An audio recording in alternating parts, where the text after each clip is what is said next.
Well, good morning, everyone. Welcome to the Trade Ideas live trading room for Wednesday, October the 6th. My name is Barry Anderson, moderator of your trading room. Thank you, William. You can see my screen and hear me. All right, guys, so I do apologize. I don't think I'm going to have very many in the watch list up or down today. We had all sorts of problems when we switched servers yesterday. I couldn't log into the room until, maybe about 10 minutes ago. And so we were really having to fix that. And so consequently, and there's some other little glitches. So consequently, I wasn't really able to do a lot of pre-market work. That's why the pre-market list is very, very light right now. And some of you who may have been trying to look at top lists and other things last night, you may have noticed some problems also. So anyway, this is the problem sometimes when you switch servers and some links get destroyed. So consequently, again, this watch list. My watch list is it's a little glitchy right now. I just checked, and some of the symbols just aren't there that I had in there. So anyway, but we can move on. Let's take a look and see what's happening this morning. That BTBT, still super active. Look at this, up another 9% after the amazing day it had yesterday. Crypto play, of course. Kind of approaching that 200-day.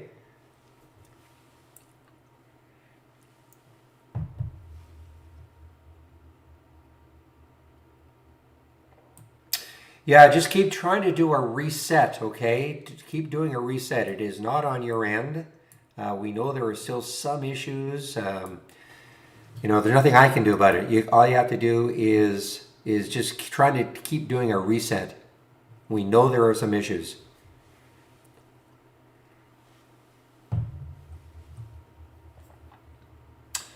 Okay, VYGR, Voyageur, VYGR, gapped up on some kind of news, like some kind of a licensing agreement press release with Pfizer, PFE.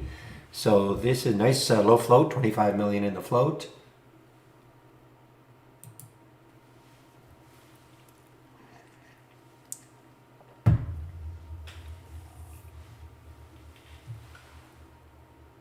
Acer had gapped up. Don't know if it's still up. Acer, ACER. It's still holding. I'm trying to see. Again, I couldn't really check. Okay, Acer says FDA accepts a new drug application. Okay, so that's the news for it.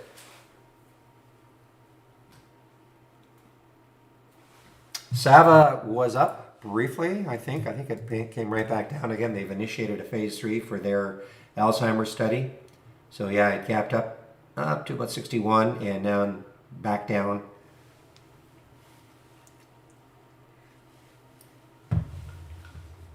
U.S. Steel. Now, Goldman originally had a $35 price target. They've reduced it to 21. It's right there now. Palantir, I think Palantir had some kind of PLTR. I think they had some kind of a government contract that was announced after hours yesterday. Had a big run after hours. Kind of holding, but got up to what, 26.67. So it has dropped $2 from the high.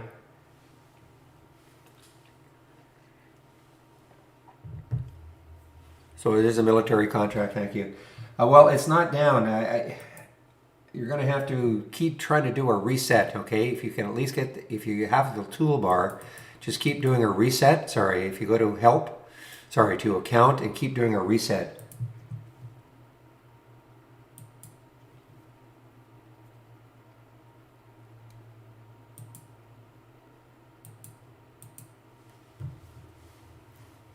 Well, we're in for a big gap down day. Woohoo. Just as I was opening the room, SREV, that had gapped up. Yeah, now it's got pounded down. I would have looked at that one as a potential short. But again, I'm too wrapped up.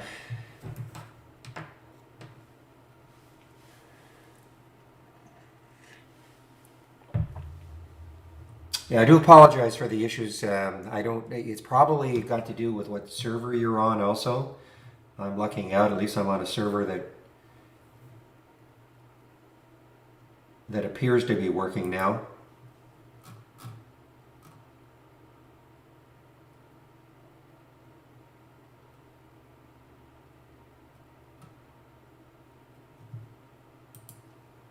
So this Voyageur is ripping higher here now. This is not shortable for me.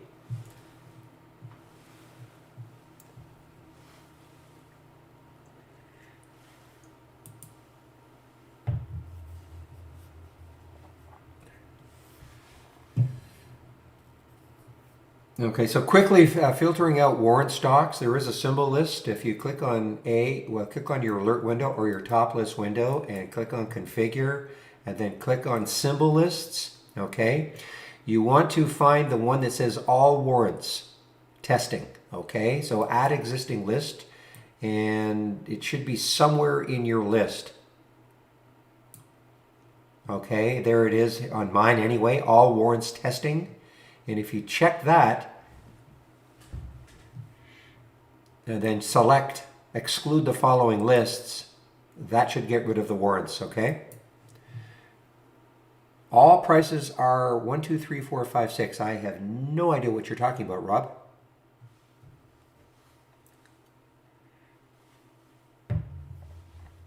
Maybe do a reset. I don't know exactly what you were talking about. Look at BT, just...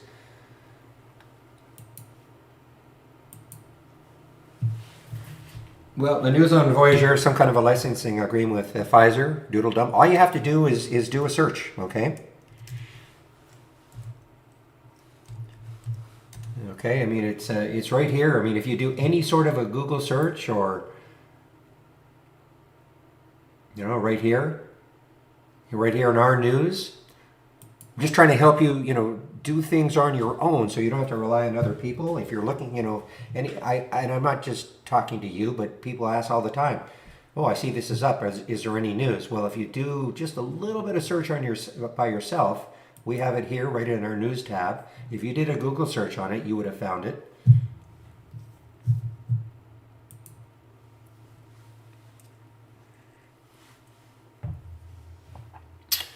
All right, let me quickly go and see what sort of upgrades and downgrades there are this morning from briefing.com.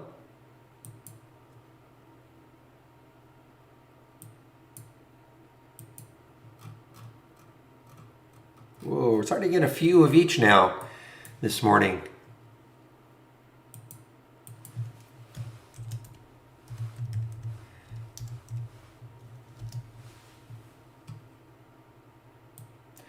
So crypto, guys, I mean, this is it. I mean, I'm looking at HUT, BTBT, and BitF. So crypto is alive today.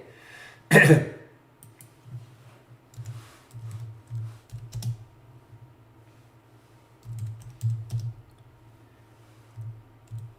Mara and Riot, I'm sure, are just ripping along also. So crypto is alive today, guys. This is the day for crypto, at least to start.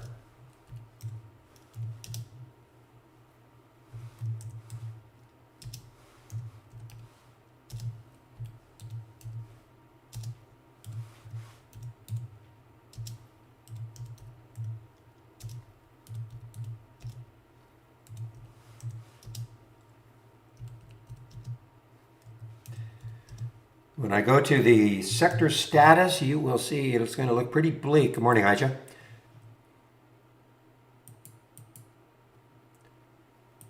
And I'll get the downgrades in now.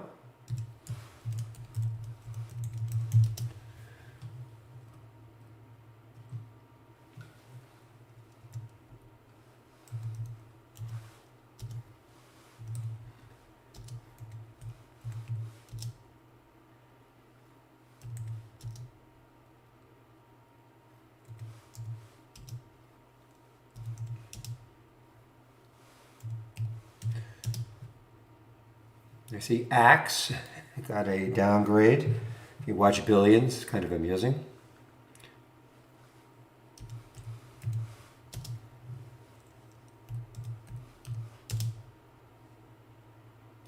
Seeing a lot of the airlines getting downgrades.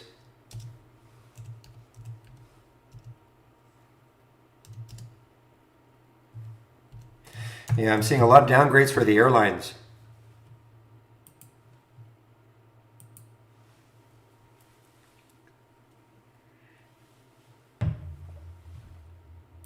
So let's take a look at the sectors this morning, and nothing is up. I checked there a little earlier. Even energy was all down 100%.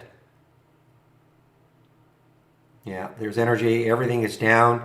So the best, quote unquote, best sector right now is healthcare. Only 75% of them are down from yesterday's close. But you can see right here, all the energy plays, 100% are down from yesterday's close. Yeah, so we're in for a pretty rocky open.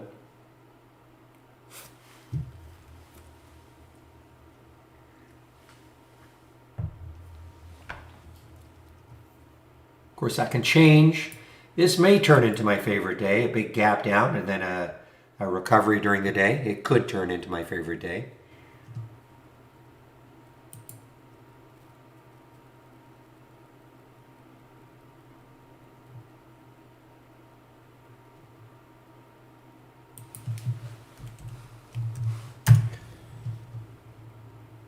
Okay, guys, I'm still dealing with some software issues on our server.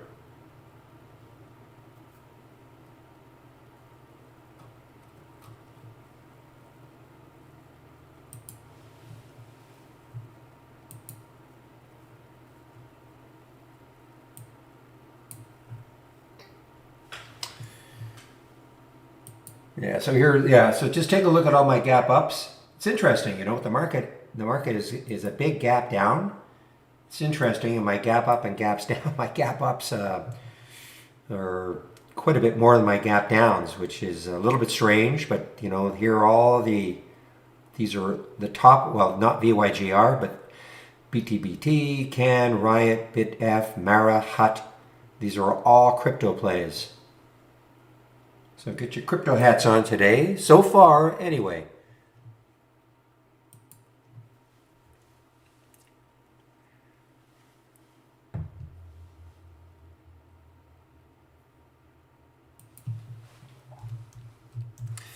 Well, this Voyageur is, as we speak, is on a mission right now. That Pfizer press release is really boosting them.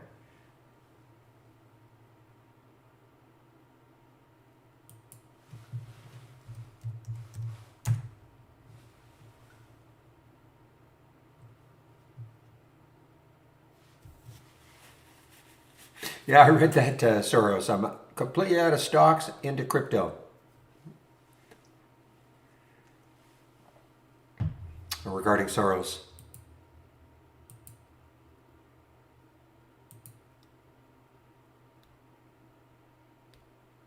Just keep doing a reset, okay? Just keep doing a reset. Go to your account and just keep hitting reset, okay? Apologize. Nothing, of course, nothing I can do, but I'm just glad I was able to get the room opened.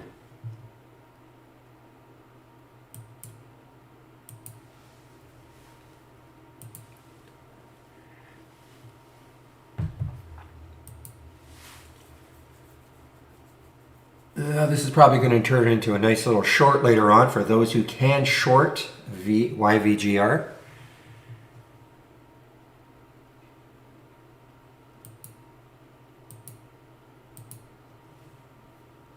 Okay, just a moment, please.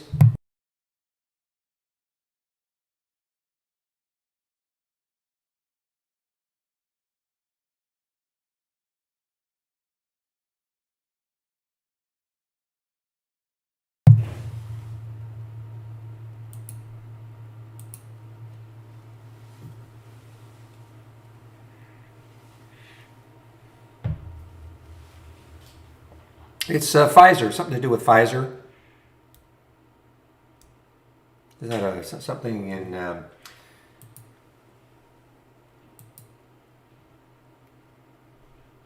license option pact with Pfizer?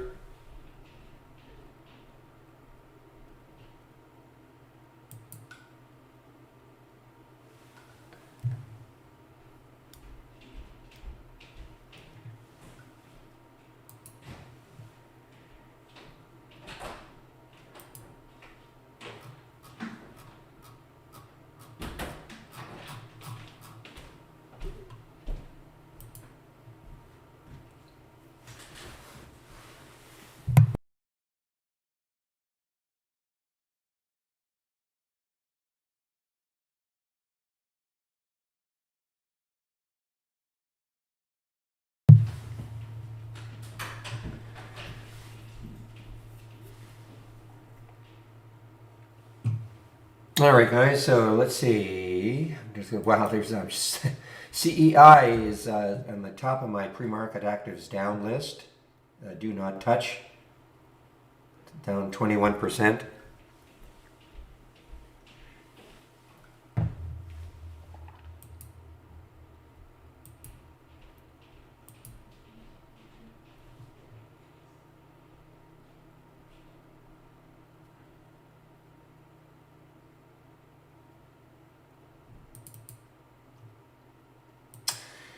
LMFA, I'm not sure I mentioned LMFA, LM Funding America. LMFA, don't see any company says further expansion is planned. They're, of course they are. So this is a crypto play, guys. LMFA is a crypto play. Sure, why not? Company says further expands planned cryptocurrency mining business with purchase of additional 4,000 ant miners. Okay. So look at all the crypto plays.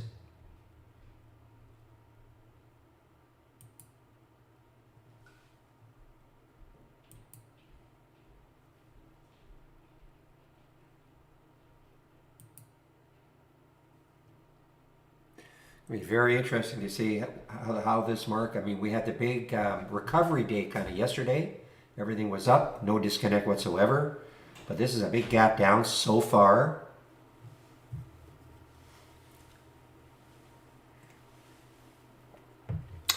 It'll be interesting to see what the market does today. Take a look at the SPY and where it is.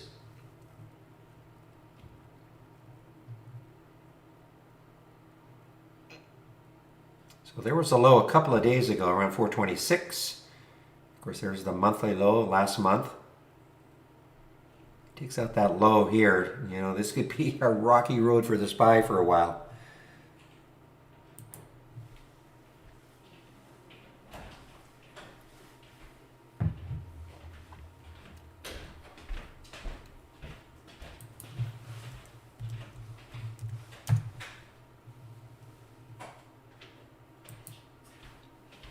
So again, as I said, there's not, if any, I don't know how many we're going to get from my watch list today because of the issues we had. So, but of course, I'll be watching my option scanner to see what sort of stuff we get there. Very light day yesterday.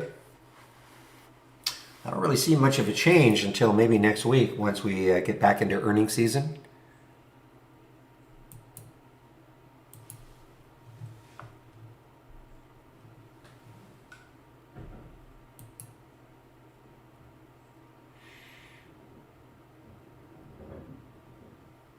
Or this one from yesterday. Well, I don't know. Somebody's asked me, do I think VYGR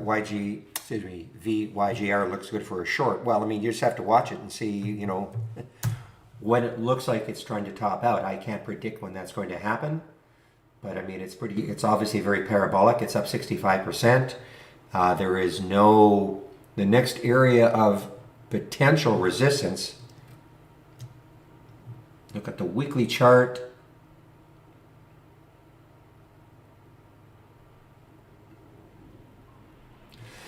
Excuse me, sorry. So there's 412 right there. Right here is 455. I mean, I'm just saying that something like this. Excuse me. Something like this, I mean, eventually it's going to run out of steam. I'm not trying to predict when it's going to happen or where you should short it. I can't short it. It does. My broker doesn't have shorts. It's just a matter. So again, when we look at stocks that are just, have a move like this. I mean, look, this is the press release. It seems, it's interesting. Of course, anything that's going to mention Pfizer in a little company, it's going to get some interest from traders.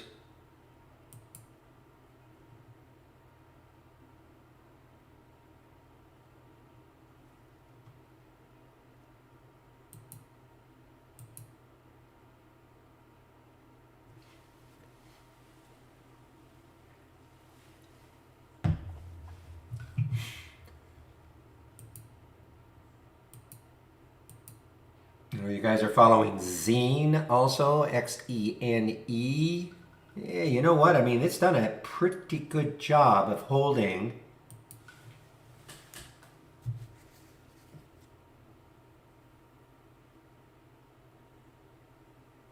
Yeah, so I see 29.5. I see now the common share price, common share offer price of 29.50. Okay, so 29.50. So this is definitely, this is above the offer price. So this held very well.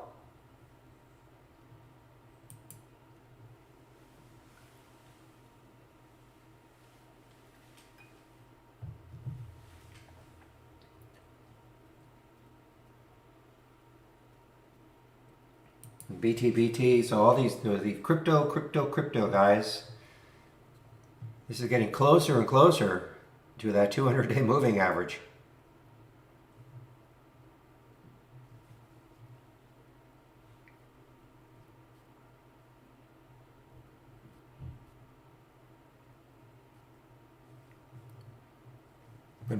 It's such an interesting day coming up. I mean, with the market, the big gap down so far, we'll see if this is going to hold, or is it going to gap down? Is it going to keep moving down from this already big gap down?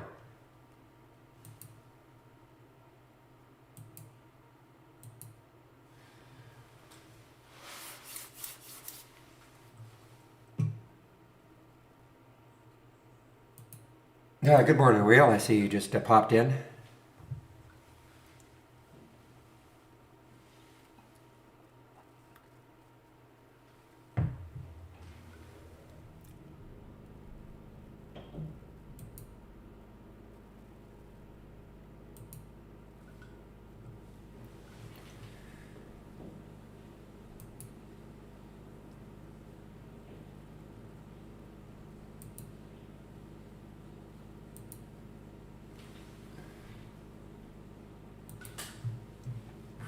Well, it'll be interesting to see if these crypto plays can hold their gains today. I mean, BT did yesterday. It was basically up most of the day. I don't think the rest of the cryptos did that.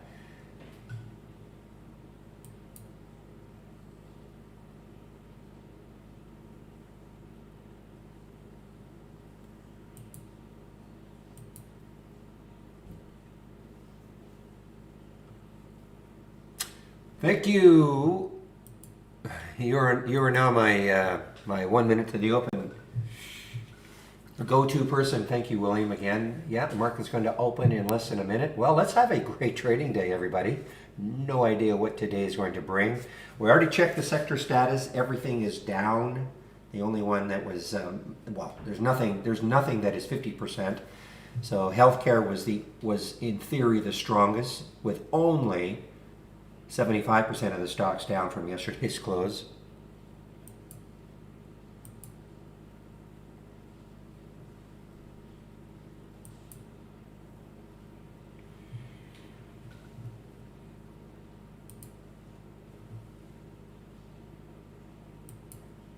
Let me make some couple of changes here.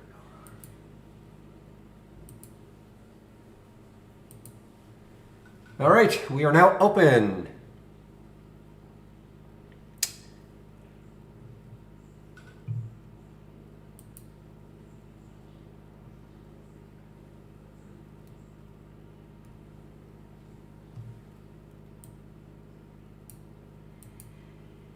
Well, there goes BT. It's still surging, getting closer and closer to that 200-day moving average.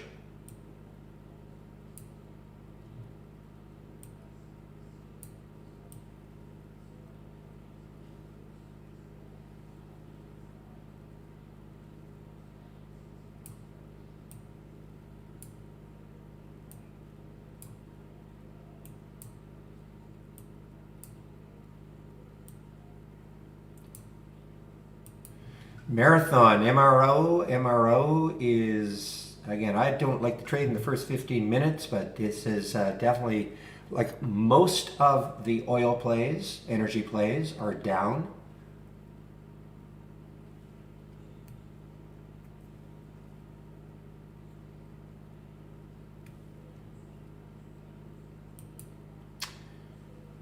TAC. I did see some news on this one in the pre-market. TAC, BTB, boy, it's getting so close now to the 200-day moving average. 1266, what did it get up to? It got up to 1243, so be really interesting to see what it does in that area. Voyager still holding, VYGR still holding over 4.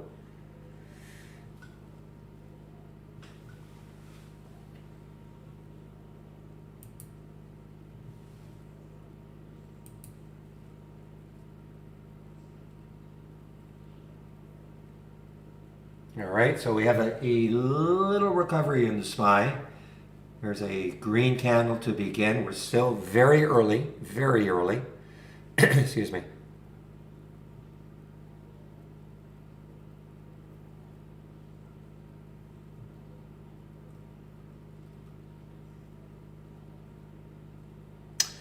So Zach, you changed your name to an H from a K. Is that correct? I want to make sure it's just okay.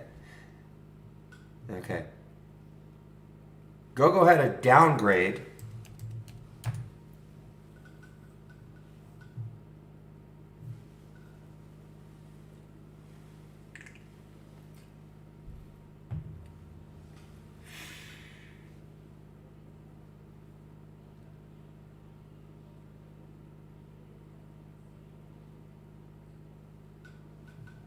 Boy, keep an eye on this first 15-minute SPY candles.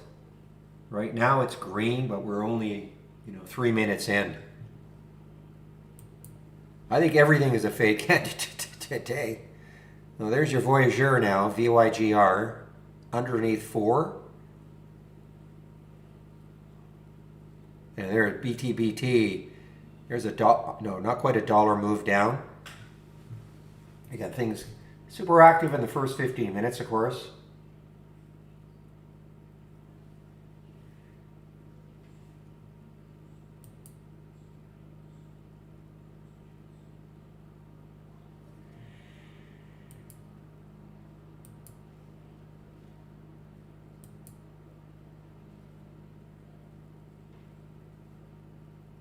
Those of you following CEI doing really nothing. I mean, it's down 15%, but it's really doing not too much. A lot of volume coming in.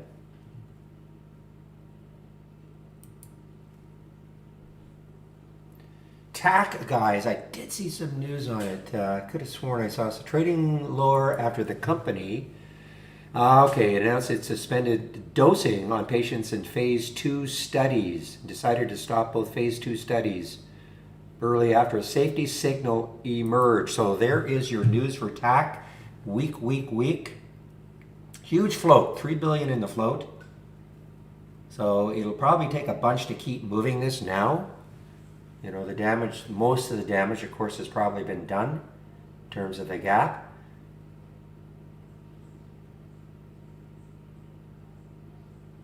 But there is no, looks like the low, 1243, so that's the all-time low, looks like down here. So there is no support for it.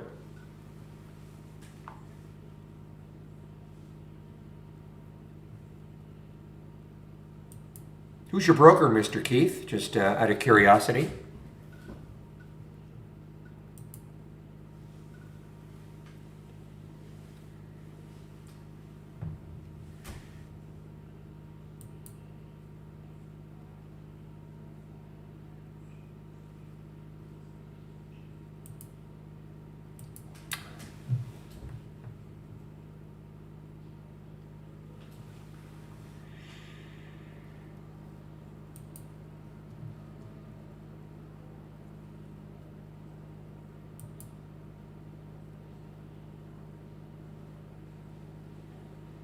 All right, so not seeing CFX. Oh, that's why. Okay. Out of the price range. Well, interesting regarding the Zine, guys. So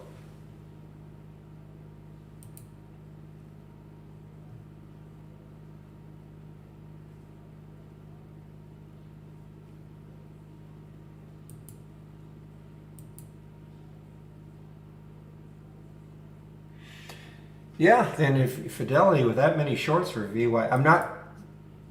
Just want to see if they're becoming available. No, still not available at Interactive Brokers.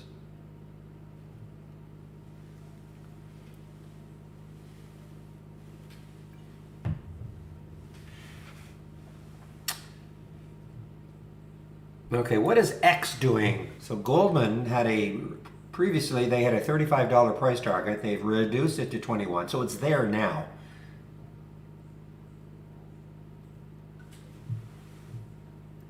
All right, guys, hot. This is another, of course, crypto play, hot. And this is, man, it's almost an all-time high.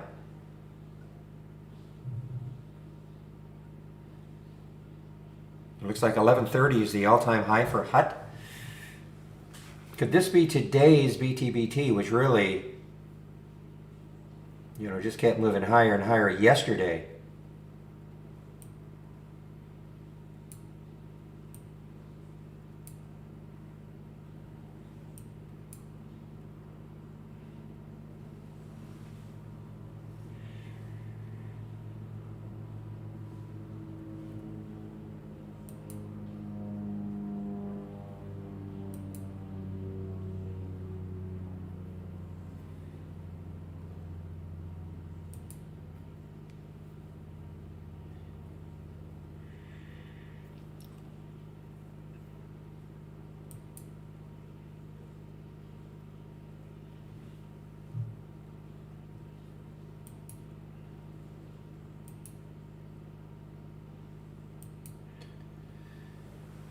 Well, U.S. Steel continues to move down. U.S. Steel price target cut to $21 from $34 by Goldman Sachs. So, I mean, it's almost right there.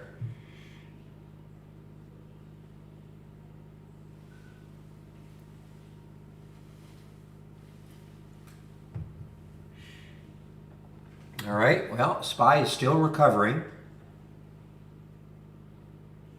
See if we can maintain, get a nice big green candle on that opening 15 minutes. We still have 6 minutes for this candle to close.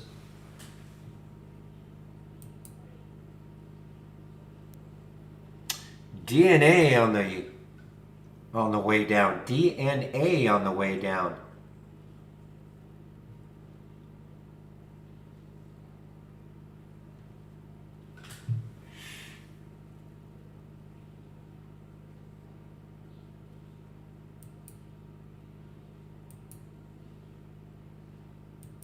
Haynes, HBI. I think this was pretty active yesterday. HBI. DNA continues its move down here, guys. Big move down. Let's see if there's...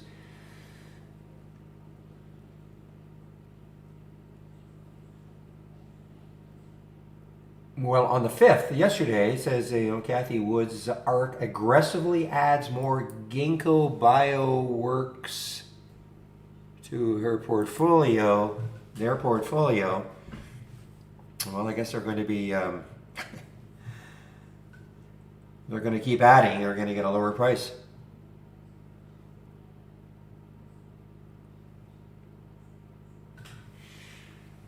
Well, this is being aggressively sold off to start anyway. DNA. I mean, aggressively sold off.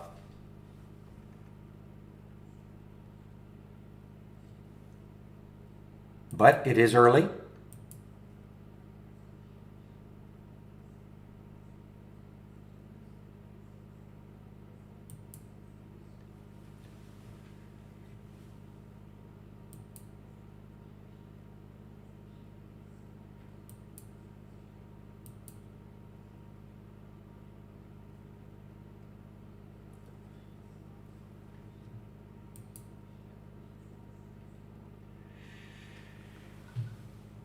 All right, so I'm going to stick an alert for HUT just underneath 11. See if it regains that.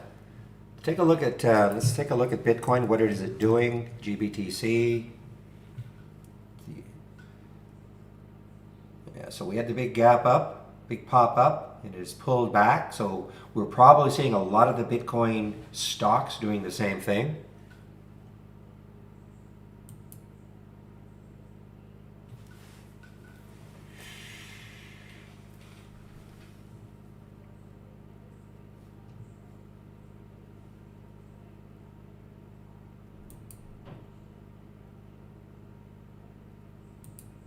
LICY on the way down here. LICY underneath 10. Another EV type play.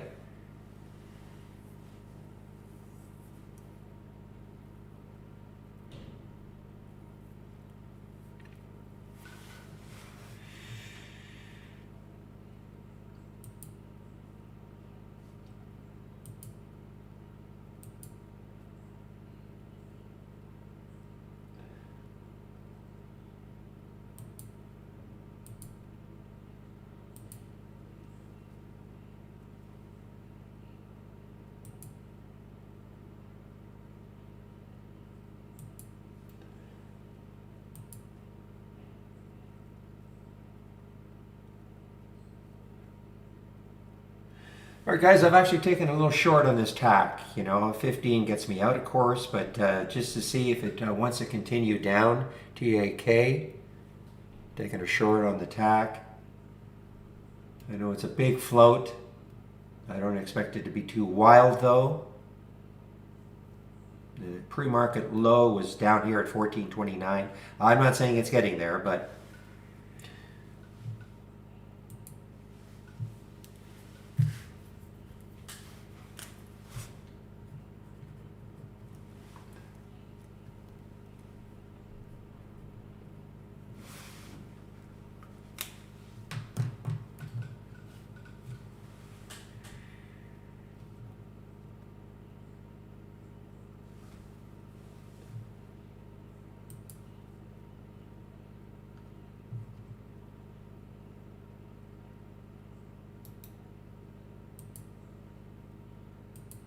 and I know I kind of broke a little bit of a rule, not taking a trade in the first 15.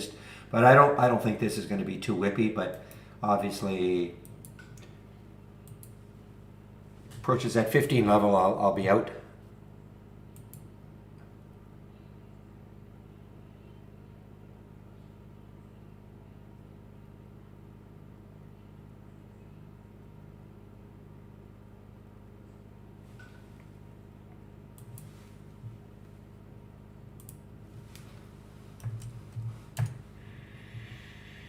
All right, so a lot of the Bitcoin plays, the BTBT, HUT, they're probably looking a lot like this with big topping tails.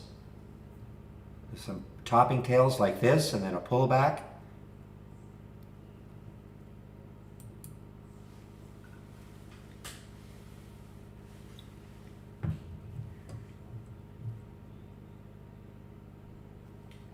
I'm just looking at the AI alerts. Looking.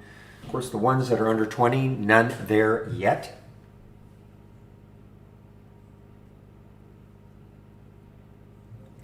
Boy, DNA, guys, DNA just tanking here.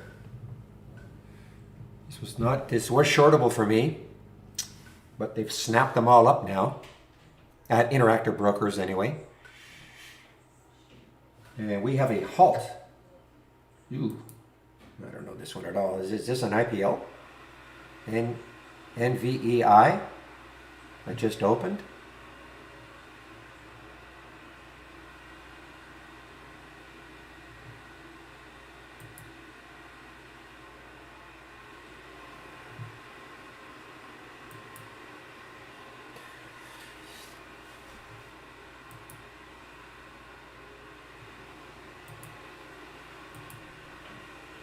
Okay, yeah, we had a nice rebut. The key will be now, what is the next one? It doesn't have to be huge, but we don't want to see it just turn red and wipe this all out. When I say, I don't really, just have to see what the market direction might be.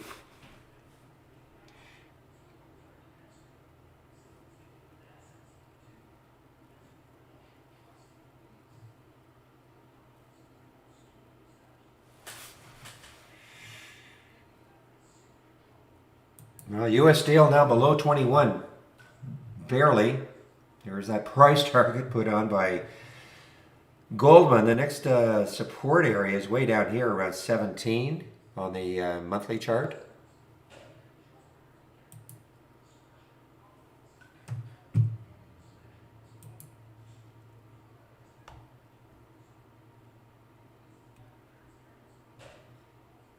Yeah, I have this on a thumbnail chart. I am seeing Grom with some volume, approaching that 4 mark.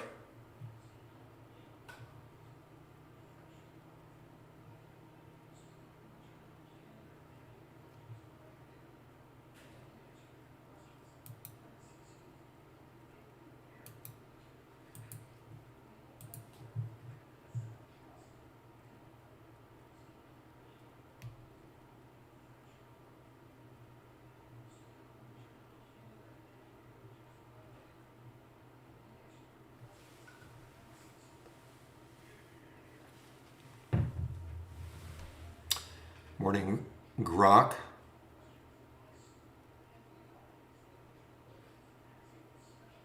Did I say grok? Rocket.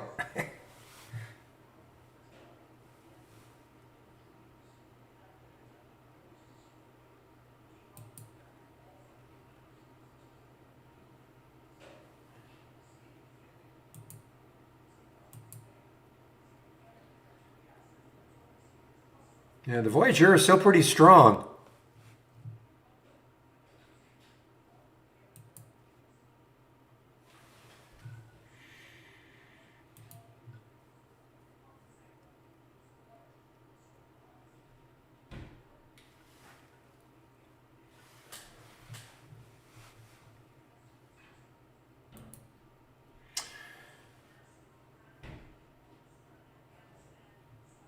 Okay, so I'm going to watch some of these crypto plays. I want to watch to see if the hut can retake 11 later on.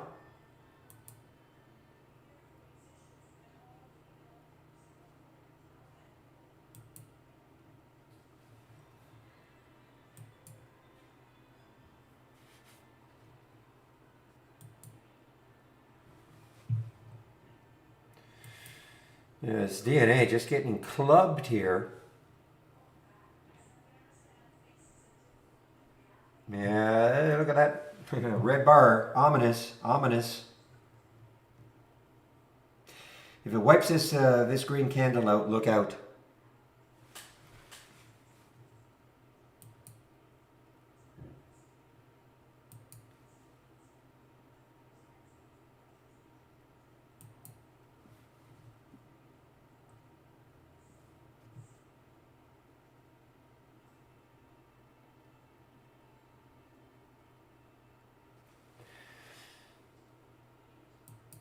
Okay, like yesterday and the day before, nothing in the option scanner yet.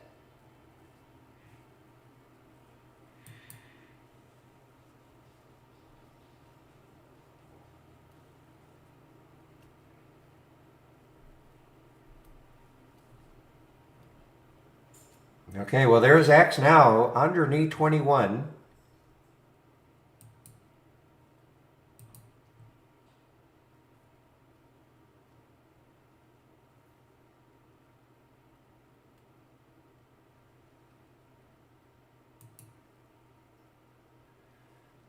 Look at this, guys. Wow, this is turning into a big red. This wipes this out. Look out.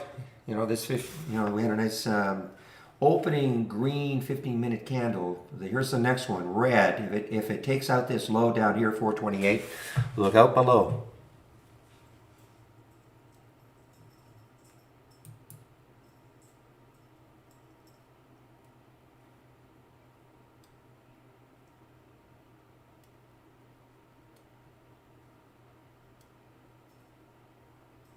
It would take a bunch to get me long anything right now.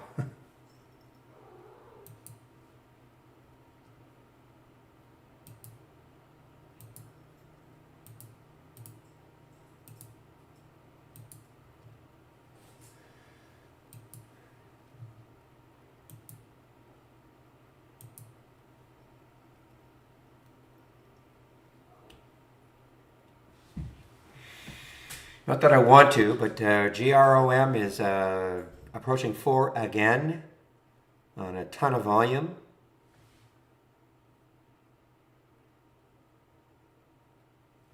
Okay, just give me one moment, please.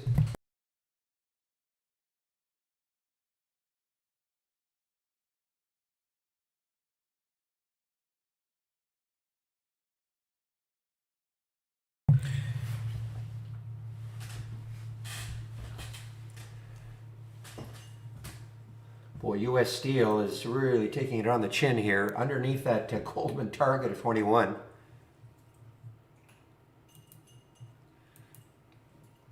Look at this red bar. Whoa.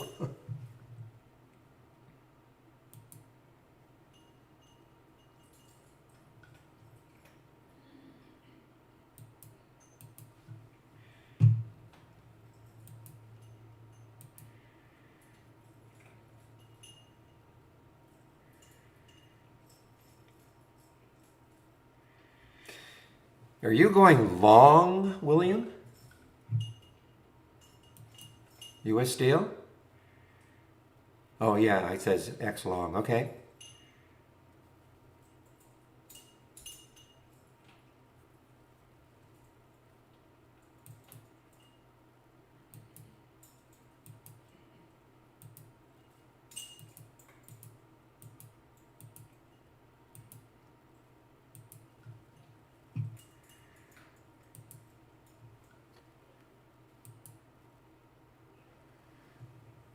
There's another one. So another EV play, all-time low now. HYZN, HYZN.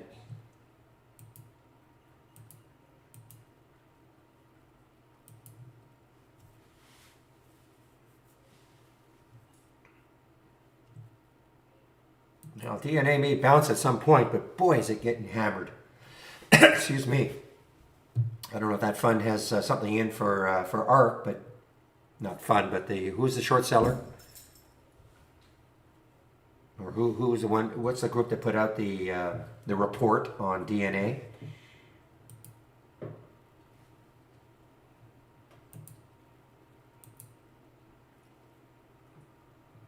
Scorpio, thank you, Grumpy. Well, they have definitely stung the DNA.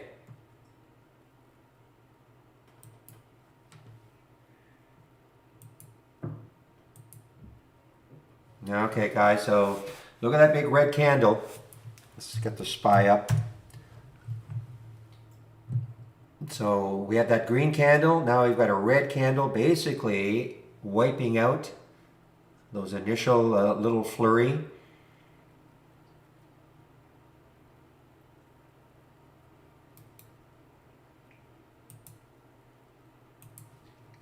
Meanwhile, Grom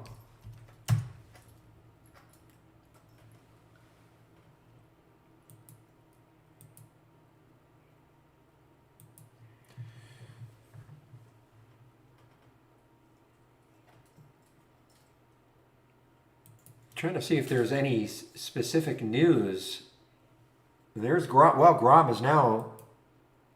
I had a price alert set up here for this is the 3 days ago high.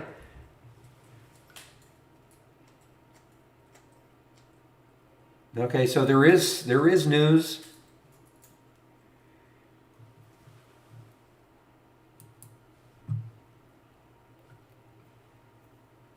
Wonder how the other ones are doing. How's DATS doing? Okay, so this is specific to Grom right now. GROM.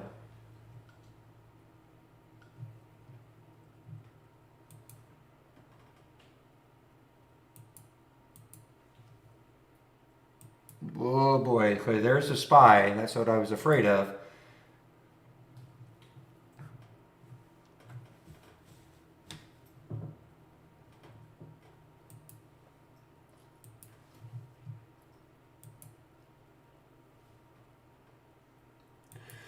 Well, if you're not going to short anything, you better be sitting on your hands. I went to the odd thing, like a Grom.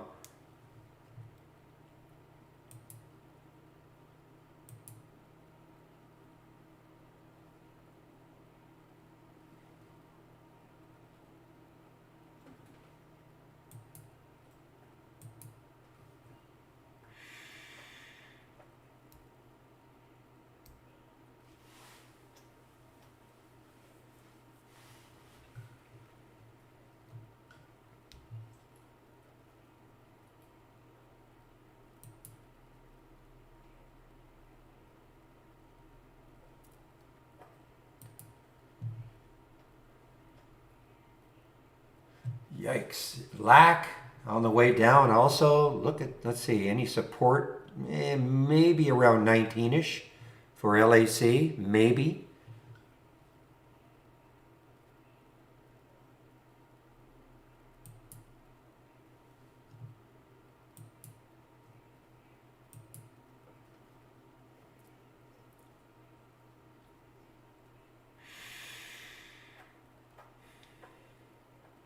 Well, look at all the Bitcoin plays, guys. All the Bitcoin plays that look so promising early on. They're all cascading down. I shouldn't say all of them, but look at BTBT. They're all going to kind of look like this with this big topping tail.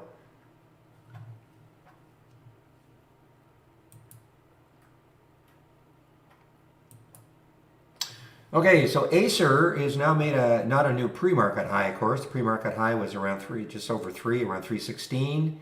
What sort of news did it have? I couldn't see. Oh, that's right. They have an FDA acceptance for a new drug application. So that was the news for Acer.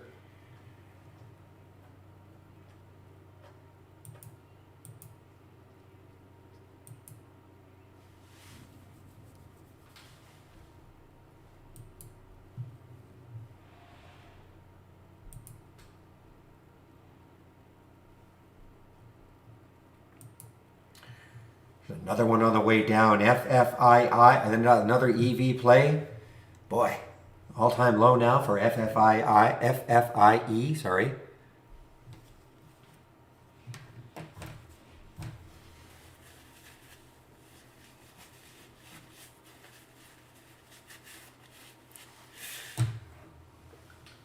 Well, we don't have any Bitcoins here. I just use GBTC as sort of my proxy for Bitcoin. So we have no, we don't scan for crypto plays.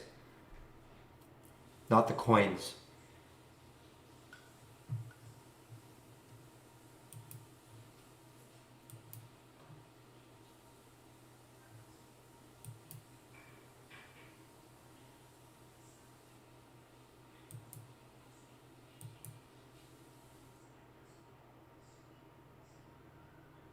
Boy, look at Hut now. I mean, look at these crypto plays. Have just tanked.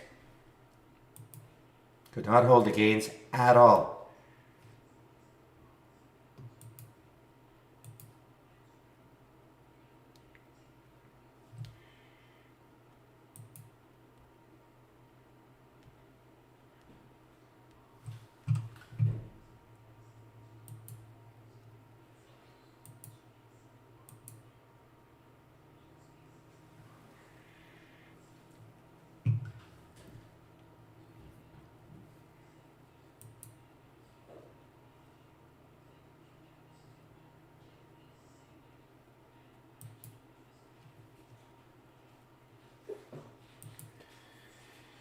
Yeah, well, maybe the next candle will kind of tell us what's going to go on. I mean, basically that second 15-minute candle wiped out that first 15-minute gain, but it looks like it's moving on down. We're down 400. Yeah, so, but Grom, okay, you want a definition of an alpha stock? This is it, guys. Grom is an alpha stock. Alpha in that it doesn't give a rip what the rest of the market is doing. It's on its own.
Well, this scorpion, certainly, it's interesting. I wonder if ARK is going to post some kind of a, as I call it, a refutation to refute whatever Scorpion is saying about DNA.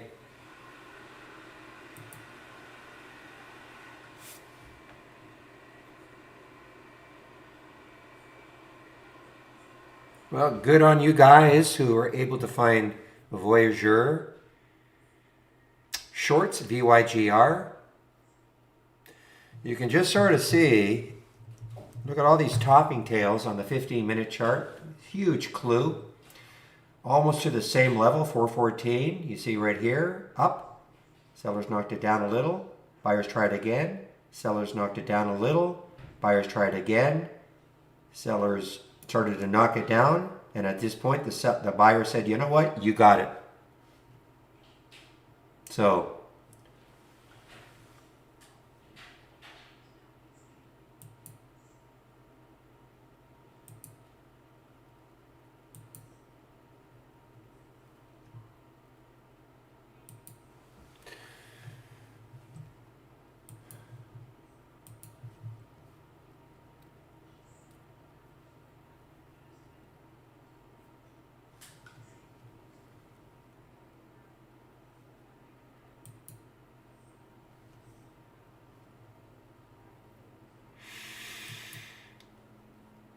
well, Grom is still strong. No big drop yet.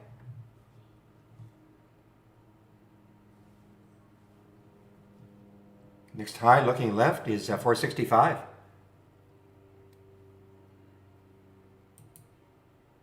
I did see some news on Norwegian this morning. Let's see what it's doing. Wow, look at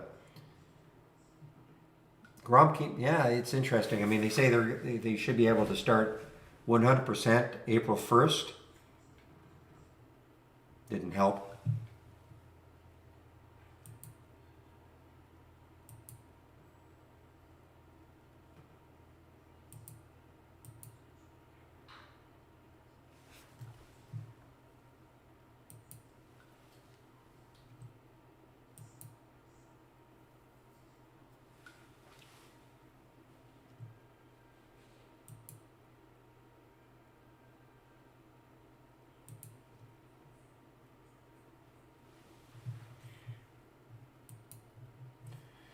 Another one sinking here, triple D.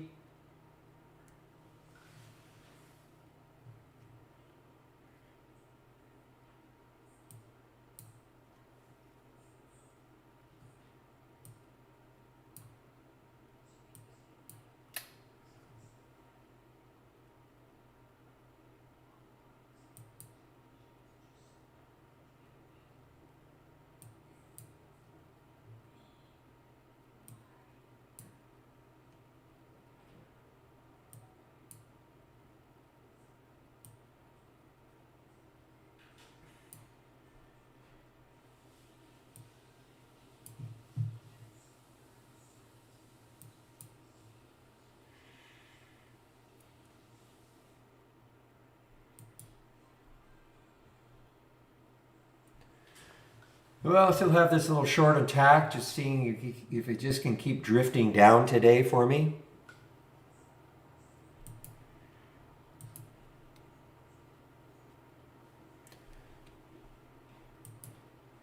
Well, the flip version had DNA, but I couldn't short it because there were no shorts available. The flip version had it.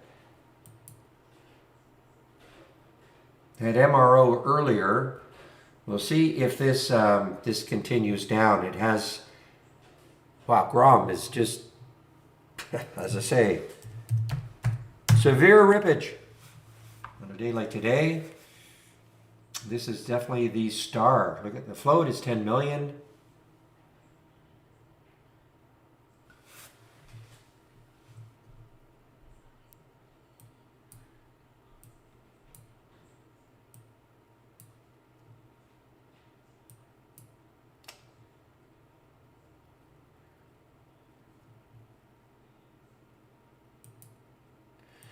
Well, DATS certainly did not follow Grom at all. Remember DATS and Grom, and what was the other one? Starts with the letter P. I can't even remember.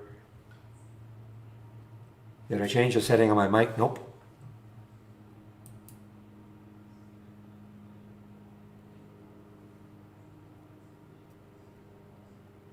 Palt, thank you. Yes, Palt.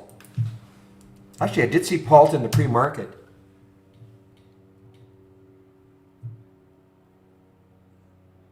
think I saw it up here, but yeah, so it is Grom alone. Wow.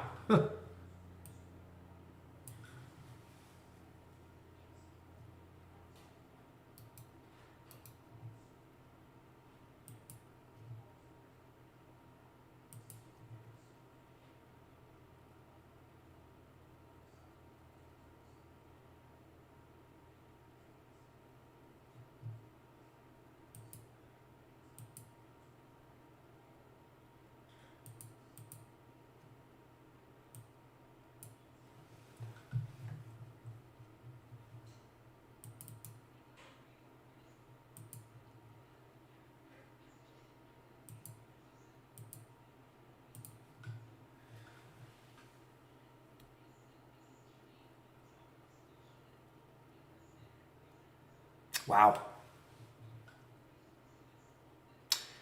I say this Grom. I'm not in it.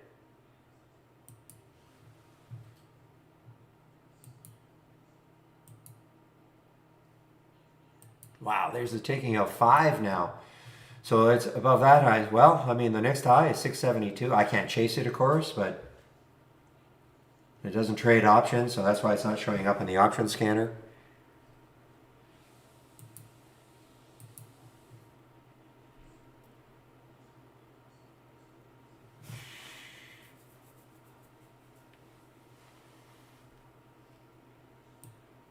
You are right. It just got halted.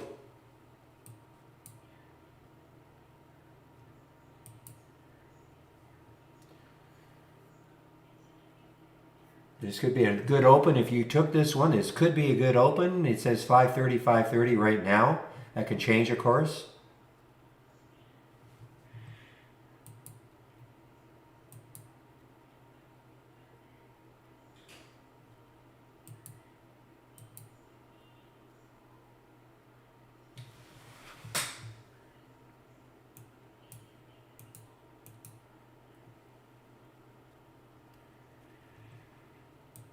Another one on the way down, calm.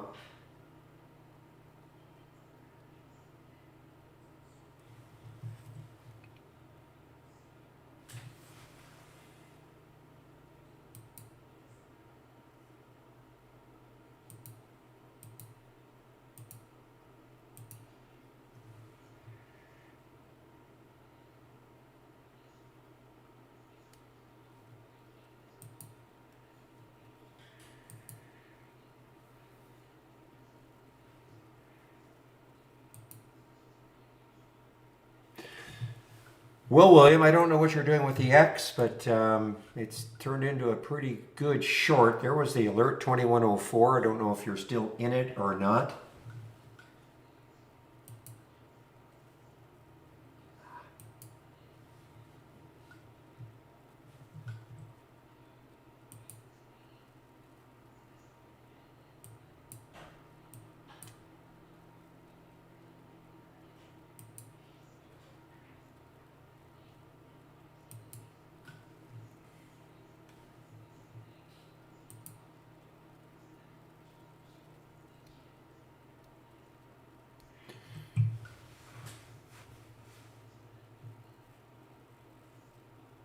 There's Macy's on the way down also. Macy's. There's probably not much on the way up.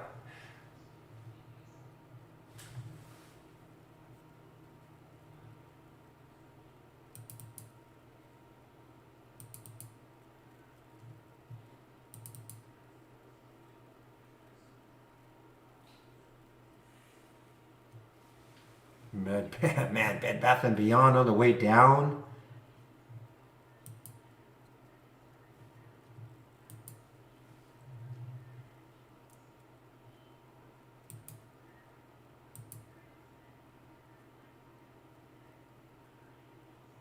Well, let's see now. Grom was halted at 10:08. Plus 54 seconds, so it was going to be a 5-minute halt. It'll open in a little less than 2 minutes.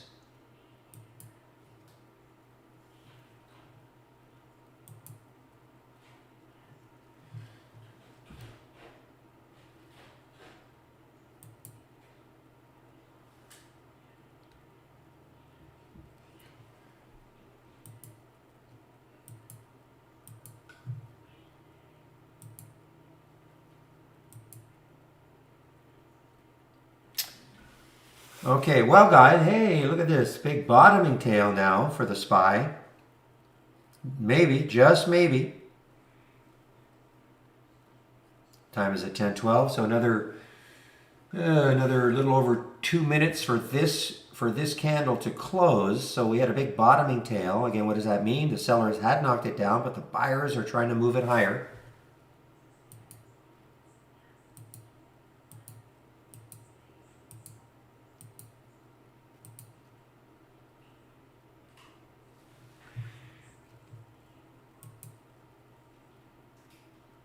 There is news on Grum.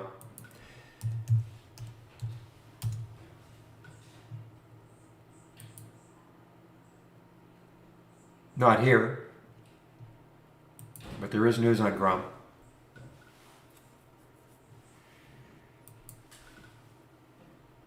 There it is. This is from Interactive Brokers.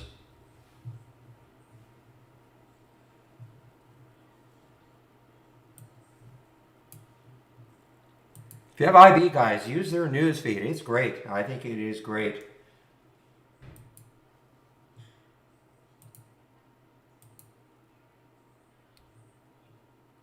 All right, Grum just opened.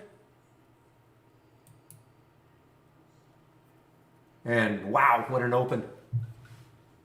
Popped up to 560. It is pulling back a little bit now, but I mean, again, there's the high. About how many days ago? 1, 2, 3, 4, 5, 6 days ago. 5 days ago, sorry. Marks got halted on the way up. Yeah, on the way up. Yeah. Well, look, if it, I see 528, 560. So that is, what did it get halted at? 543. Hard to know what's going to happen. This was a disaster yesterday.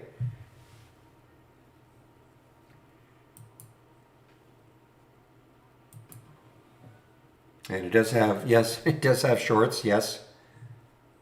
Interactive Brokers has shorts.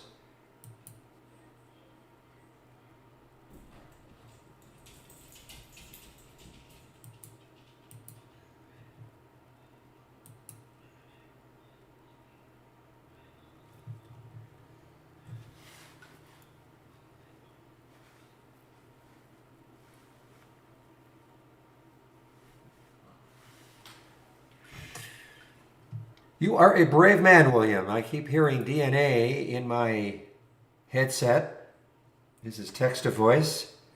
She just keeps saying DNA, DNA, DNA.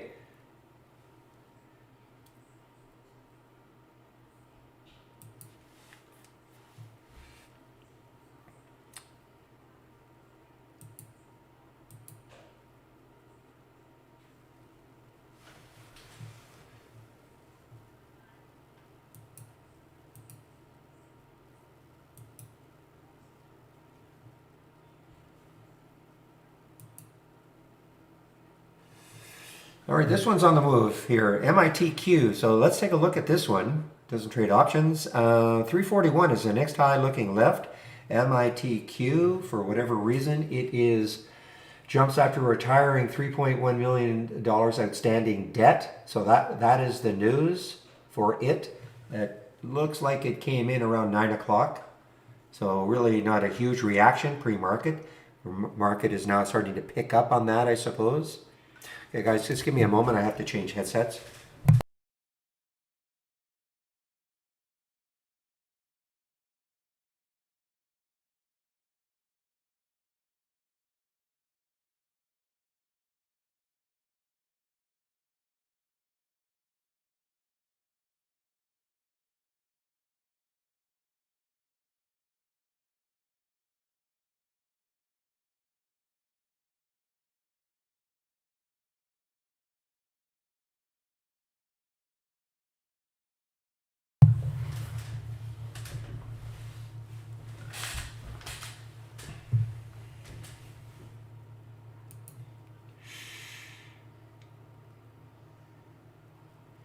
No, Macy's continues. Macy's continues down. Yeah, I don't know about this market. I mean, again, yes, it had the buyers stepped in a bit, made that candle, turned that candle green from red. Next candle is red though, so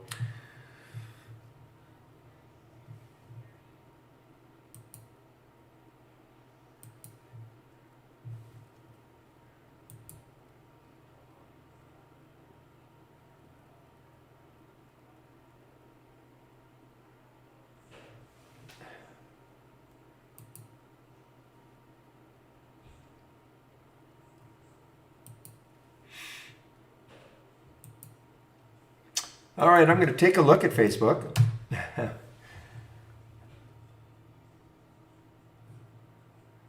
Okay, so it's not that much.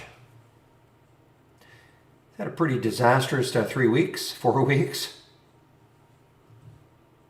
Okay, Marps resumed and came down.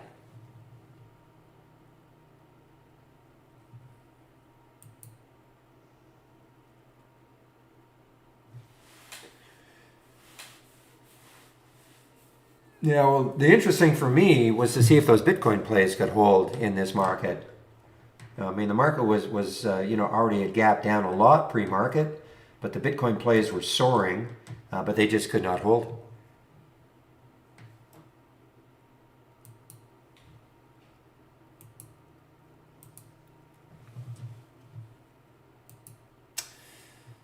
Sabra, SBRA also on the way down here. Come on, load it. SBRA.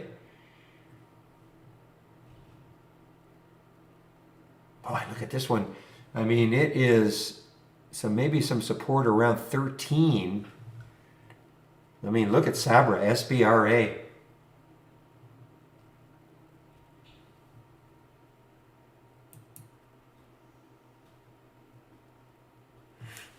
William, I keep hearing DNA, DNA, DNA over and over again.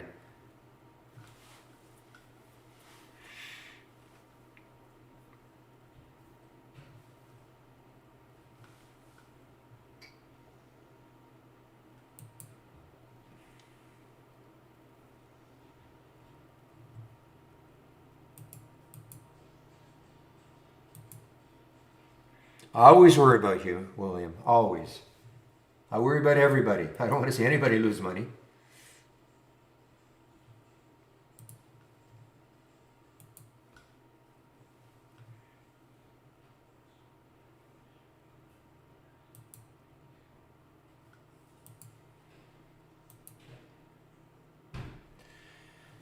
Even Manchester United taking a hit here.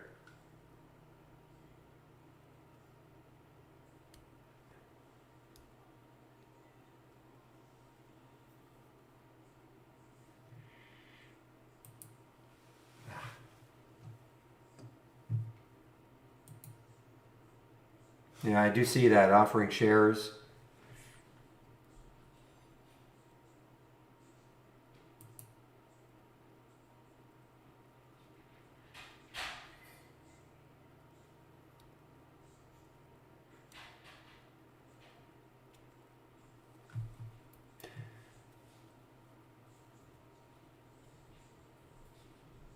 There's Sabra approaching that 14 mark again.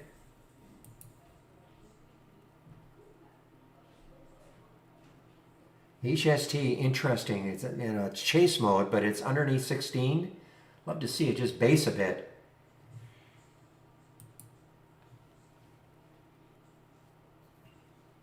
Yeah, I couldn't take Grom though early. Obviously, if I knew it was going to do this, yes, but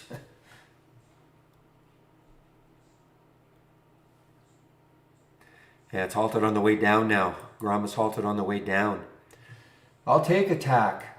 I'm in at 1487, I think, 86. Yeah, 86. So, I mean, yeah, it's like watching paint dry, but at least it's not whippy.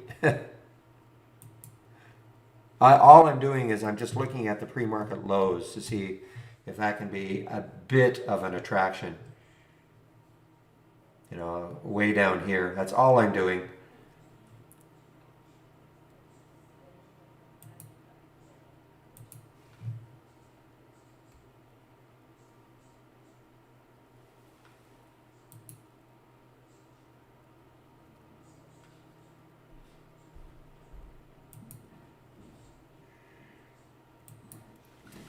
Well,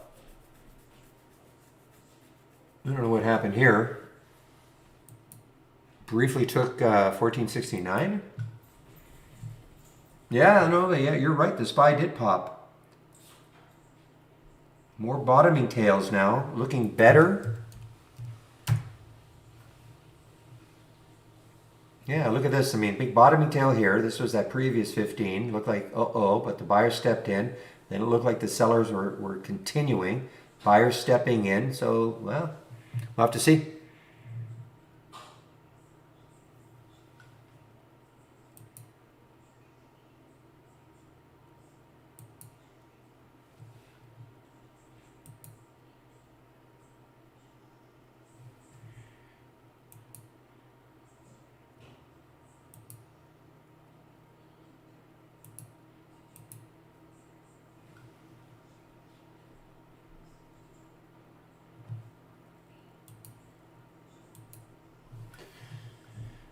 Yeah, this WKHS is getting pummeled also. All these EV plays.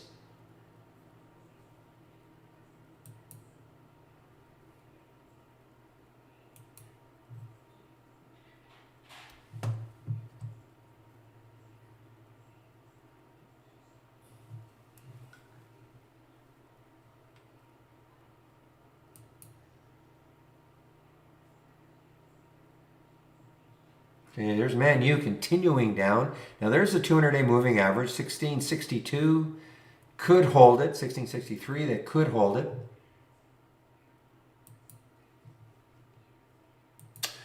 Well, it's 10:24, so I guess I better welcome everybody into the room. I'm glad we had a room today. It wasn't looking good until about 10 minutes before I opened the room. We had all sorts of issues with our server, switching servers overnight.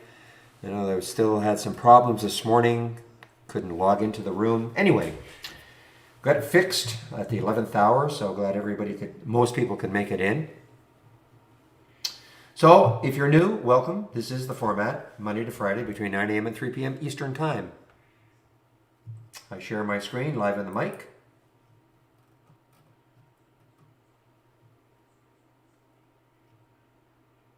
And first thing I'll do is just pop in the test drive link.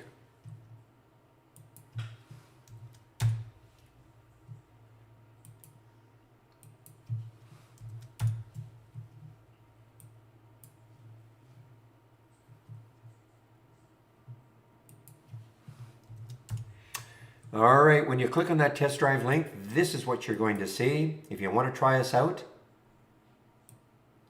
starts on Monday from the 11th to the 22nd. That is 10 trading days. You'll have access to our full premium service for $11.11, okay? If you sign up now, what you're doing is you're pre-registering. You're not going to get any live data until Monday the 11th. Also, you'll only get 10 days if you can take it full advantage, between the 11th and the 22nd. If you start on the 12th, you're not going to get 10 days. You'll get 9 days. Okay, just want to be upfront about that. So it's not 10 days from whenever you start. If you're going to take the test drive, do yourself a favor. If you don't know trade ideas at all, at least take a look at this. The 20 lessons.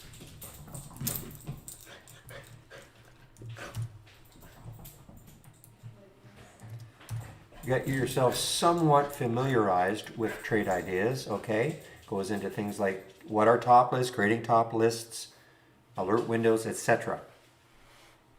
When you sign up, also open to those of you who have our standard service and I want to try our premium service for those 10 trading days. Now, when the test drive is over, it's over. Nothing for you to do. You don't have to unsubscribe from anything. We do not put you into a subscription. I say that very slowly because it's probably the most common question. What happens after the test drive is over? Nothing, okay? You're out, it's over, nothing for you to do. Of course, we'll have a nice promo code for you if you do want to sign up, but we do not put you into a subscription.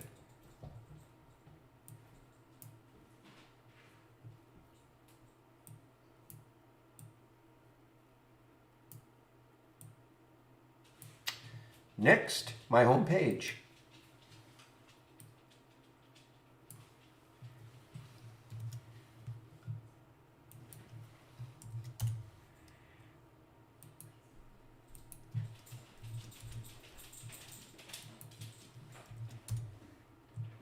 All right, so in the main trading room, you'll see a tab called Barry's homepage.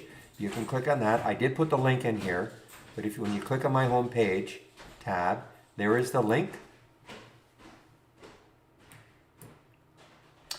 And this is what you'll see. So here is a way in which you want to take out a subscription right now. Here's a promo code you can use, Barry for Alpha, for 15% off. First month only or the entire year. Click on that, and we have 4 plans. We have an annual and monthly for both premium and standard. So annual premium will be $22.68 a year minus the 15%. Standard is $10.68 a year minus the 15%. The big difference is the AI, which I'll go over. AI had a nice day yesterday. Not as good today so far. You don't have to take on an annual. You can go monthly if you want. Standard, premium, $118, $228. That 15% discount can be applied to the first month only. Okay. Another question we get a lot. Hey, how come I'm paying full after my first month? Well, that's the way it works. You get the discount for the first month only. After that, this is what you'll pay going forward.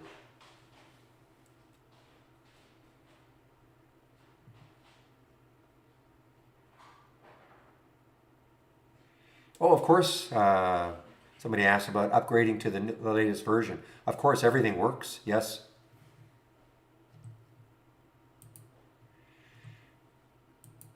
Okay, so on my home page,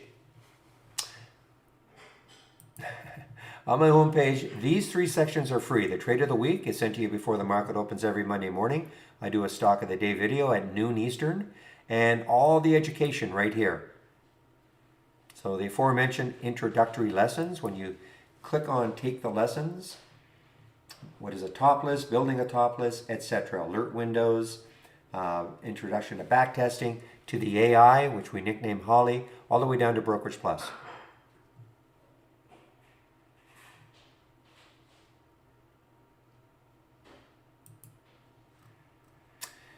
Daily support sessions. So I moderate a YouTube room at the same time as the main room. I do take a break at around noon. One of the other traders takes over. Today is Wednesday, so that will be Steve Gomez will be in our YouTube room between 12 and 1. So when I take my break, I'll pop the link in. So if you want to head over there between 12 and 1, you can do so. And daily webinars. So we're on our Tuesday, Thursday cycle this week. Next week it is Monday, Wednesday, except for the next 2 weeks, there will be no webinars during our test drive. So we'll have a webinar on Thursday, and then we'll have a hiatus for a couple of weeks. You can sign up for them all right here, though. More educational videos regarding trade ideas, starting trade ideas from scratch, video about the AI. And then down here, if you are new to trading, what is a stock? Starts off with literally, what is a stock? 36-part video series. They're all short videos. So if you're new to trading, I really recommend you take a look at this. And then again, if you are a subscriber, and you want my scans and a sample layout, click here. So this layout that you see is very much like the layout that I'm sharing, that you guys can see on in the room. I also have a lot of other scans that I've created that you can take a look at. You know, this is one I really like. I think next week it'll be a lot more active once we get into earnings season. But the moving higher with unusually strong options. Right now, no alerts. Been very quiet this week. But here are all the scans that I am sharing. These are the 4 that I use in the pre-market. The gap up, gap down, pre-market actives up, and actives down. These are the 4 that I use in the pre-market. So again, save my link. Especially these 2 sections has a lot of information for you. Well, you don't have to do any importing. They're just there. As long as they're just there. You don't have to import anything. Okay? Yeah, it's about works out to about $6 a day. Okay, $6 a day for trade ideas on the full premium service on an annual basis.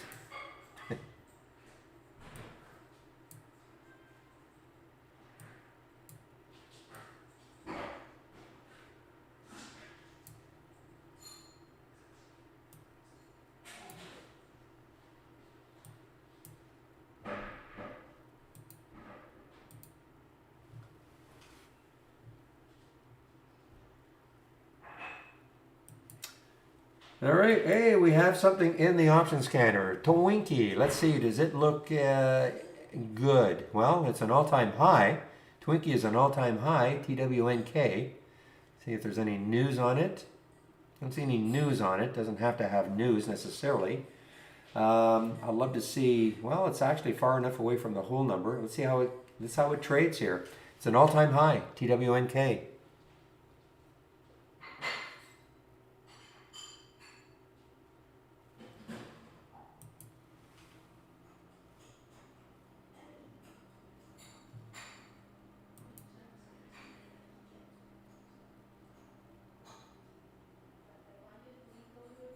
I thought it was Scorpion, Ija, not Citron on DNA. Maybe they put one out also.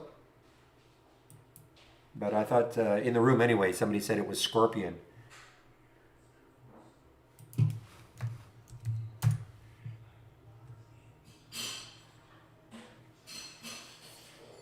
They also see now Citron. Now Citron said they will never, in fact, let's just see, are they going long? It's not a scam, it's a scheme. Okay. So that's what Citron is saying. Yeah, they're just looking at the action at the bid and the ask, how many shares offered at the bid and the ask. Okay, that's in essence level 2. I don't use it.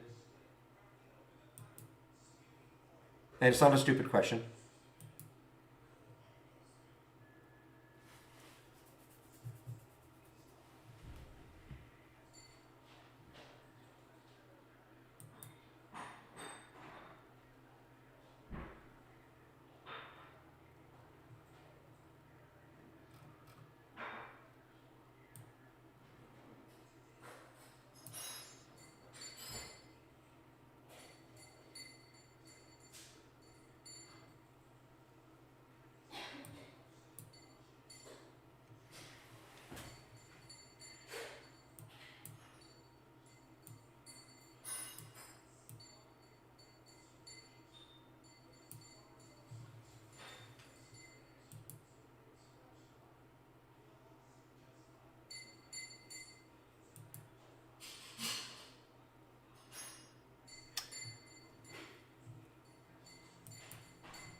All right, I'm watching the Twinkie just to see if it, the longer it bases here and we get some volume and a pop, that probably will induce me to take it.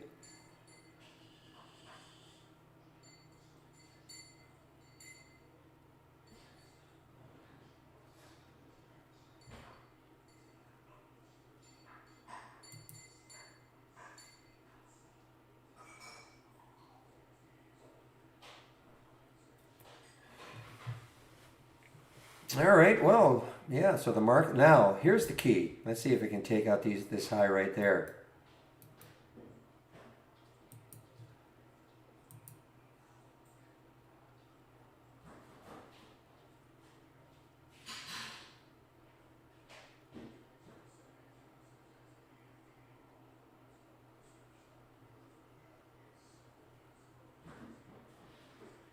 All right, Ray from Nashville, who does not work for Trade Ideas.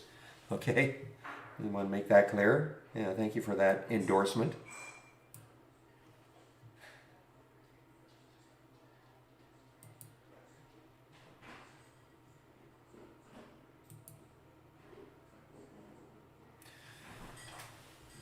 All right, guys, so now let me start a little bit of a spiel about Trade Ideas. For those of you who are new, we're a scanner. That's what we do. Scan the U.S. stock market. This is an example of a scan. I call it basic new highs and lows. If I right-click, configure, you'll see what these are the filters that I'm using. Now, just another word, you can use Trade Ideas with any broker. It doesn't matter who your broker is, you can use Trade Ideas. We're a scanner. Doesn't matter where you live in the world, you can use Trade Ideas. So if you're going to build your own scans, you always start off with filters. Get the universe of stock down to a manageable number. So in this particular scan, I'm looking for stocks between 1 and 20, minimum 400,000 shares, etc. It doesn't really matter what these are. This is the concept, though, when you start off building your own scan. And then you have a trigger. In this particular case, my trigger is a new high or a new low for the day. So when that happens, I get a real-time alert. That's why we see these stocks here.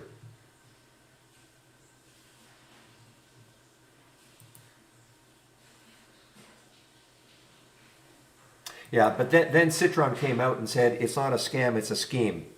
So whatever. That's all I'm saying about what Citron said about DNA. Now, you don't have to learn a programming language to learn how to use trade ideas or to program anything in trade ideas. If you want to build your own scans, you know, we've created enough, what we feel anyway, are enough alerts. These are all the alerts. And when it changes to these icons, enough alerts and icons that you can combine them to give you the type of scan you're looking for. That's if you want to build your own scans. Now, I keep saying that.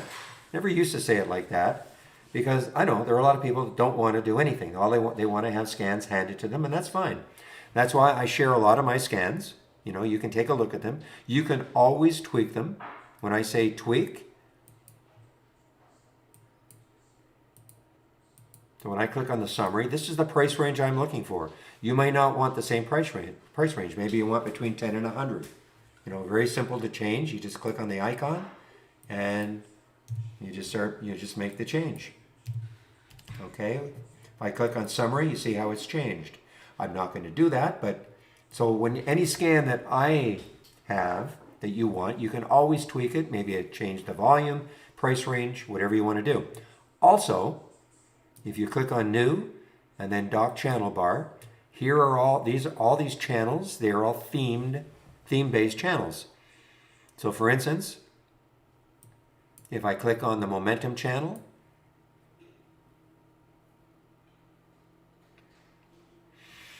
this is what I'm going to see. So this is an alert window. Again, if you right click, configure, you'll see what it's looking for. Here are the filters. So if you like this the way it is, hey, you can always save this to the cloud. But if you wanted to make a change, again, if you wanted a different price range or a different volume, you can always make the changes. Okay? Then you can save it to the cloud, save the window to the cloud. You go on to the next one.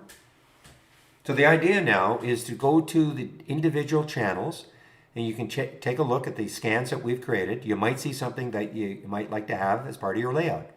So again, you can just save it to the cloud, keep moving on to the different channels.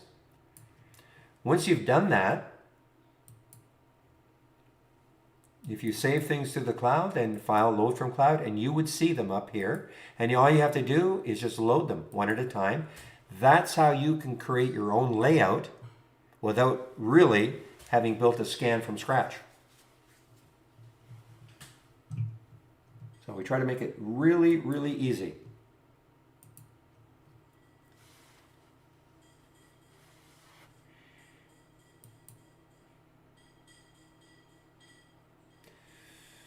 Okay, William, again, I don't know if you're still in the US Steel short or long, but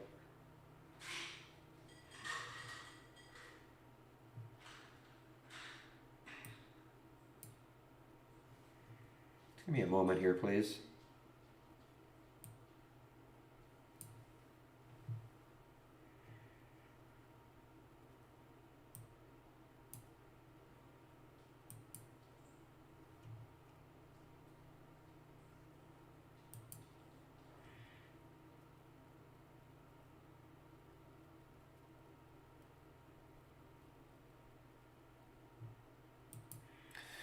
Okay, well, that was a lot of winking I was trying to do at you because, you know, I just looked at that and, you know, it came in, one of the few that came in my scanner today. I do apologize. They're not going to get too many alerts today. We had some problems with our server and I had to scramble early morning trying to figure out what was going on. Of course, I didn't fix it, but it was harassing our development people, like what the heck is going on. So consequently, as I said, I didn't think we'd get very many alerts, but the one we did get on the downside, certainly US Steel, a good one.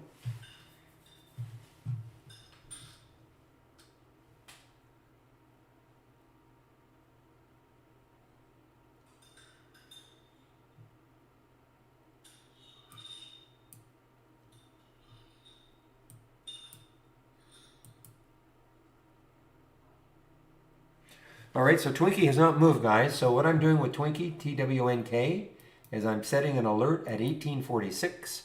See if it takes that out. See if it takes it out later. Okay, it is not moved off the alert price, really.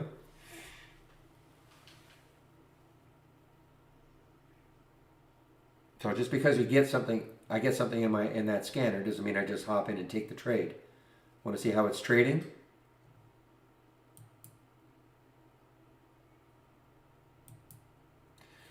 Well, this one was not shortable for me. The FFIE was not shortable for me at Interactive Brokers. This is just getting thumped here.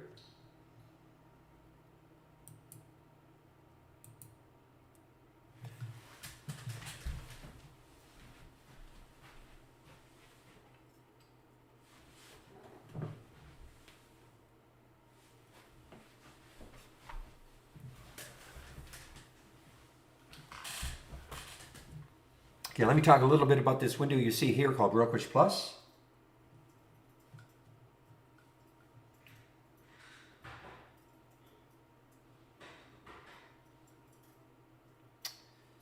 And just got to find the link, sorry.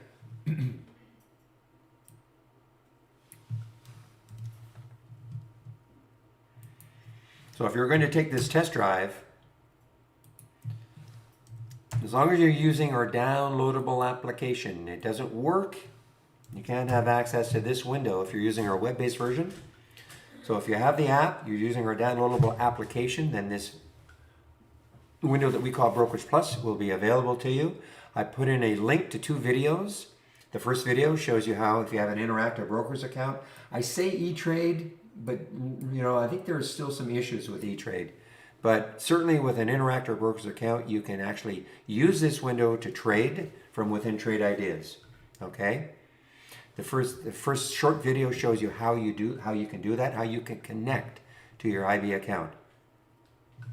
The longer video shows you a lot more of the features of Brokerage Plus, and all those features apply to in simulation mode or paper trading mode also.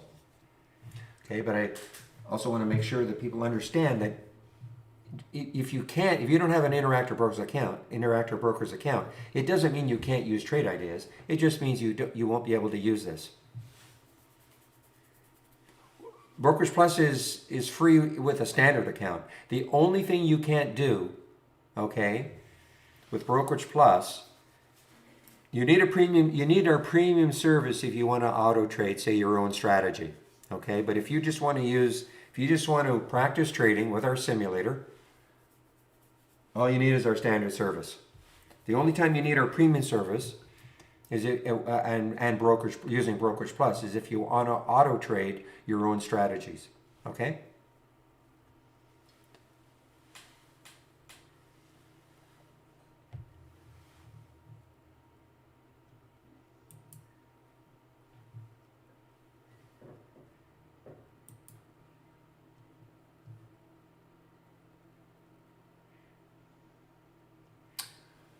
So let's take a look at taking a trade, in the simulator. I'm gonna start off right off the bat with the money management and all that. Okay, so when you start out trading, not every trade is going to work. I'm going to take this Twinkie trade. I'm going to show you what I'm going to do. I'm going to take 500 shares. What's the spread? Yeah, the spread's only a penny. I'm going to buy right at the market. Took the trade at 1836. I'm going to put a stop at 1816.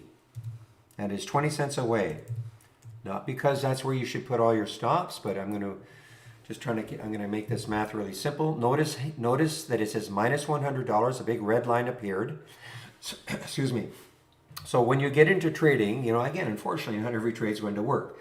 So the way myself and many in this room trade, and a lot of people will preach this to you, you have to have a stop. You have to have a price that you're going to get out of the trade when you say, you know what, it's just not working. Now, when you start trading, you should also, look for reasons not to take a trade. You should have some kind of a checklist. Don't make it 100, checks long. Otherwise, you'll never get in any trade. But let's just say there are, certain things that have to happen before you'll get into a trade. That's only going to come with practice. But let's say you do check everything, and yeah, the volume is there. Maybe it's up enough, it's trading up normally, had some good news, whatever. All those things are, you've been able to put a check mark, so you take the trade. But guess what? Even the best setups don't work all the time. So that's why we're always saying, have a stop, get out, you move on. That setup could have happened later on. Maybe you were just a bit early, and maybe you can get back into the trade later on if it sets up again. So that's the first thing, establishing where a stop is. Now, that again is going to come with practice. The way I do it is I sort of size up a chart and kind of look at a chart and say, okay, I think this is where there is a support level. If it broke down through that support level, I want to be out of the trade. You know, that's a very general way I do it. Others may take up the low of the previous 5-minute candle or a 15-minute candle. How you determine where you're going to place your stops is only going to come with practice. Now, where you place your stop, notice what I did was I had an entry at 1836 and I put a stop 20 cents away. I just wanted to make the math easy because now the next concept is, okay, if you're kind of sitting there nodding, going, okay, I get it, I should place a stop. Now, the next thing is, okay, if I lose on this trade, how much am I willing to lose on the trade, dollar-wise? Now, if you have boy, look at this SPIR just tanking also. So many things are just tanking. So if you have a $5,000 account, you obviously should not be risking $1,000 a trade. So in the simulator, I'm always showing a risk of $100 a trade. And that share sizes me. How? Well, if I take my entry and my stop, happens to be, in this case, a 20-cent difference. It doesn't mean that every trade I take has a 20-cent stop. I just wanted to make the math easy. Because now if I take that 20-cent difference and I divide that into the $100 that I'm willing to risk on the trade, I get 500 shares. Okay, that's why, just to make the math very, very easy. So of course, if you can get that concept, obviously the difference is not always, if you're going to risk $100 or $50 or $150, whatever that number is, you know, your share size will vary from trade to trade.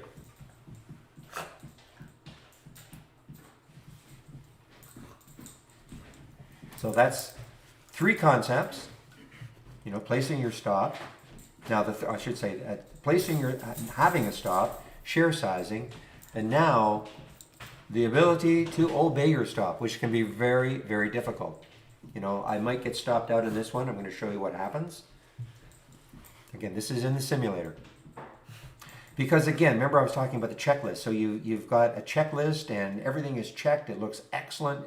It's a great setup. Again, it may not just work. So now you start second guessing yourself though, thinking, man, maybe that stop was too tight. So you start reducing it, moving it down, okay? So if I move it down here to 1806 and it hits 1806 and I obey it, well, I'm out 150 instead of the 100 I was willing to lose. But you know, that's bad enough, but I know what's going to happen with a lot of you. You're not going to obey your stop. You're going to watch it go down through your stop. And your loss, your manageable loss, will start turning into, you know, $200, $300, $400, $500 before you finally sell.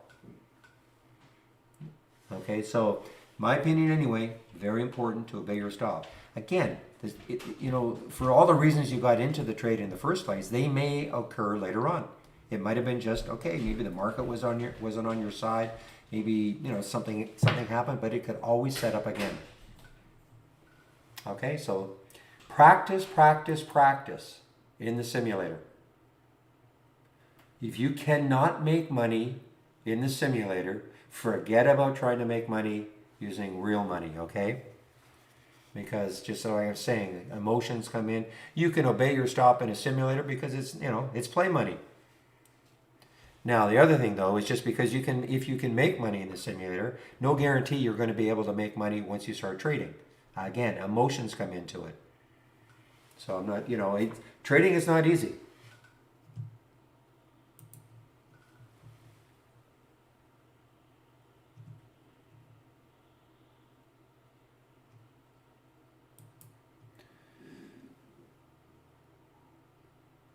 Okay, guys, well, very modest number of alerts from my watch list today, but that's certainly a good one. Now, there's an example of, you know, seeing what the news was.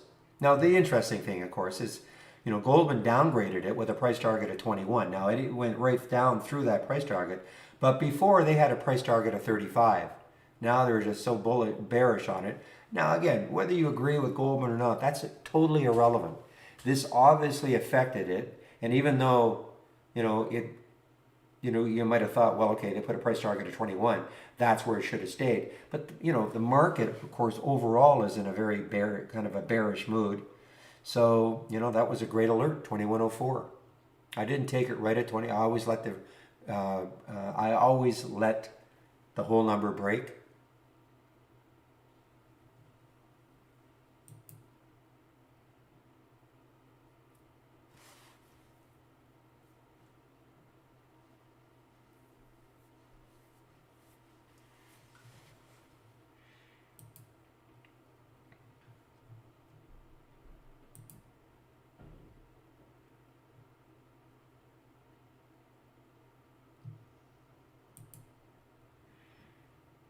And you can do all this, what I was just doing here, you can do all this with our standard service, okay? And we don't recommend it. If you're new to trading, forget about auto trading. Just forget it, delete auto trading from your memory, okay? Just delete it. If you're new to trading, forget about auto trading.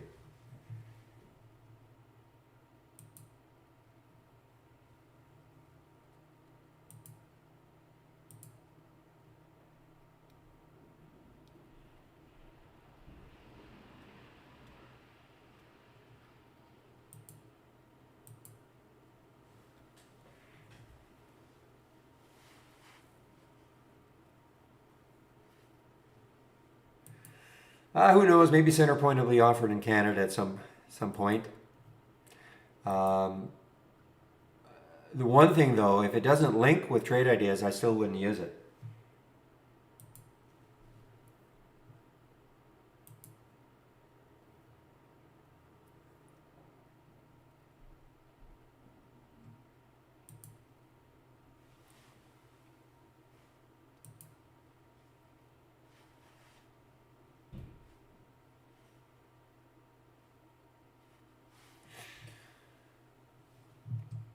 All right, my alerts have finally kind of dried up a bit.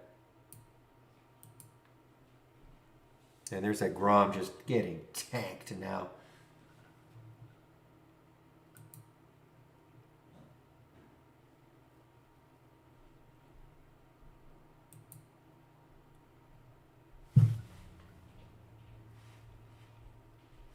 Boy, those crypto plays just had no life.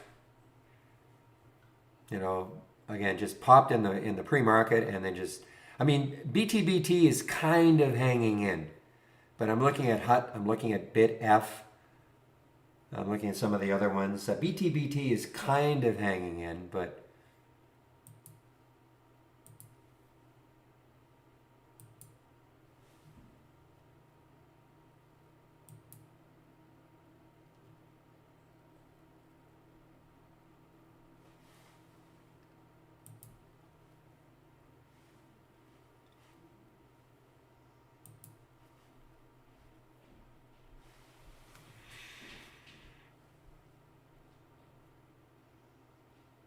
so now, if I want to get out of this trade right now, okay, the twink trade right now, TWNK, I could, this is a hotkey. I can flatten it. That's what flatten would do, gets me out. Or I could get out of half my trade, or I could double my position. All right, these are hotkeys you can use. Good, finally the total and the today's are equal. So this gives you a gauge. Right now what it's telling me, I'm $52 down. Again, this is in the simulator.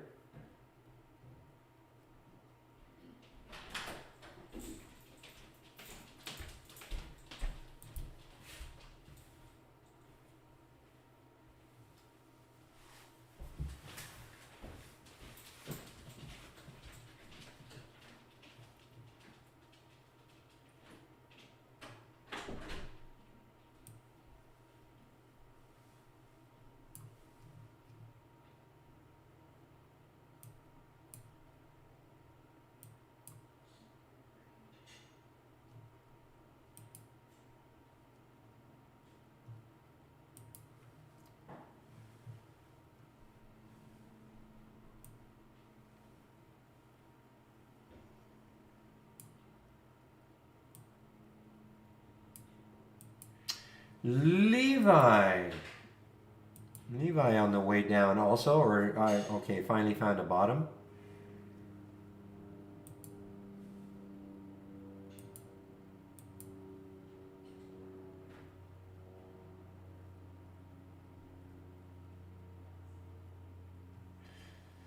All right, let's take a look at, whoa, guys, if you're in the Zine just took a nice pop for you, XENE.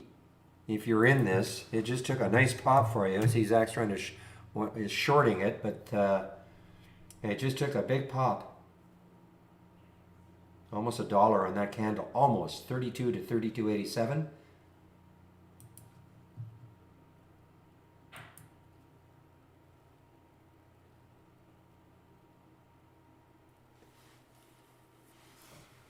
Woof. This is a big move. That's a 2-minute candle, guys. I mean, that's a dollar. That's over $1 move.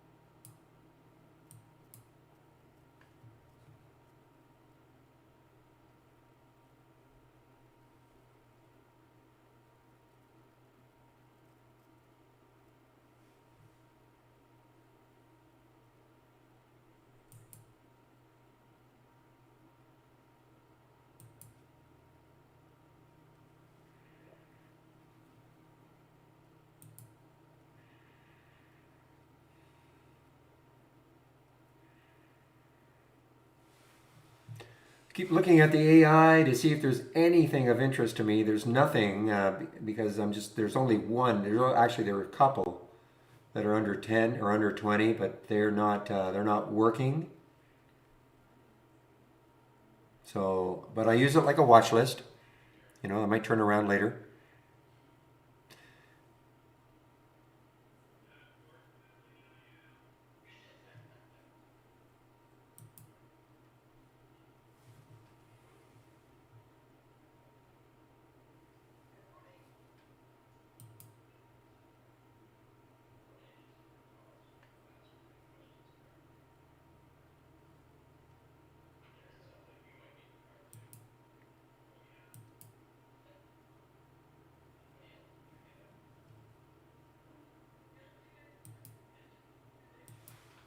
Okay, I said I was going to take a look at the sectors. Let's see if there's anything that has really changed now that the market is putting in a mini, I call it, this is a mini rally.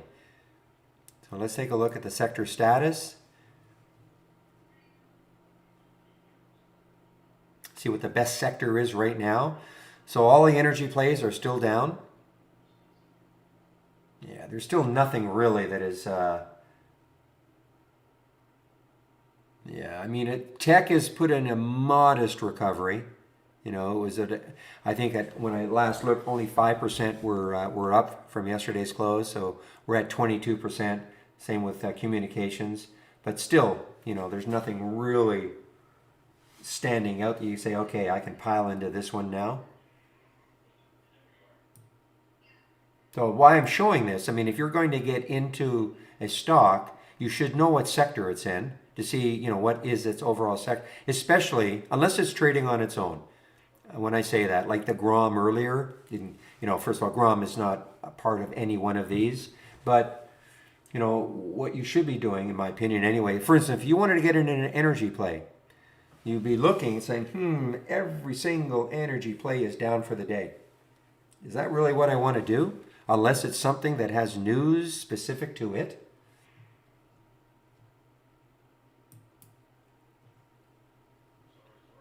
And you'll notice,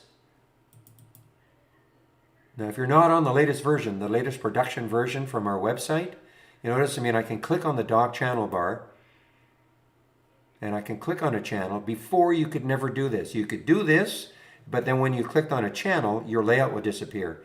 Now with the new docking version, you can click on a channel and your layout does not disappear. So it allows you to kind of surf through the channels during the day if that's what you want to do.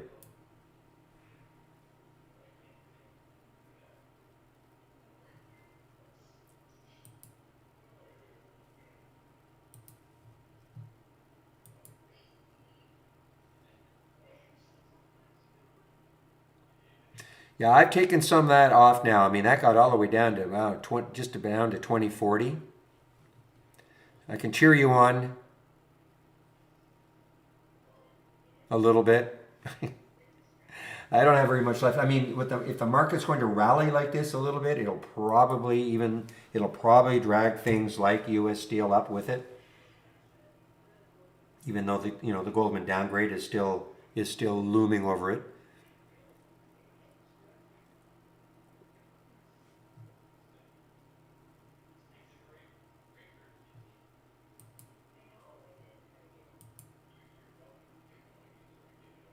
Well, the best is always the latest. So I mean, when you say what version is the best, it's the one on our homepage, the production version.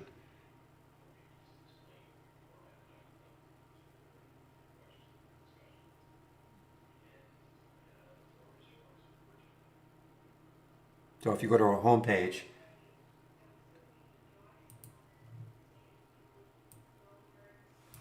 if you click on my homepage link,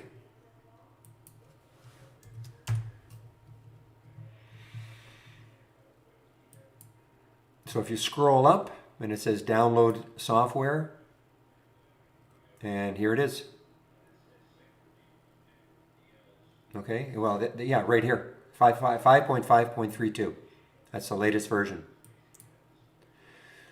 When you say you're not seeing any of the channels, etc., you're talking how can I pronounce your name? Lakshmana?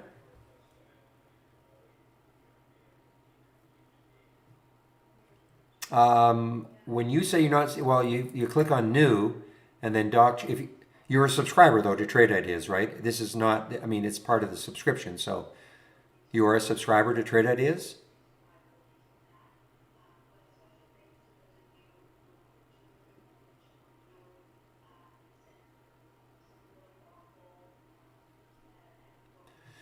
Okay, well, you either know, I mean, did you, I'm trying to be mean, but I mean, you should know if you subscribed or not. Sounds like you're not a subscriber, so no, you need a subscription to see all this. You obviously I'm sharing all this.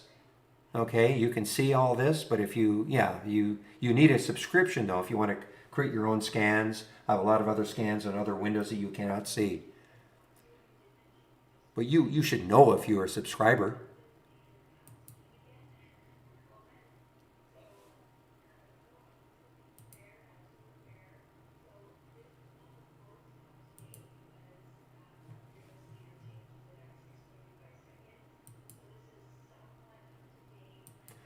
All right, tack, you are inching slowly down. Let's see if you can get, down to, I mean, it'd be fantastic if you could get down to the low of the pre-market. See if that can be a bit of a magnet or even that low here. Some of these bottoming tails.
DATS, I'm sure DATS is probably rebounding the way you're saying, oh, yeah. All right, I have an alert. I think I have an alert set up here on the SPY around 431. See if it takes out those two highs right up here.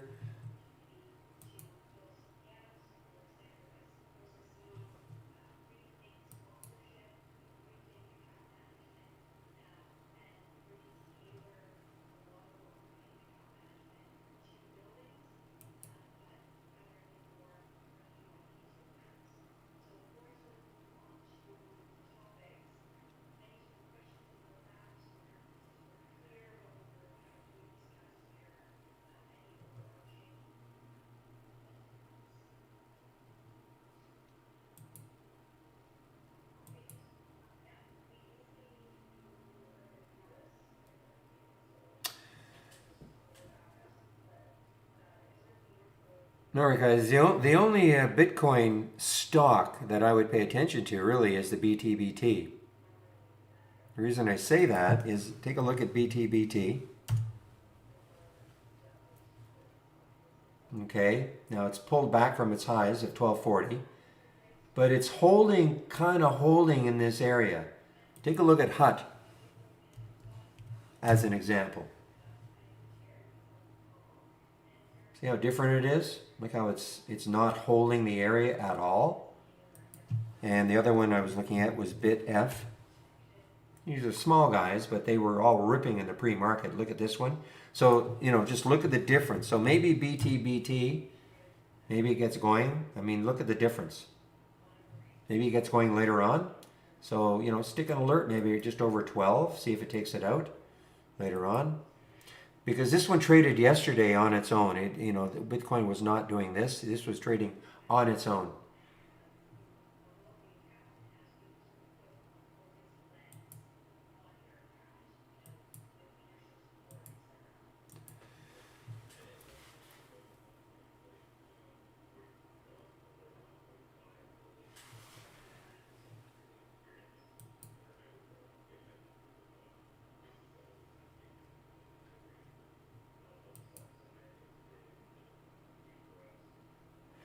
All right, Pack B. Whoa, what do you got here? What's the next low looking left on the monthly is 2022.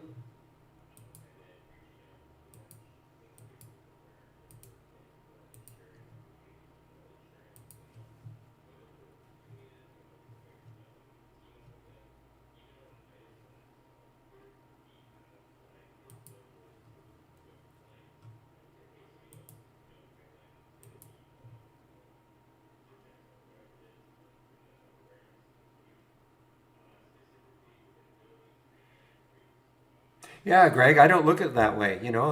Not every day is going to, give you, all sorts of fantastic trades or looks even.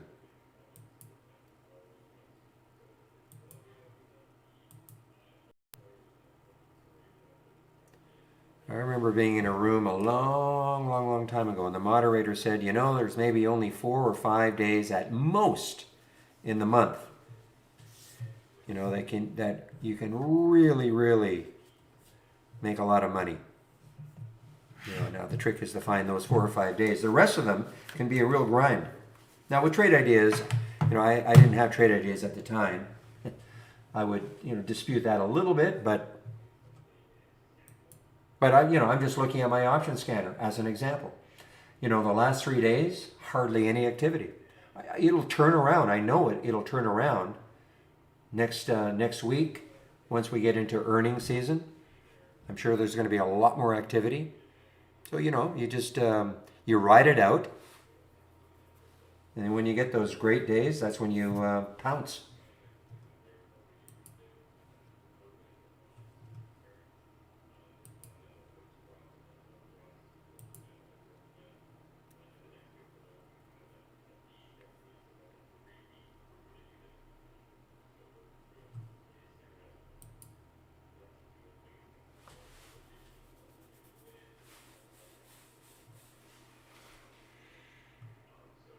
Levi is continuing down here, guys. Trying to take out the whole number, 24. The next low looking left is 24, 2404. It takes that out. I mean, it's what? Take a look at the monthly chart. What's the low? 2365. So takes out 24. I mean, it's got a shot.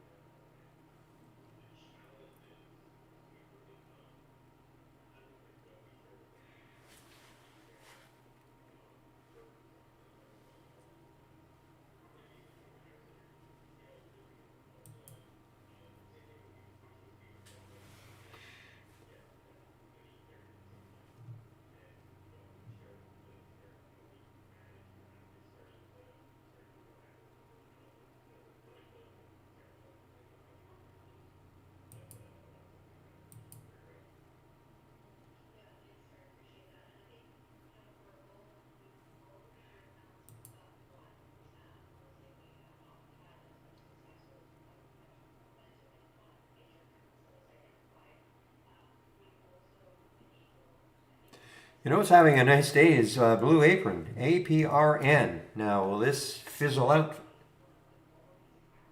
But it's having a pretty good day. I mean, it's taken out all these highs now.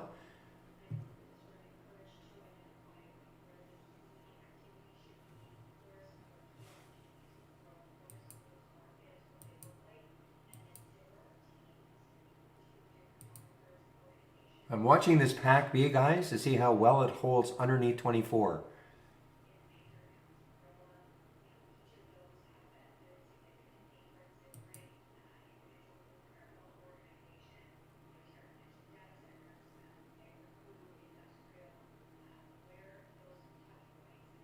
See if it's just a brief pull up and then a continuation of the fade.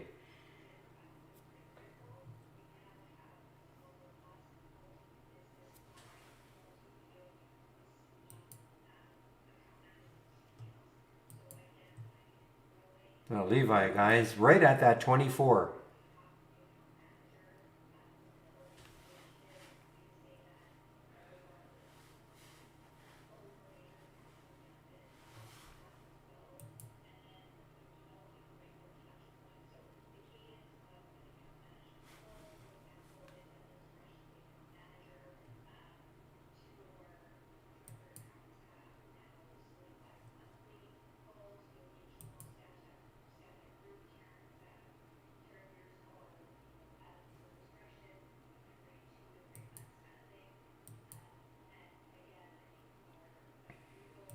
I better put my price alerts in here for TAC just to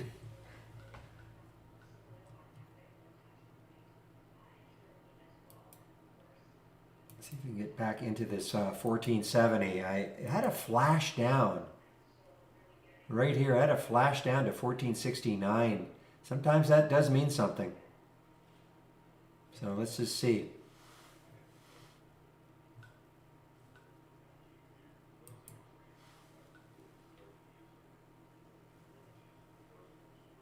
Well, guys, Levi now below 24, 23.97 now.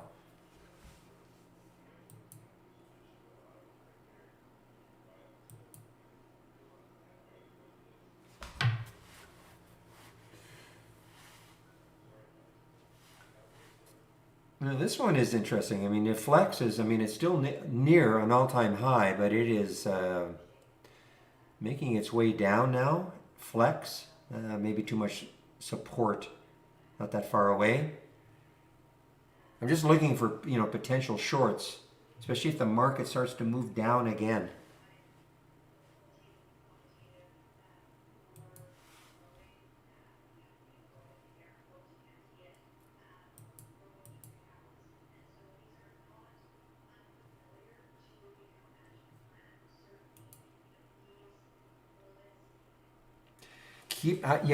I keep saying this. Keep an eye on that BTBT. I mean, it is definitely the strongest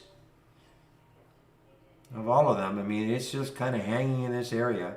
If it takes out 12 on volume, that could really get it running again.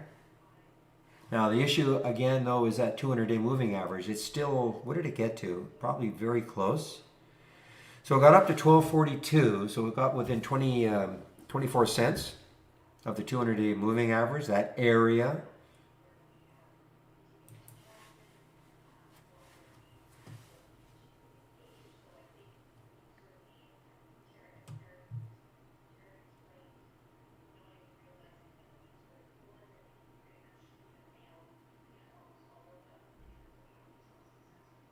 Zach, William won't listen to you. He's going to take his 1.5% and exit no matter what. And if that's before 31.95.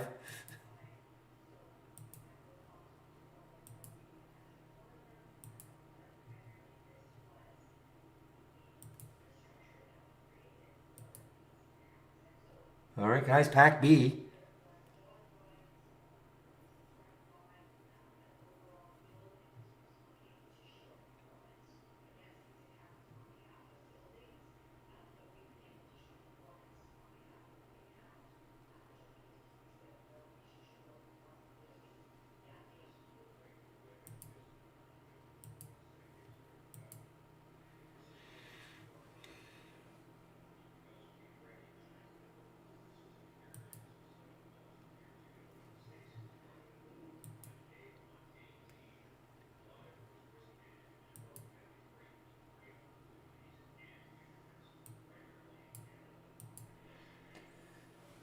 All right, IGT on the move here. IGT, boy, it's almost an all-time high. I guess this is the all-time high over here around 30.94. IGT on the move.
I'm sorry, guys, internal discussion going on.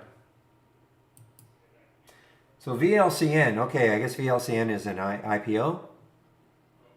Priced at $5.50 a share. Ooh, okay, how many shares? So $5.50 a share. I just want to do a quick look to see who's behind this one.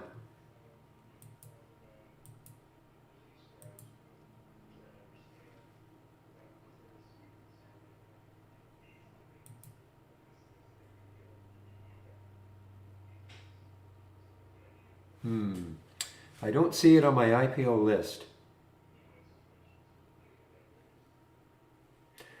This could be a big one, right? This iFit is supposed to open today.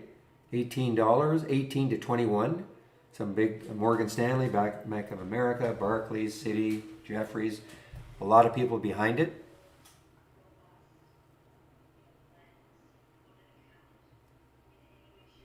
But I don't see the other one. I don't see the VLCN.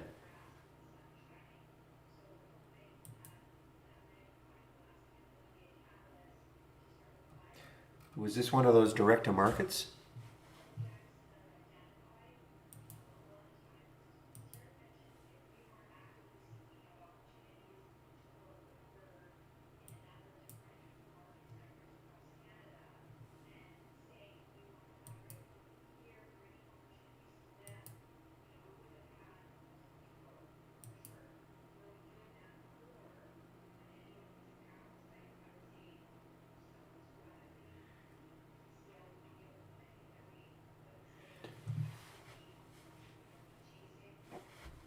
Boy, is Vonage still around?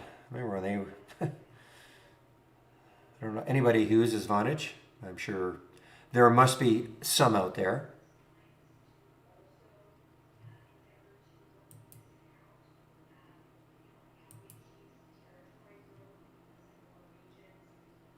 Real, have you flipped your daily breakdown or breakout?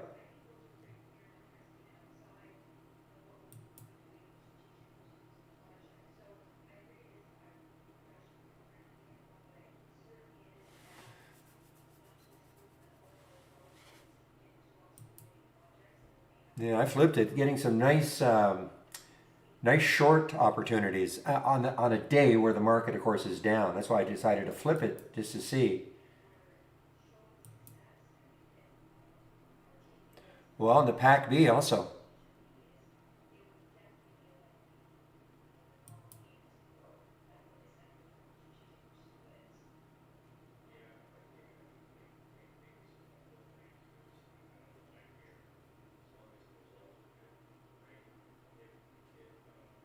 Yeah, we're getting another big red bar on the SPY here.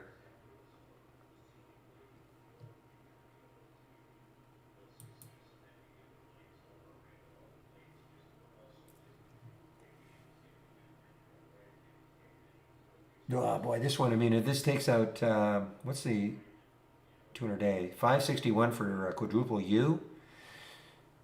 Big area for to try to hold.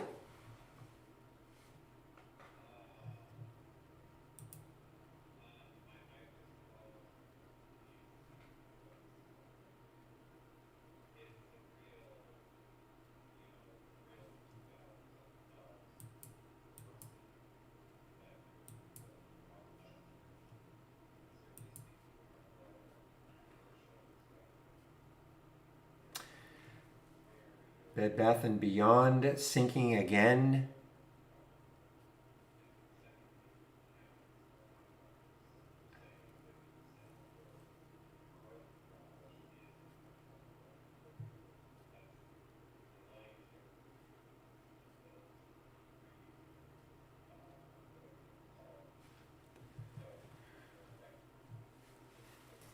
MEIP, okay, MEIP.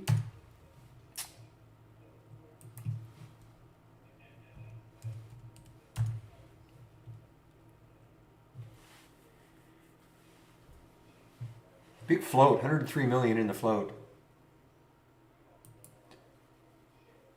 Can't get any information on this VCLN IPO. I can't get anything. I don't know where it's from. Electric Power Sports Company. So it's a very, very, it's a very low IPO, or they have, I mean, 16 million to IPO, so it's very low priced. Not many shares outstanding, obviously. Maybe a couple of million. It was not on my IPO calendar.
Well, I'm sure Navi is showing up for you now, Real.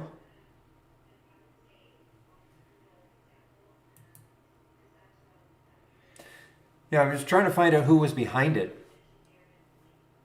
So if they're raising $16 million, that looks like, you know, about what, 3.5 million shares they issued. So it's very, look at, guys, you know, look at BTBT. I mean, it has been the best. One of all those little Bitcoiners, crypto plays this morning. Keep an eye. Look at the volume starting to come in again.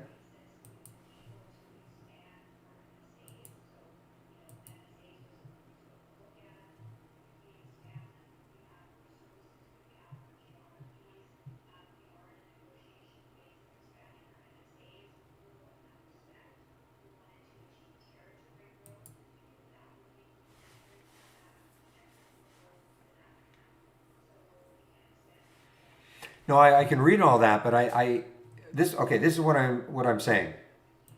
I have my IPO calendar. All right. Here's my IPO calendar. Unless I cannot see it, this is the IPO calendar right here. Unless I'm just not seeing it, it's not listed here anywhere.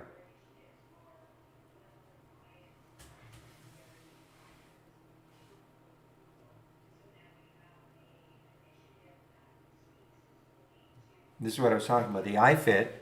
iFit, isn't this Nordic Track?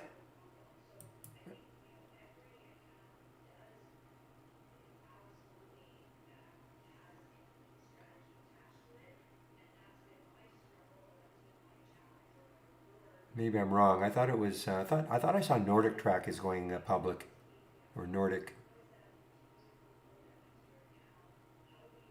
Okay, I must be wrong.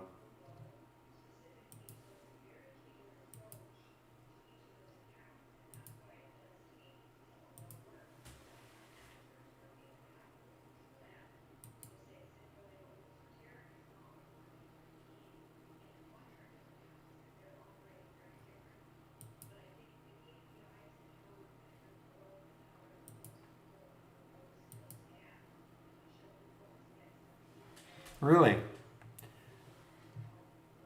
Okay. Who's behind it? Can't be anybody big.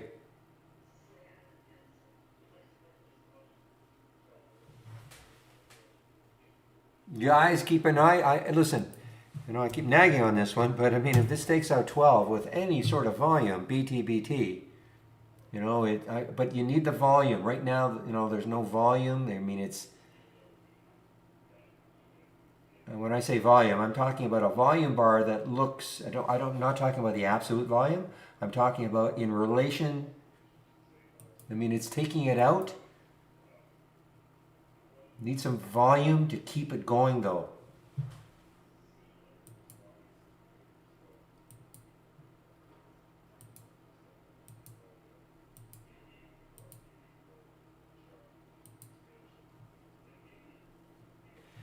See, some volume is coming in on the 2. Want to see a big volume bar on that 5. BTBT.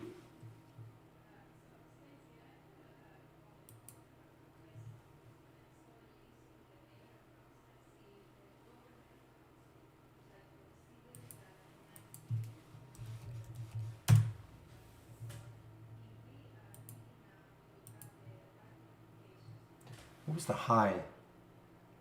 High was 1243.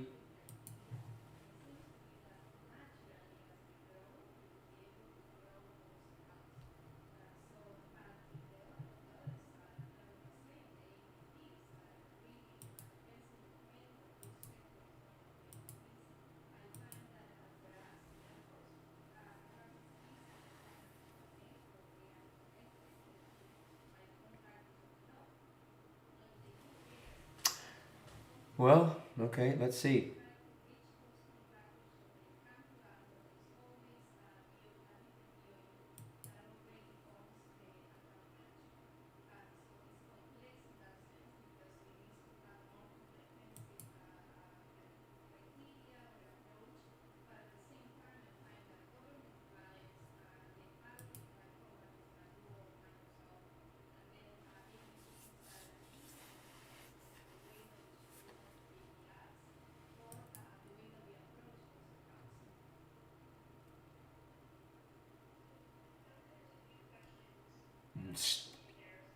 But the BTBT guys, I'm just staring at it, because what gets me out.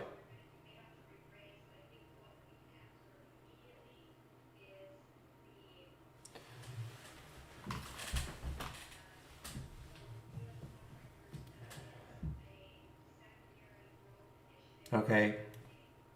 Ooh, well, I was going to get out, but it's just I'm hanging by a thread.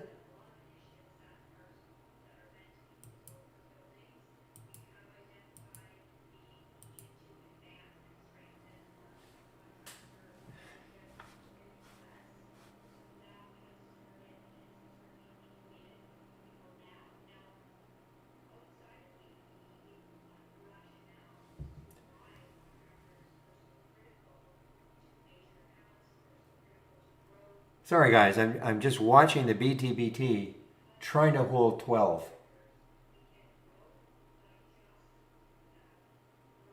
See, there was a little bit of volume that came in on the 5, so.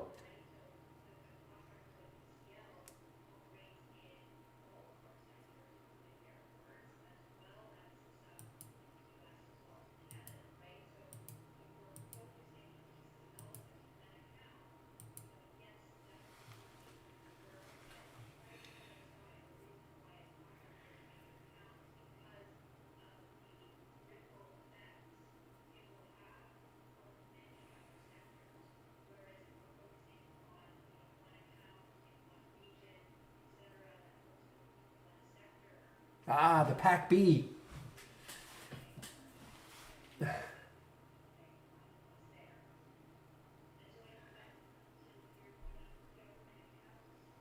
Well, when the market's weak like that, real, I mean, your reversal or just flipping that one. When the market's weak and moving down, you know, I know the theory is that you're playing them for or looking for bounces, but I don't know. When the market's weak,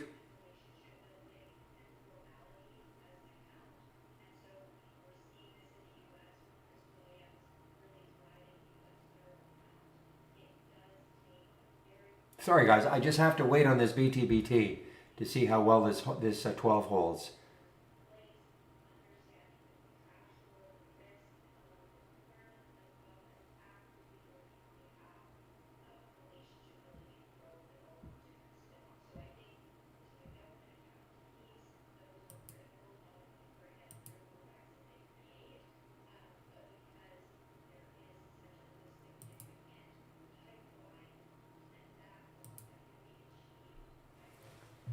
Okay, I took a small loss on the BTBT. I'm going to wait and see if it takes this out again. This about this 1210 loss or 1210.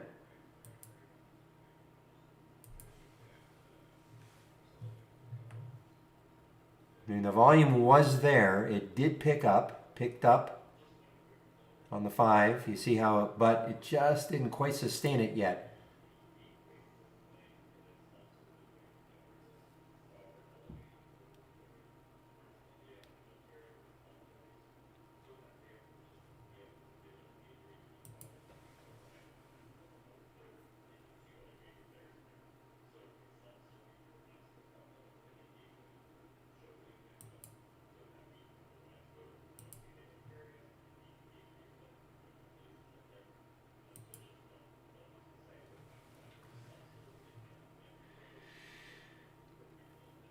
Okay, well, I have to, I'll leave this, and if it takes out that 1210, it kind of like that.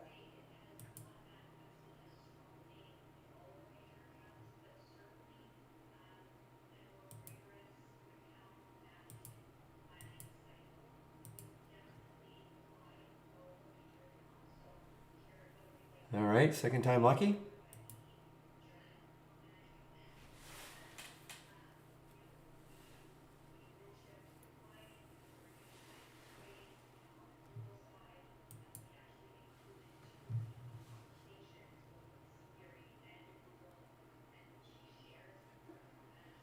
Zero, CJ. Zero. I've been using it now for 5 years. Very happy with the execution, reliability of the platform. Very happy.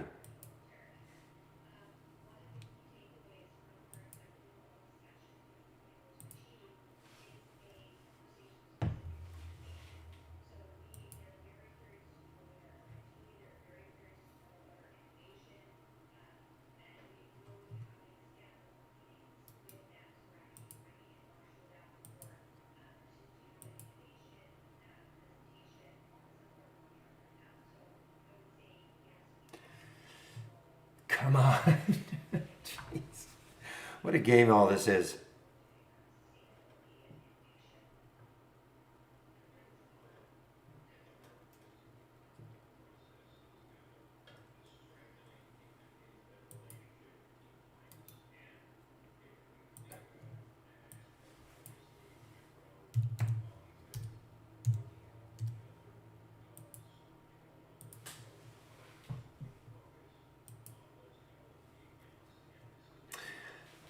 Whew. All right, guys. I'm 11:39. I'll be taking my break in about 15 minutes or so. Which platform is what? You're talking about Interactor. I'm talking Interactor Brokers. That was the question. If that's your question, which platform is that? I'm talking someone in our YouTube room. That's the broker. That's the brokerage that I use. Interactor Brokers in Canada.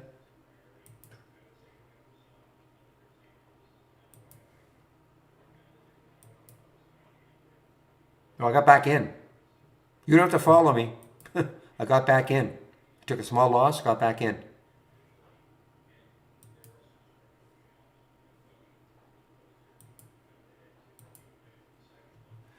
This one, ONDS. I've been waiting to see if this one, what's the volume like though? Actually, the volume is pretty good, guys. This one is interesting, this ONDS. I mean, I was waiting for this one for about 4 or 5 days to see if it could take out 10. You know, I had my price alert set there, so it is over 10, but it's extended on that breakout, but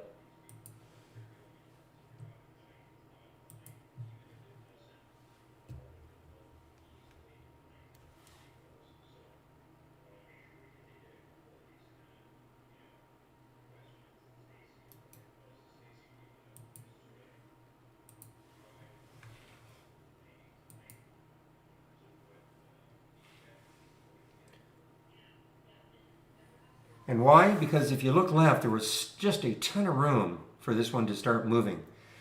I think this might have shown up on my option scanner a few, maybe a week and a half, 2 weeks ago. And so that's why I put my alert there.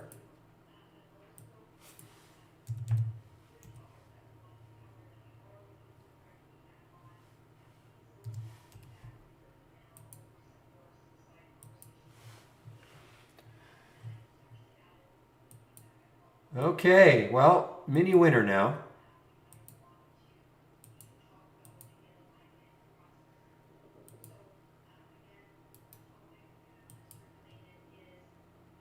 I've already traded some out. I don't trust anything today, okay?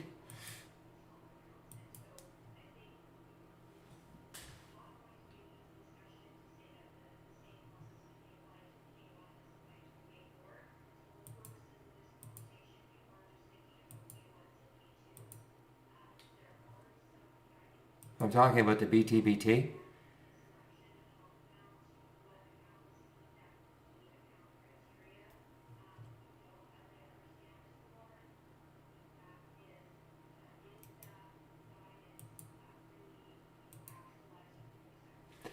Well, yeah, I mean that's the high. That's the high. Is that the pre-market? No, that's the high when it opened. So right there at that 1240.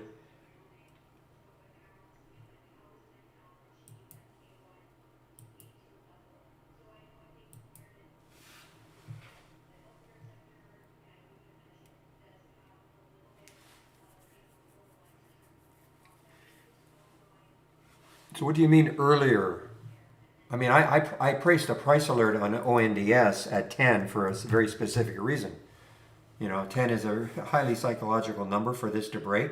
If you're talking about, you know, you wanting to see it here, you can set up any scan in the world.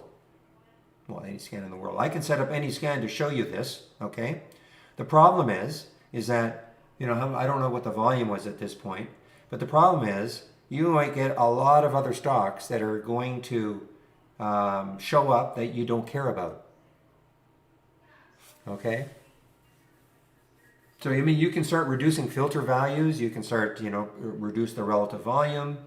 You can reduce the minimum number of shares that have to be traded. You can reduce the amount it's got to be up. You can do a lot of things to catch virtually any situation. The problem is it will introduce probably too many alerts and you'll get inundated and you'll never know which one to take. Okay, so you know, it's just one of those things. We get the question all the time. Show me, like, I want to see the stock before it breaks out. Well, of course, we all want to. But again, I can set up a scan to show you any situation that you give me. But it, you know, for the one that you want to see, it might introduce 20 others that you don't want to see. So there's always a trade-off by putting. That's why my option scanner doesn't give very many scans or very many alerts. It's the way I want it.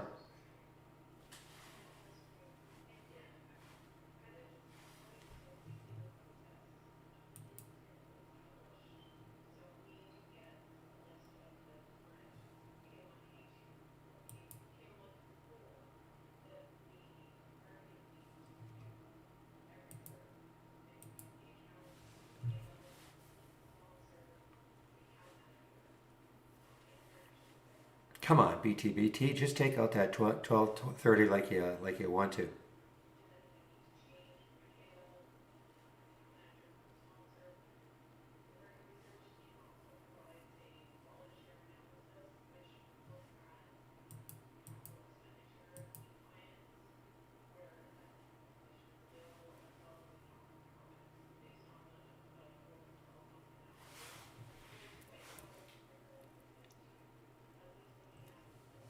And this wow, I mean, I don't know, William, you said this is kind of snoozing, but this one, VLCN, I mean, this is, you know, one of those ones, I wish I knew who was behind it. Is this a, by any chance, is this a China IPO?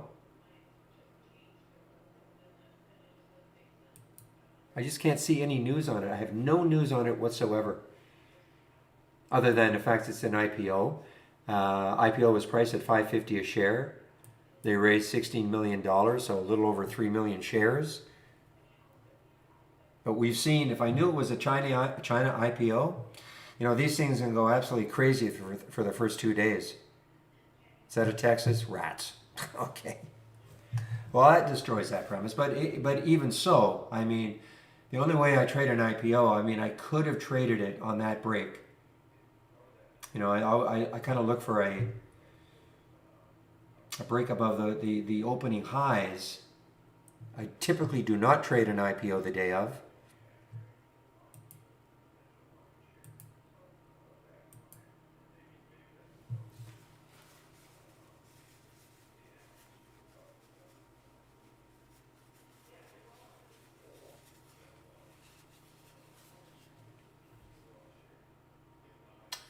All right, guys. Well, that's it for me and the BTBT.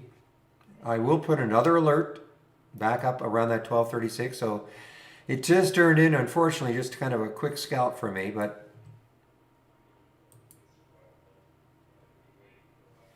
yeah, I had Questrade. I had Disnet. I had Questrade before. The only reason I did is because IB, even though it was in Canada, we did not link with it well at all. We, meaning Trade Ideas. Once we were able to link with it, I'm not talking about, you know, using IB, this Brokerage Plus platform.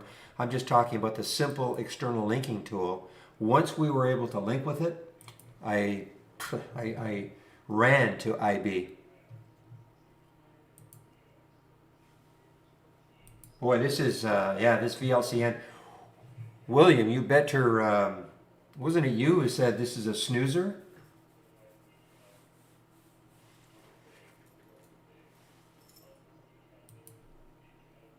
Somebody said VLCN was a snoozer. Yeah. So does IB have all the shorts you ever want in the world? No.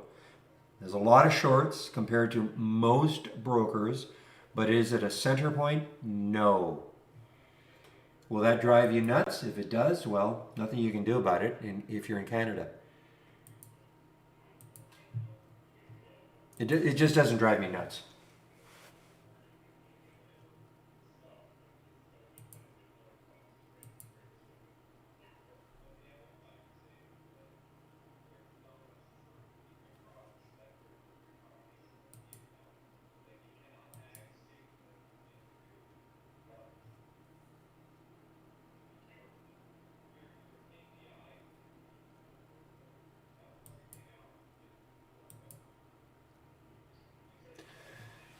What do you mean it doesn't? I mean, are you talking? Well, always get a message. Always, I get a message if I ever try to short something accidentally when I see that there are no shorts available right now. I usually get a message maybe the next day. Oh, pre-borrows. Oh, that I don't know. I've never. I just don't get into that. Um,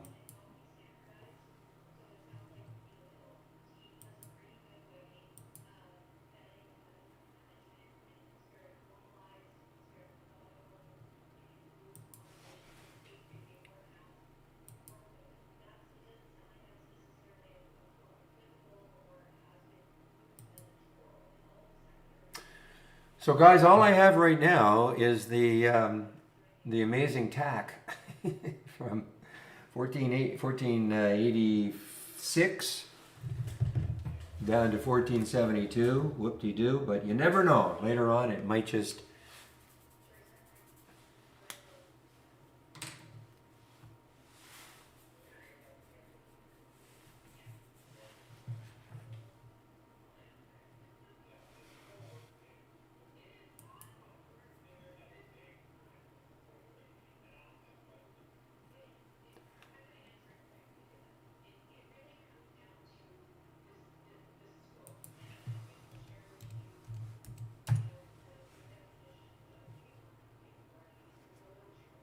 Yeah, Orvis, I don't care what the apes are doing. Okay.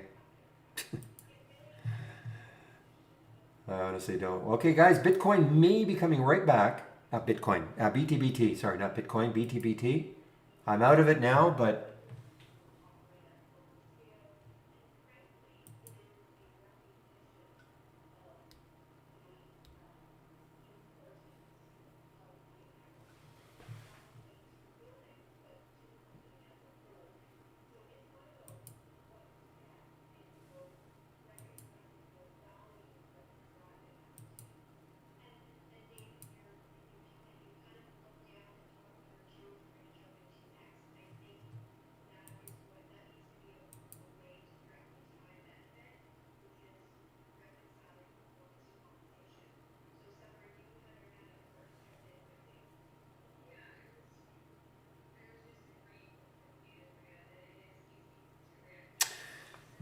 so I'm still interested in BTBT, but it would have to take out that last high and then just keep on a surge with volume.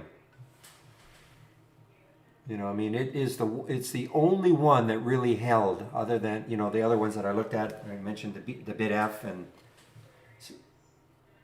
and the Hut did not hold.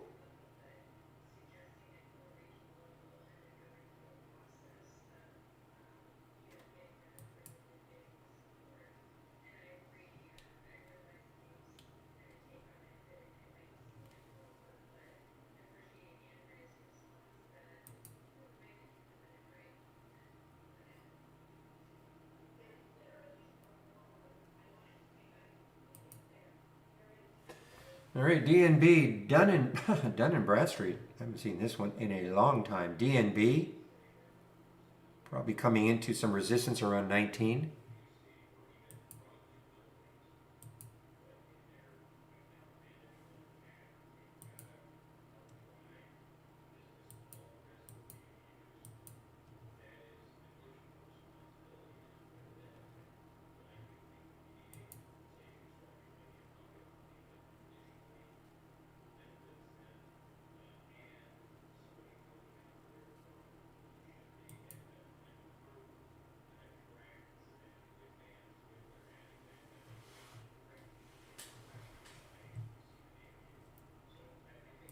Somebody saying about a room pump with the SBET. Sharp Link Gaming coming into that 5 area. Shortable, Becca.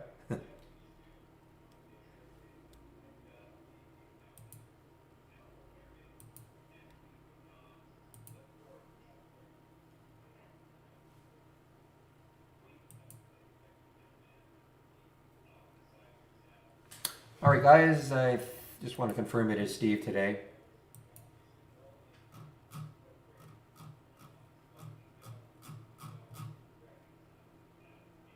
Yes, it is Steve today.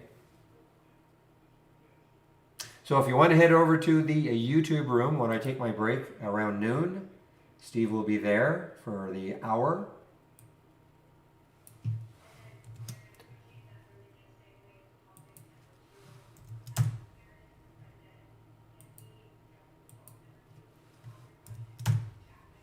Well, I think so. There were 700,000. I don't think they're going to get snapped up anytime soon.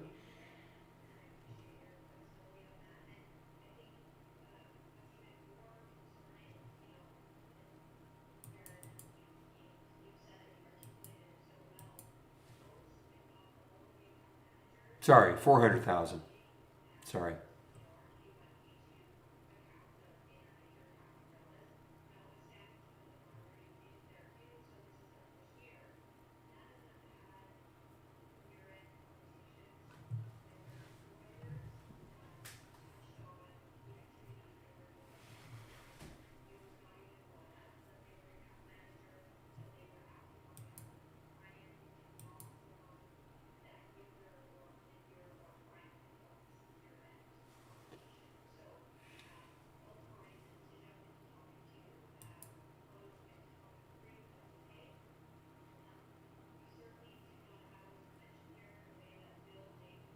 Yeah, this is turning into a severely choppy day now, guys. We had the up, down, up, up, down, up. So this is turning into a pretty choppy day.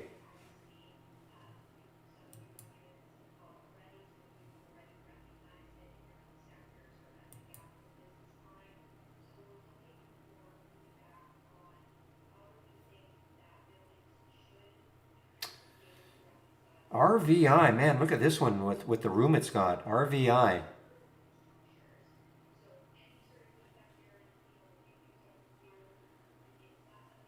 High is 29 right here on the monthly chart. That's probably, yeah, there's nothing in between that, I don't think, and the current price on the charts.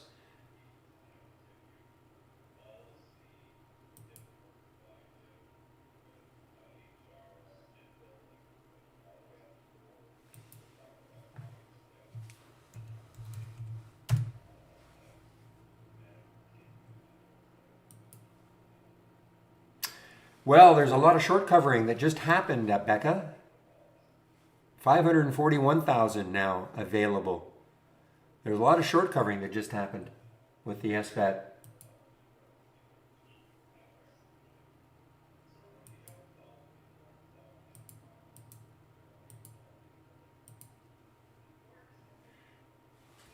Because that went from about 387 up to 541. So people cashing in.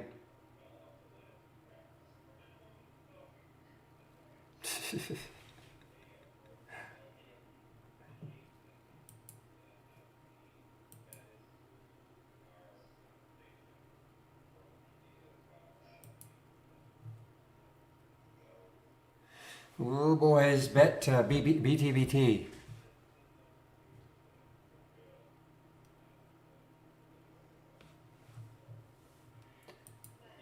Wow, this VLCN. I wish I could have recorded, go back in time, William saying this was a dozer.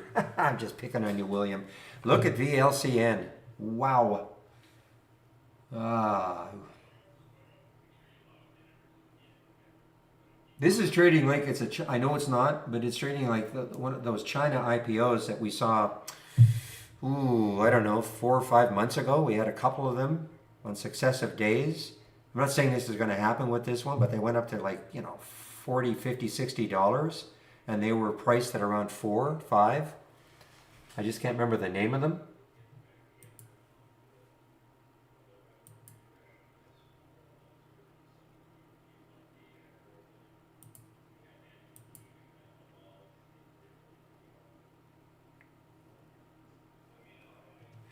All right, guys, I'm going to put my announcement in that'll be on my break.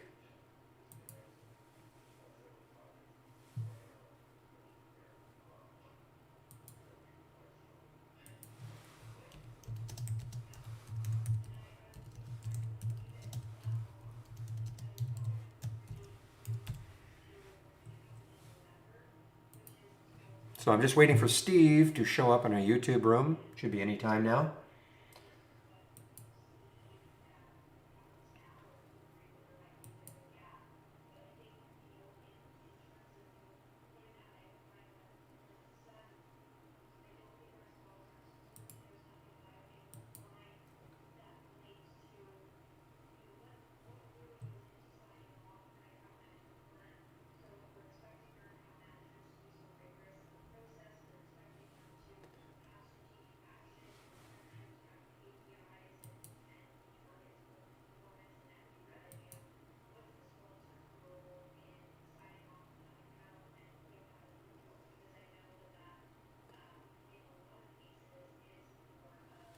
IGT, guys.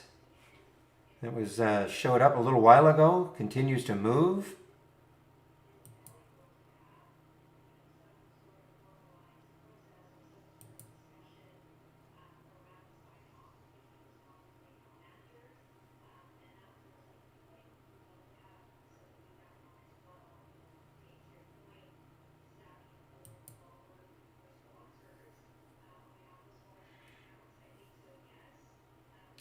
All right, because I'm taking my break, so Becca, I love IB. I was able to scalp a little short for SBET.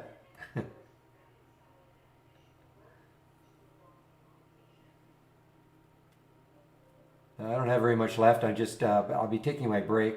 I think Steve should be showing up any time now.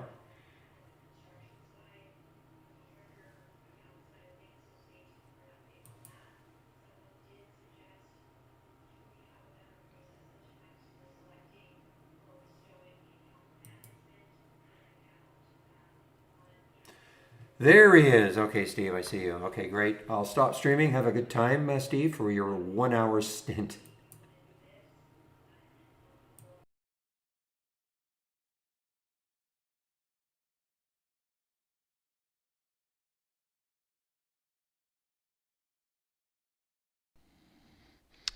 All right. Welcome to my desktop. Thank you, Barry. I will have a great time. Hopefully, you guys will too. Barry's going to take his afternoon break. It looks like you can hear me, so I'll put that on mute and I can still see your questions. All right, so you guys got me for the next hour. Whatever you want to talk about, we will talk about, and I'll do my best. Do my best to help. You know, initial observations, macro speaking, market speaking. Let's see, we were last together, what, 5 days ago? 1, 2, 3, 4, 5.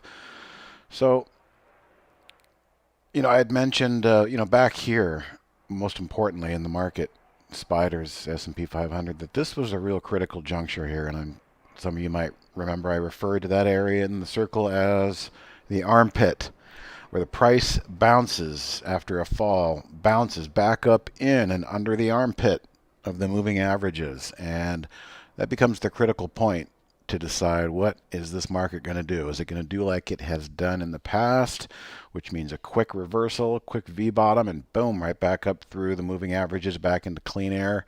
But this time, I see something totally different. I see this gap down, this attempt to fill the gap. It does fill the gap and then rolls back over to new lows. That is not healthy. And the last few days have just kind of been spent grinding back and forth. And I think the real bellwether to keep an eye on, at least I'm keeping an eye on, is my 10-day moving average. This is going to tell the story. If the market will continue to remain under pressure, the highs of the daily candles will not close. They might tick or trade above briefly, but they will not close above that declining 10-day moving average. And if that happens, that just tells us that the price is continuing to consolidate, but it's doing so under pressure, under protest. What the bulls need is, for these levels to hold down here. That blue line is just a price alert for me to know if the spiders do want to try and make a new 5-day low here. But for now, that's probably our floor, and the declining 10 SMA is our ceiling. And we're just kind of grinding and chopping back and forth. But that's what I'm watching. Yes, the Halloween spooks are coming early. And of course, I'm sure people are all aware that October is seasonally a volatile month. For whatever reason, October can be an interesting month for volatility. So we'll see. But that's what I'm looking at. I'm just really focused hard on this 10 simple moving average there. And as long as that holds the price down, then I'm not going to be bullish. Let's just put it that way. All right, so welcome to those of you who maybe have been told to come in here from our support staff if you need some help with the program or figuring something out. A lot of you may have noticed this morning we had a little bit of a technical glitch. Then there was some back office issues going on overnight, and it basically required a restart of Trade Ideas, which is always a good idea, a good habit, practice to get into. But once you've restarted it, it also requires, and this is a real good trick, if you don't click on account, reset connection when things don't feel right or look right or are slow or not loading or the data looks old, that's your friend right there, the old reset connection. It basically unplugs from one server socket and plugs into another to see if it can jump start the system. So a lot of people had to do that this morning. If you were wondering why you may have seen some weird data, that was the reason.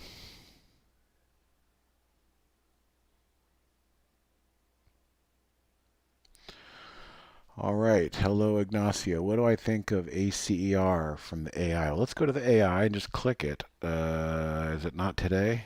Oh, there it is, ACER. It's a long. Let me just start off by saying one of the first things I noticed when I brought up the AI was directional bias today. Look at the amount of shorts in relation to the amount of longs. It's almost 2 to 1. In fact, it is 2 to 1. So the AI is kind of giving us a directional bias today that it doesn't feel like long really has the odds in favor. It's more the shorts. But the one you're asking about is one of those longs, and it's ACER. Let's take a look. Very quiet chart coming into today. You can tell this was not really on many people's radar, but it did fire the AI today. Looks like this was our entry right there. So we're basically back to flat here for the most part. And I, every week, often say disregard, if you can, disregard the suggested AI stop. That's just kind of an arbitrary number that's back tested. And once the market opens and things start moving around, that really does become kind of an insignificant level. What does become significant is, once again, the 10-period simple moving average on my 15-minute chart. And for those of you regulars who have heard me preach endlessly, week after week, the risk management that I will use in my 15-minute chart is once a candle closes on the opposite side of that momentum line, then I'm out. Well, we want the price to go up, and it chopped back and forth a lot, but notice that it is respecting the 10 SMA here on a 15-minute chart. Last candle, right there, that red one was very close. It pretty much closed right on the red line, so I wouldn't necessarily consider that a breach. And then, boom, kicked right back into play, and now we're back to our entry point. We've got some great volume. I'm not quite sure why. Let's see if I can get that to load. What's going on there? Single stock window is not loading. What about for other things? Well, that's interesting. Let me reset my connection in real time, just like I preached a minute ago. Now we go back to Acer. Okay, so the reset connection gave us a solution to the wonkiness that we just saw there in some of the data. So the point being is the trade is back to roughly the entry point, give or take a few pennies, but it's in play. The volume is wonderful. It's doing 96 times normal volume, as we can tell by this chart. Again, this was a stock that was a sleeper until coming into today. Probably got all kinds of news, FDA approval. There you go. That's all it really takes for some of these small guys. A little bit of FDA approval action, and boom, look at that, right as we're speaking. So what I really want to drive home here is, was this ever really threatened? Yeah, it was challenged right there, but I wouldn't necessarily call that a threat. And kicking the price back into play using that momentum line on the 15-minute chart keeps you in the trade. So hopefully you're still in that trade. I think it looks good. And just use the remainder of the day to monitor that. Now, when I look left and look at my bigger picture, I see the looming 200-day moving average, and this is right where we are right now. So there may be some sellers, some technical quant funds or whatever, jumping in here and trying to squash the momentum, but I don't think they're going to be successful. This is pretty solid relative volume, doing, again, 100 times normal volume, very strong pattern intraday. For the moment, we're blasting through the 200-day moving average. So let's zoom out a little bit more and say, you know, I'm going to look at that high right there. There's no reason to think that if things continue that, you know, maybe $3.10 could be on the table. It's the high from this candle right there, and the congestion of highs going back here. So that seems to be like an interesting target. If it does get there and gets there quickly, if it was me, I'd probably take a third off, a quarter, a third, maybe even a half. I don't know. It depends on how good your price is. But when you get to these levels, when you look left on the daily and you see where potential selling pressure might jump in this case 310, I would be a seller of a pretty good chunk to lock in the profits just in case for the remainder of the day that resistance level does hold, you're able to get some sales off and book some profits and still remain in the game in case it wants to go higher. All right, so hopefully that helped, Ignacio. ACER is looking good. I would give it a $3.10 target here for at least a chunk of that. All right. HPP simulation. Hi, do you offer opinions and recommendations of alert parameters? Sure, I can offer help and assistance in trying to do what it is you want to do or get differently out of your configuration. Yeah, just be a little bit more specific, HPP, and I'll do what I can to try and help you there. While I wait for them, for your qualifier there, HPP, let's look at the rest of these AI trades. Now this one is a short. Okay, arrow pointing down. We've been in the money since the open, but look at what's happening here. In this case, we want the price to break through. And it tried to break through right there, but looks like it found some support again. So in this case, the short sell is being held up by our moving average. This isn't a long. We don't want this line to hold. We want this line to break. And again, of course, you can just disregard the stop out of the AI. I think it's all happening down here. If this thing bounces and can't break down through and get closer to that target, then it's going to start bleeding back towards the entry. And I would just take a scratch or a flat on that trade if that's what wound up happening. Let's see, Acer, we talked about that. How's that doing? Got as high as 304. All right. What else is on here? Yeah, XENE, and it's a short. Okay, so here is an interesting one. The AI technically got out of this one with an early exit because it reversed and went back through the open. But look, we could have saved ourselves a little bit of headache. All these attempts to break the 10 SMA were stymied, and that candle right there bounced significantly off of that back up into play. That's not what we want on this particular trade. So that could have been an early warning system to get out of that particular one. Let's see what else is in here. AEO, American Eagle. Oh boy, horrible daily chart. And this is a short. Okay, so we're playing the right trend in the bigger picture. There's our entry right here. Right there. Okay.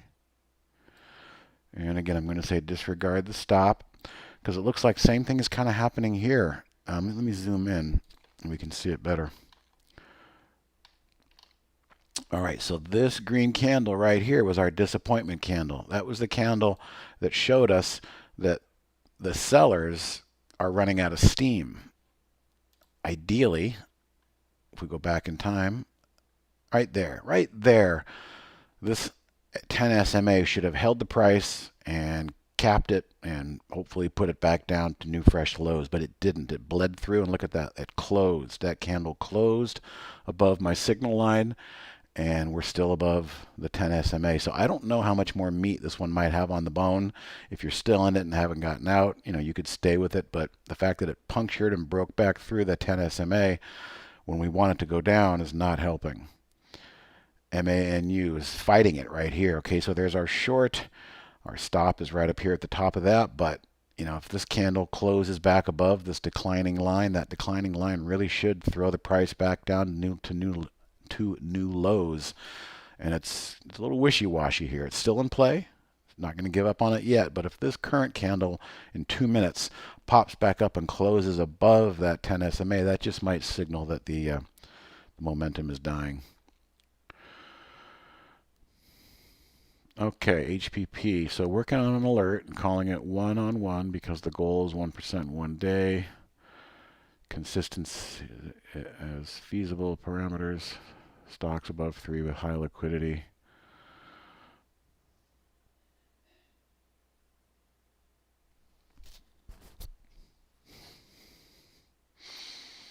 All right, so what is it not doing for you that you would like to see it doing?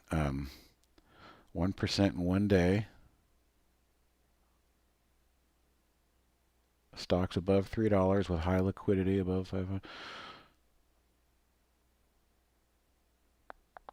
Well, there's a lot of things you probably could add to it. If I just start building a scanner here that says, show me stocks making a new high that's up 1% on the day. Well, it's already up 1% on the day. You want to see it before it goes up 1%. And that's where we got to kind of try and figure the puzzle out. What's it doing in the bigger picture on the daily chart? Is it in an uptrend? Is it in a downtrend? Is it resting on a moving average? Is it coming out of possible consolidation.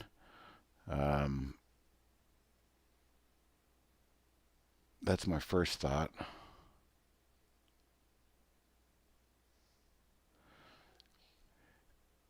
If you have a current setting for that, you could share it with me, and I can try and open it. The problem is you can't share it here in the chat window. Sending links doesn't work unless you're an administrator. So if you've got something HPP, if you have a current working scan that you want to try and improve on, you can right click, save and share. Okay, then copy that code right there, and then drop it into info@trade-ideas.com, info@trade-ideas.com, attention Steve, and I can intercept that email and we can pull it up together, and then I can try and maybe add to it based on, additional comments that you might give me as to what it is you're trying to achieve.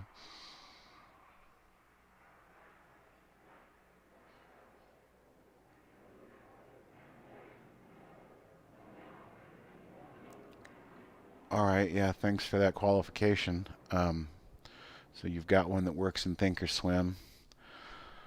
But what you gave me above there is pretty generic. I would probably need some more ideas as to what you're specifically looking for, or maybe even a chart, that could highlight the moment in time that you do want to see it. And the first thing that we got to decide on trade ideas is, do you want to make a top list window out of it, which just gives you a bunch of ideas that you can sort? Or do you want to have it event based, where it's making a new high or a new low, and the event is what gives you the real time alert?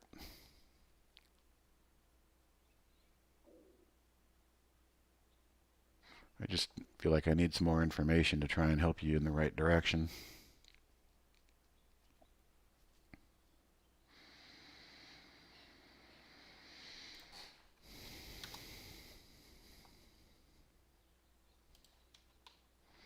S&P was having a rough time earlier. I noticed that we bounced up and we caught the 10 SMA, rolled back over, and then the buyers came in, and that right there kind of nullified the downward pressure, at least for now, in the S&P SPY ETF.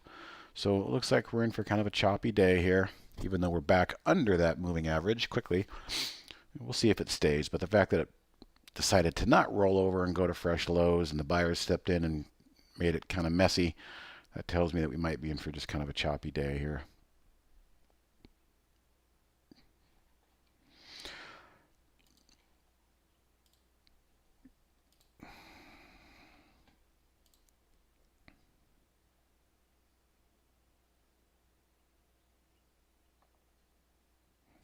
So yeah, HPP, let me know if there's any more description you can give me, and I can try and get you in the right direction. But again, like I said, the first thing you want to figure out is, do you want it to be event-based, new high, new low, or crossing something, or maybe a new high at a moving average, or a new low at a moving average? Or does it need to be just a simple set of filters, and you can come through and double-click and sort and set up the scan the way you want based on like Excel spreadsheet kind of formatting there?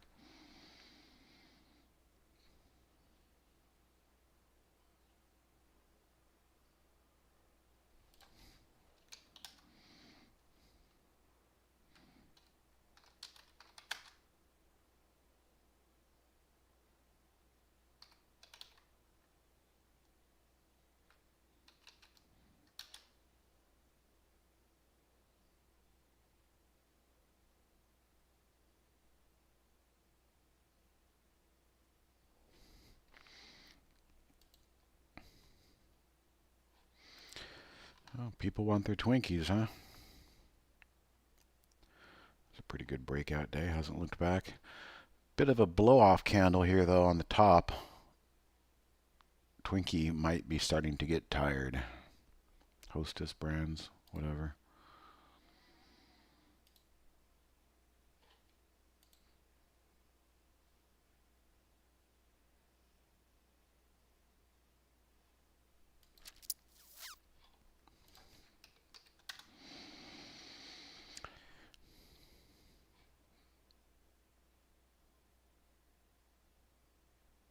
Daniel's playing with Nat Gas. UNG is the ETF for that. And shorted Nat Gas yesterday.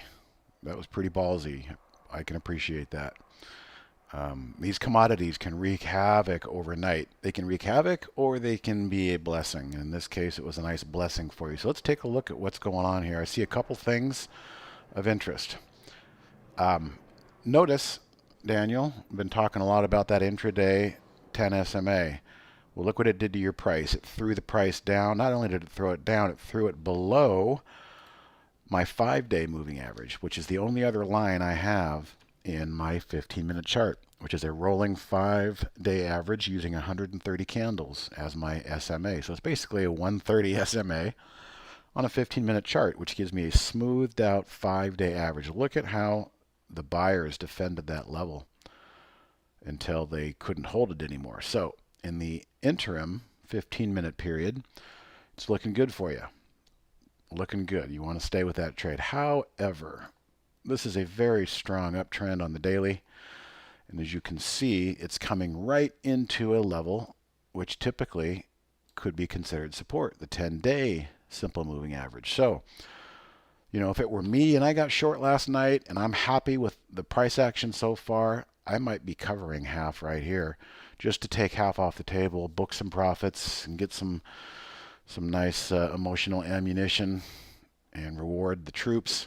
But you'd still have half on the table in case this 10-day moving average doesn't hold and it wants to slip down and come down here and test this 1875-ish level. So again, for newer traders, there's no law or rule that says you must buy all and sell all in one trade. A lot of times I'll nibble into a trade, leg into a trade, a third, then I've got a full position. It does exactly what I want. I might take half off if it was a huge move and book the profits on that half. Give yourself some mental points and some mental capital, some confidence, and then let that second half kind of slop around and see what happens. I mean, we all read, you want to let your winners run and cut your losers quick, but we never really know when that happens. Nobody rings a bell. So all we can do is look at, levels of interest, and that's all moving averages are. They don't tell you to do anything. It's just a level of interest. Okay, the price is now here. What's it going to do? I'm interested. There's no way to predict what it's going to do. But I would be concerned that I can't book all the profits that I got overnight on that trade there. So I'd probably take half off here and see what the other half did. Yeah, Daniel, I'm very much familiar with playing in the commodities, whether it's been long gold, oil, silver, whatnot. I have a tendency to wake up in the middle of the night, go to the bathroom, and let's just go out to the computer and see what's going on out there. And sometimes that's not the best idea. You might lay in bed for a couple hours wondering, what have I done? So whenever you play the commodities, you've got that overnight market to worry about.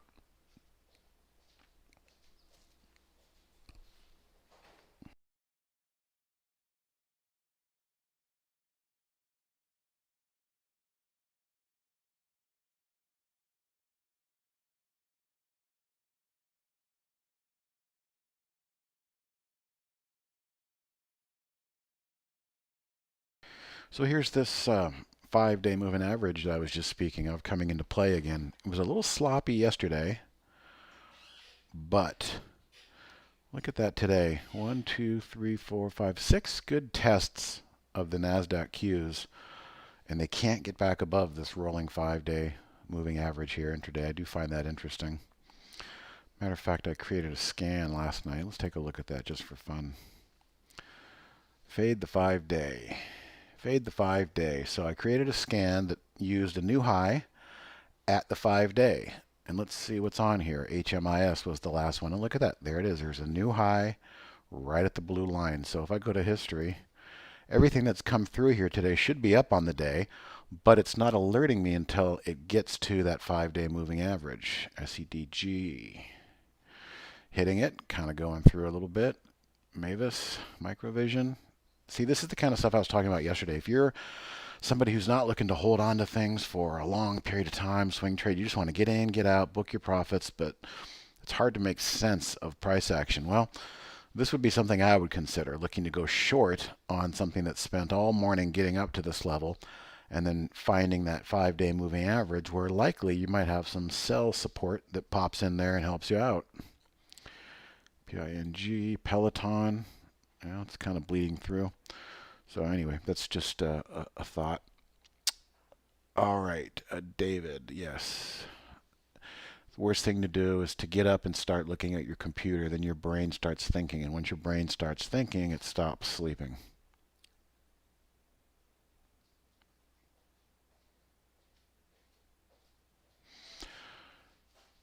Okay, so HPP giving me some more color here. Uses the relationship between open and close of the candles according to the parameters. 2 prior days are green candles with yesterday's open is less than the high of the prior day. Well, the only thing I can steer you in the right direction on that one is going to be our filter called consecutive candles. And whatever time frame you're working in, I would imagine maybe 5-minute candles.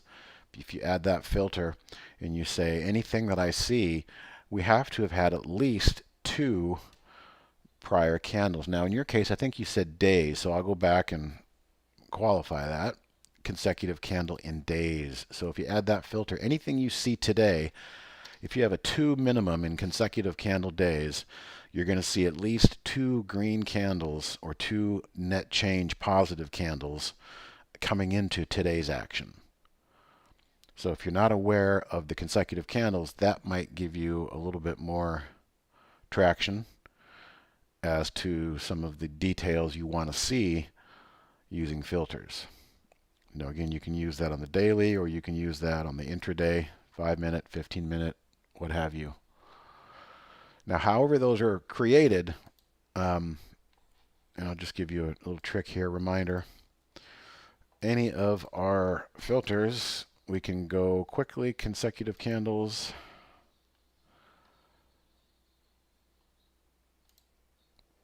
Where was I? Why did that not give me a day?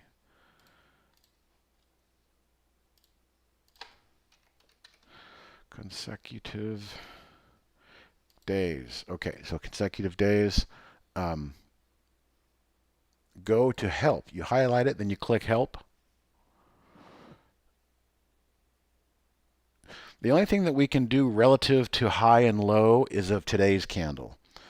If you're going to be going back and wanting to reference the high and low of a candle 2 or 3 days ago, that's not something we can do. We can do position in ranges, like a 5-day range. We can clump those together and try and identify where we are in relation to that 5-day range at the high end or the low end.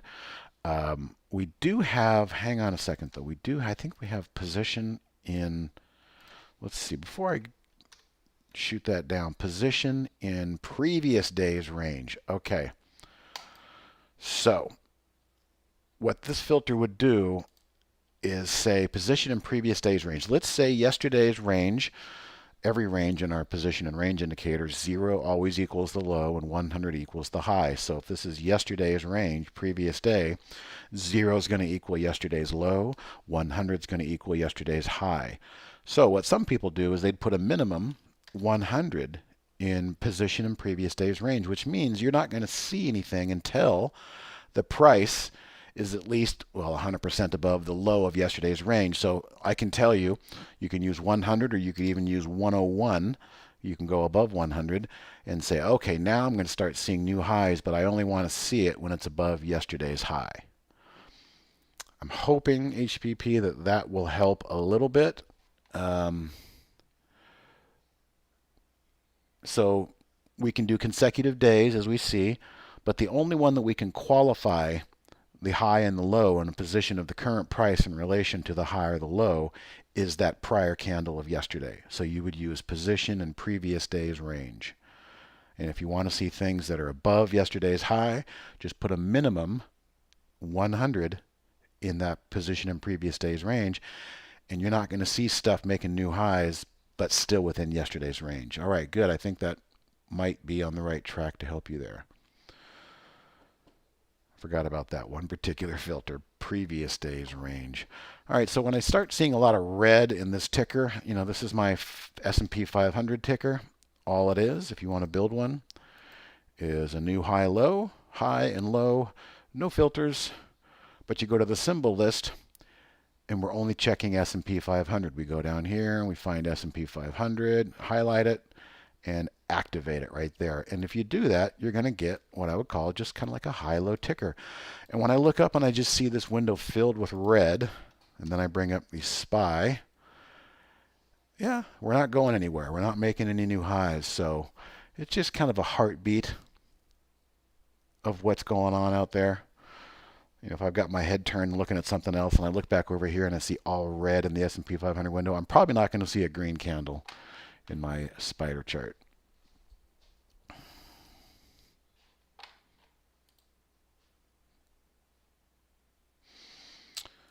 All right. Looks like we're caught up here, hopefully, on questions. Hopefully everybody's getting what they need. If you want me to look at a chart or you have another specific question or just a trading question in general, bring it. And again, that blue line, that 5-day average, all I did was create a new simple moving average. And the parameter of that simple moving average is 130 candles. And that is a perfect 5-day trading range. 130 15-minute candles equals 5 days of trading. Hello, Melissa. How can I build or use an existing filter that would show me daily red to green moves on a high volume stock? Okay, so we have an event for that. So you would do a new alert window because this is going to be event based.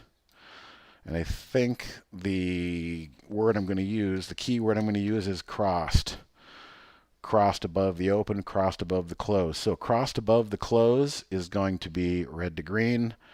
Crossed below the close on this one is going to, crossed above the close. So when the stock is moving up above yesterday's close, it just went red to green on that one. Crossed below the close means we went green to red. Now these are on the daily candles. So if you want to see things that are going red to green, this is going to be the event that you'd want to use. Okay, you can put both of them. You could highlight both of them, add both alerts, and activate both alerts. You can run them both in the same window, or you can separate them, one for each window. And then from there, of course, just do your basic filtering. Your price, average volume, if you want anything like that. But that would be the place I would start, Melissa. Daily red to green moves. Okay, you also said on high volume stock for the day. Let's qualify that. So the daily red to green move, you'd use that, crossed above the close, crossed below the close. But you want to add relative volume. Relative volume is going to ensure, and there it is right there, that ratio. If we add filter, relative volume is going to ensure that you're doing awesome volume on the day. So what is it looking at? Relative volume goes back 10 days for the specific symbol of the stock, so stock XYZ, and it also looks at the time of day. Okay, so it's 12:33 Eastern, so our database would show stock XYZ at 12:33 Eastern is usually doing around, let's say, we use the spiders in this case. So the spiders are probably usually doing around 30 million, 40 million shares by 12:30 noon. But today, we're doing 54 million shares. And this gives us a relative volume reading of 1.6. So we're doing 1.6 times normal relative volume. I would call it 60% more. So right now at 12:34 Eastern, the S&P SPY is doing 60% more volume than it normally does looking back 10 days for this time of day. That's the qualifier, for this time of day. So, Melissa, you would probably want to add relative volume, and I would say a safe minimum value to put in there would be like 2. Any stock doing twice the amount of its normal relative volume is doing something unusual. Maybe you put in 3 for really, really strong stocks. So I kind of see what you're looking for there. Stocks that are flipping from red to green, but not doing so with light volume. You want heavy volume. So experiment with maybe 2.5 or 3. in the minimum volume, relative volume filter setting there. And it's nice to know that we have that value on all of our single stock windows. So, if we go through a lot of the AI trades, this one's doing 4 times normal volume. This one breakout is doing, we saw that one already, Acer, 110 times normal volume. And look, it got up to 304. My target was 310. Didn't quite get there, but the good news is we're still above that moving average, and there still is meat on the bone and possibility for Acer, especially doing 100 times normal volume. All right, so hopefully that one helps, Melissa. Crossed below open, crossed above open for your red to green, and then relative volume. And then there's many other things you can do, like, how's it doing on a 3-month range? Is it near the high end of its 3-month range, or the low end of its 3-month range, or a 6-month range? Or those are all of our position and range filters. Or you can just flat out say, I only want to see stocks that are above the 50-day moving average. And if you want to see stocks that are above a 50-day moving average, all you have to do is go in and type 50 SMA, change from 50 SMA, add that filter, and put a 0 in there. That means the stock is at or above the 50-day moving average, and that'll weed out a lot of stocks in downtrends or a lot of other things. So there's a lot of other filters you can use to kind of back yourself into what you really want to see. But just start with the general concept like you did, red to green, green to red, and high volume, relative volume. It's a good starting point. Okay, temporary name. Can trade ideas do pattern recognition like cup and handle? Yes and no. I'm going to give you the yes and no part now, and then I'll let you know some good news coming. If we go to configure any alert window, and you go to search, we have a drop-down menu here, and it's called geometric patterns. Okay, so if you go to geometric patterns, we have these pattern recognitions. Now, I'm just going to tell you flat out, this is based off of like 15-minute charts. So when I say I want to see like a double bottom, I could add that alert, and we've got hours of trading.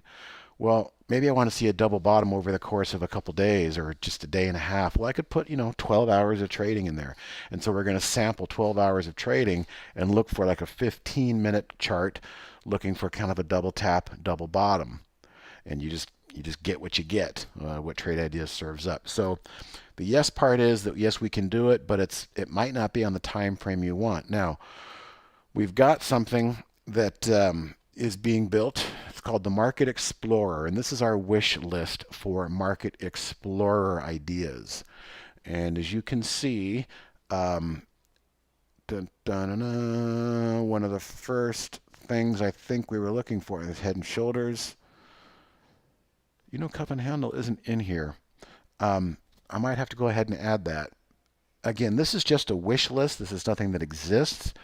But Michael Noss here has the keys to a very complex tool called the Market Explorer, which allows him to go back and kind of create a lot of pre-canned, custom-built ideas, whether it's a Head and Shoulders bottom, Head and Shoulders top, broadening triangles. So we're working on getting better at those temporary name. On the daily chart, we just need to get them configured. And you're welcome to send us an email as a kind of a reminder. I'll just do it right now so I don't forget it, but I can add. Let's just go ahead and call it cup and handle. I'll expand on that one later. And maybe ideally in a few months we have a window that you can click in and have a menu and see cup and handle. So there'd be no configuration done on your part, but it would be a pre-canned pattern recognition. So that is coming down the road, hopefully sooner rather than later. So it can be done on 15-minute charts with our current geometric pattern recognitions. But the daily stuff, we're creating a wish list and sending it to Michael to configure, and then drop those into a future to be released pre-canned idea.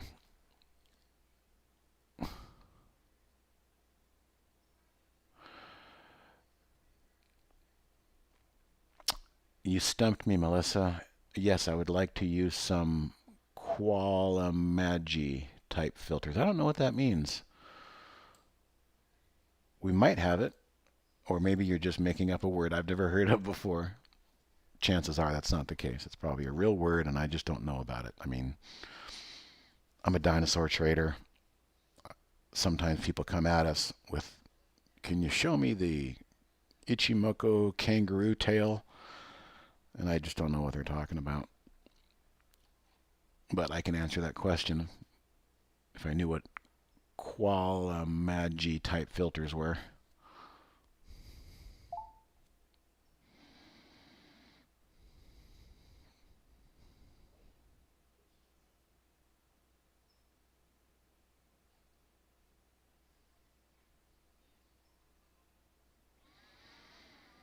Oh, it's named after a person. Okay.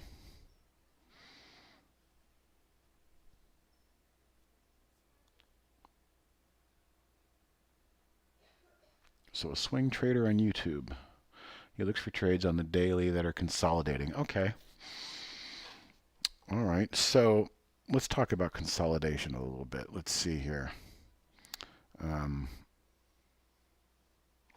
What am I looking for? I'm going to look for flag. I think that was it. Bull flag daily setup. Okay, so this is kind of the closest we have to something that's a bull flag, which ideally should be a consolidation. Boy, look at all those filters we've got in there. Let's take that out. See if we can get some returns in here.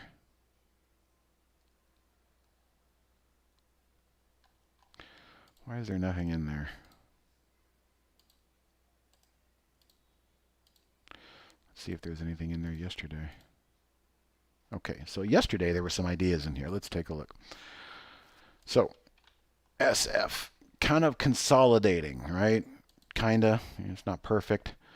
There's some more consolidation. So, if we look in here, what are the ways in which we're trying to identify consolidation? And again, it's going to be those position and ranges. Position and range. So, okay, so we have a couple of them. And also change. Okay, so let's see here. First things first, change in 10 days. Up 3% minimum. Okay.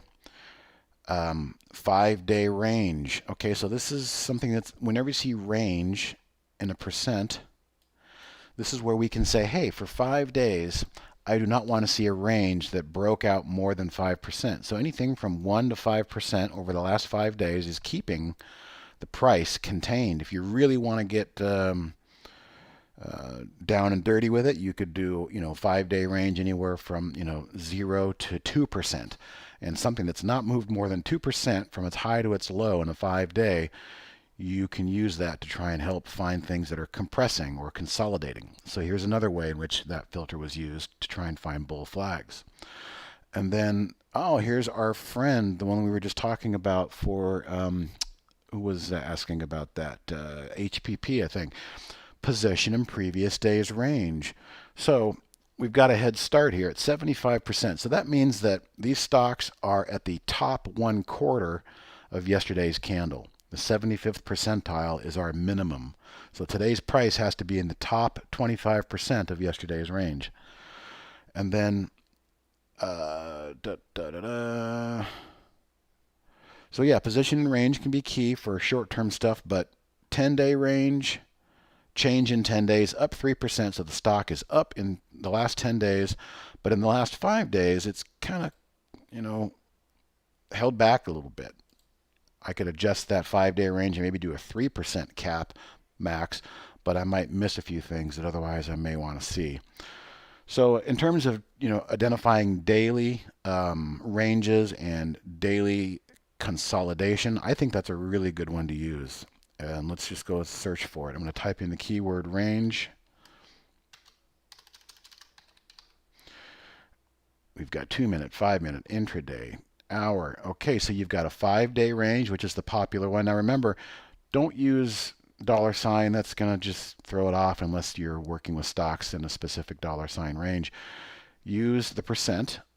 And if you max something out at 3-4% on a 5-day range, you're going to find things that maybe haven't gone too far. Or maybe, like I said, you really go after it and do a 2% max. We can do the same thing with a 10-day range. If you find something that hasn't moved more than 3% in 10 days, you can use them together. 10-day range, maximum 6%. And then follow up with a 5-day range, maximum 3%. So all it's doing is calculating the low to the high of those day ranges, and using a maximum value will keep it compressed.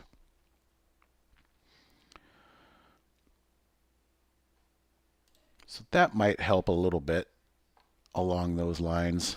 Consolidation. Okay, I'm going to turn that one off. Moving along here.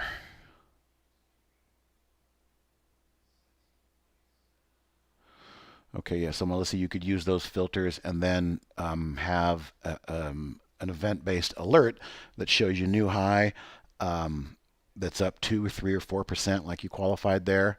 And then you got to just pull them up one by one and evaluate them and look and say, okay, this thing has broken out of a tight range there. I'm guessing since he's a swing trader, that's probably an early system that keeps him in interest in follow through for the next 2 or 3 days on something like that. Because a lot of times when you break out of a tight range on big volume and a big move, it's not a one-day event. So I kind of see what their thought process is there.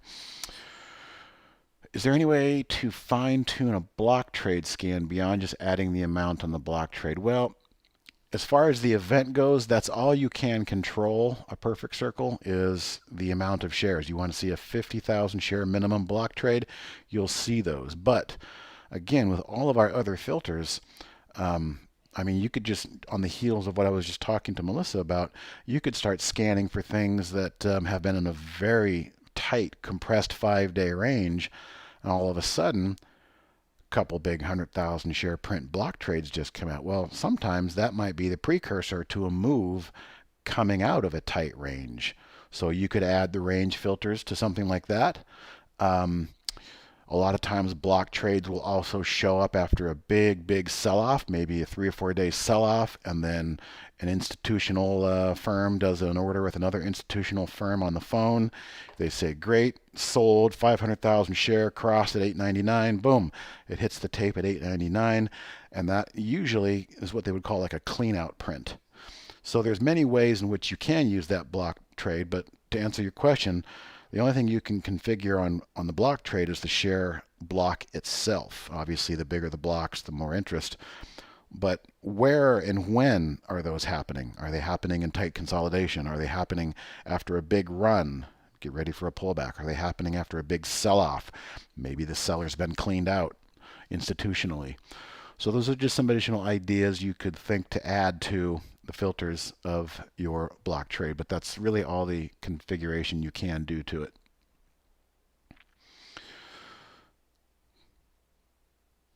I see you qualified that. Yeah, so the consolidation certainly would lend well to a block trade alert. I kind of think, I'm so old school that I used to watch the specialist, the New York Stock Exchange trade. They weren't on an ECN. Every single trade went through a human hand. And he was just typing away, typing away. People are standing around yelling and screaming, writing with their pen and paper, typing away, typing away. And there were some really good tape readers back in the day that would focus on 2 or 3 stocks only, Citigroup, AIG, whatever. And they would start to kind of get a feel for how the specialist, which was the name of the human being that ran that pit, and again, this is before ARCA came in and it became a ARCA and a specialist. So this kind of thing worked really well when it was just a human. And you could kind of watch these prints, and stocks trending down for a couple hours, and all of a sudden, boom, pukes up a big, 500,000 block trade. A lot of times that was the signal for the reversal. So that's what made me kind of think, it's really old school that made me think about maybe trying to use a block trade alert after something that's been down, for a few hours or even a couple days. Can always be an interesting point in time.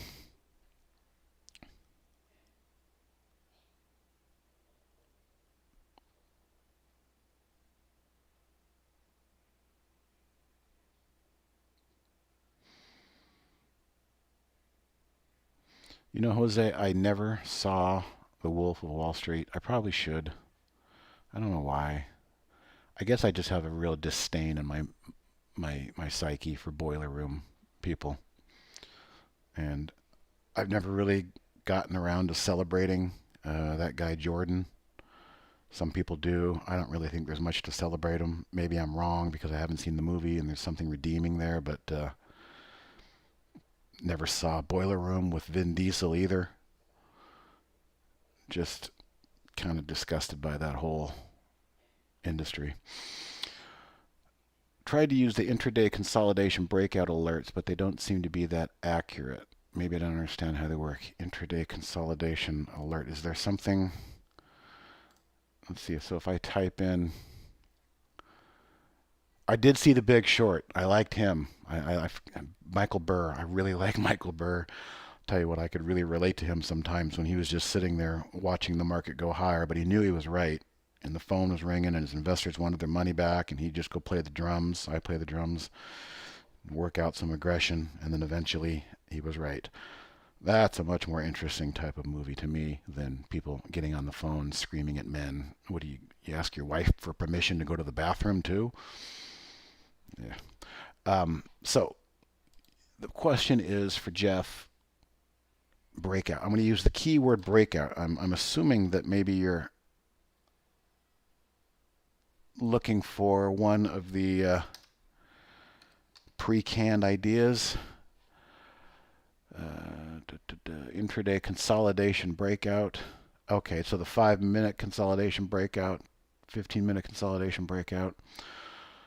I don't use them.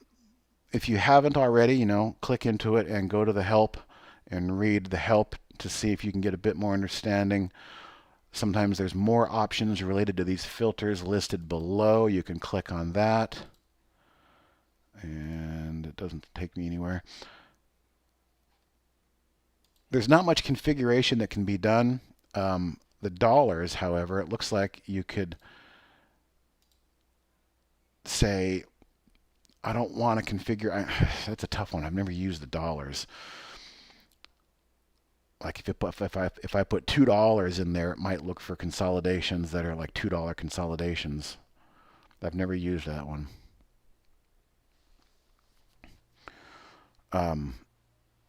10-minute consolidation.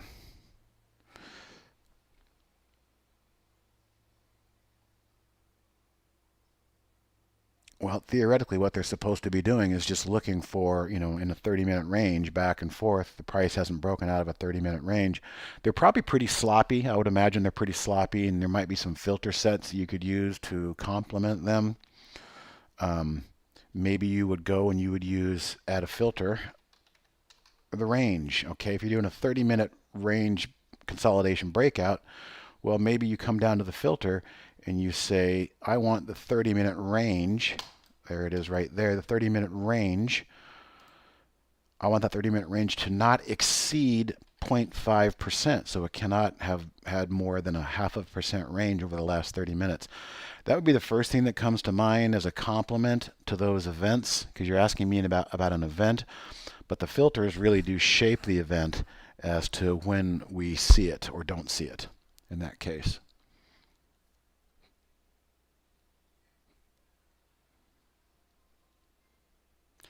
Okay, so Jeff, yeah, breakout from 5 and 15-minute ranges. Maybe try and use that qualification of the breakout for the 5 or the breakout to the 15. That's your event, but you're going back with that filter, the 5-minute range filter and the 15-minute range filter, and saying, hey, that stuff you're giving me is way too sloppy. Let's try and dial this back a little bit. I don't want to see anything in a 15-minute range that's wider than 0.5%, 0.25%. Up to you. So those range filters can really come in handy to try and keep the noise out and keep things a bit more clean. Temporary. Can trade ideas also show information about options and unusual activities? Okay, so let's just start right here. This is Barry's window, and Barry's going to come back on live here in a little bit. And it's called Moving Higher with Unusually Strong Options Volume. First thing I'm going to do is I'm just going to show you when you go to configure and you type in the keyword options, I'm just going to show you what we're limited to. We can't look at strike prices, expiration dates, sweepers, or anything like that. But what we can monitor is what is the current put-call ratio, but more importantly, what is the options volume, put and call volume today. We can do it in contracts, or this is probably the best one right here, the percent options volume today. Okay, so something doing 300% of options volume today means that Trade Ideas is once again looking back probably 10 days in the history of that particular symbol and our database for that symbol and saying, okay, well, on the 10-day average, this thing does about, 1,500 contracts a day. Well, if it's doing 4,500 contracts today, it's doing 300% of what it normally does in our database. So that is a very powerful filter to see which stocks are coming alive with options. And let's look at Barry's configuration and how he's using. So it's a new alert for a new high, but we have to have some things. Relative volume, we talked about that with Melissa. 3 times normal relative volume today. And that would reason to think that we're probably having high options volume as well. And there's the number. Options volume today, 300%. All right. Options volume today, 200 contracts. So 2,000, excuse me. So in Barry's configuration here, both of these parameters have to have been met. It has to be doing at least 2,000 contracts today, but that also has to equate to 3 times normal options volume for this particular symbol. So if you don't have it, Barry uses it religiously. I'm happy to share this to the cloud and copy it and share it down there into the chat window, and you can actually use that.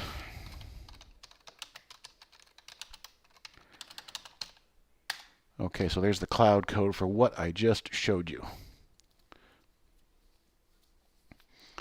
And again, Barry uses that religiously. We got a little bit of time here, about 3 minutes before Barry comes back. I tried to do something a little different. Okay, Twink, 1835. So in Barry's got Twinkies at 1843. That's when it was making a high, 1843 right there. Well, I'm saying at 1835, pulled way back to 1835. What am I doing? I basically copied his scan of options volume. We'll start with the filters, okay? 300 options, 300% normal. 2,000, everything's the same, relative volume. The only thing I switched out was instead of Barry's alert is making new highs, I thought it'd be interesting to say, well, what about those same stocks when they give us a pullback? A 15-minute low equals a pullback. So in the case of Twink, Barry's scan is giving it to us as new highs, and he's a momentum trader. He's not afraid of buying new highs. I don't really like buying new highs. I like identifying stocks that are strong with good volume, stalking them, watching them for consolidation, and then giving myself a better price, a better entry. So in this case, Twink gave a little better entry. It waited for that 15-minute pullback right there. It's not always going to be the case.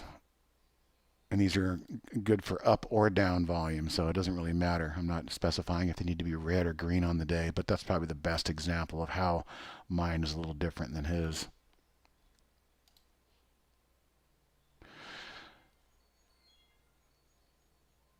So rather than BT buying the new high, a new 15-minute low pulled back and gave a little interesting entry there. So again, guys, I'm not a day trader, but I'll have examples up here of how to configure and use for day trading. I'm a slow-paced swing trader. Let's check in on a couple things before I bring Barry back. Okay, the market is still very choppy in the S&P. What did that Acer do? Did it ever get back to highs? It's still in play. That one is still in play. It's holding up on its 10-period moving average there.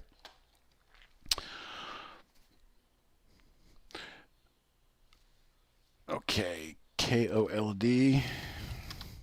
Quick thought on that. Look at how it had gapped up. Horrible downtrend, but it's doing something good today. Relative volume is almost 5. Gapped up sideways and forced the issue by the 10 SMA higher. This thing is in play. However, it's coming right smack into the 5-day moving average. I would expect some sellers to probably jump in there and, at least see what they can do. How about moving lower on high options? Yeah, so Trey, you could take the scan that I just gave you from berries, and then in berries, you would just essentially switch it from new high to new low. You just go find that new low, activate that alert, turn off high, and add new low. And you'd find things making fresh new lows. To do the opposite of what I did, you could add a 15-minute high. So stocks that are down on the day but are making 15-minute highs gives you an opportunity as a possible bounce to fade.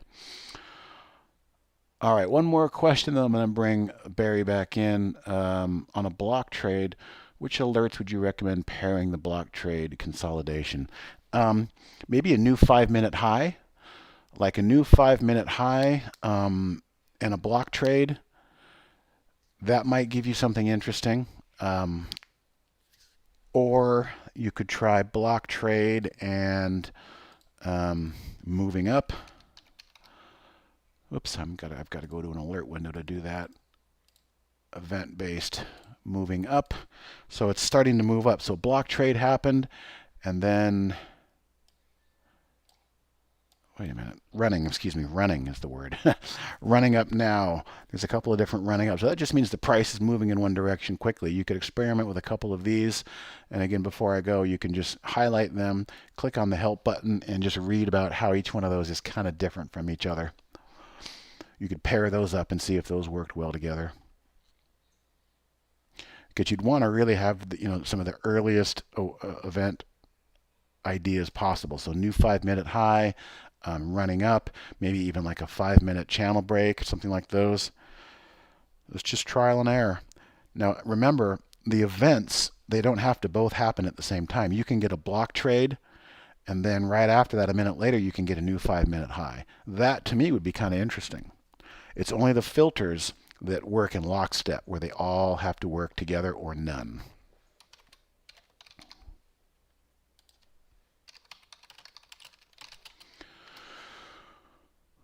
All right, guys, I just summoned Barry back to take the reins over for his room. So as usual, the hour flies by, especially when you guys have good questions and we can demonstrate some things in real time. But I'm going to go back on mute here for a moment, and yeah, Barry will be back with you. Regularly scheduled programming.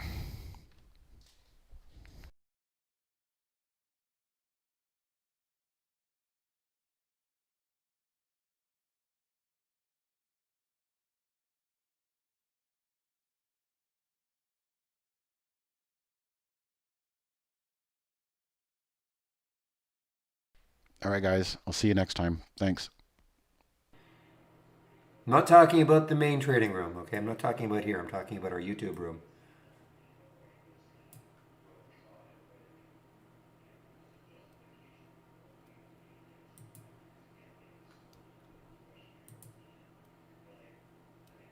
Can't hear me? Okay, thank you, Pepe. Okay, so he has to leave. I wasn't sure when I join in if you guys can, if people could hear me, but he has to leave first. Okay. Okay, thank you, Grant. Great. Somebody, Trey, you asked about moving lower on high option activity. Are you still interested in that? If Trey, you're still in the YouTube room.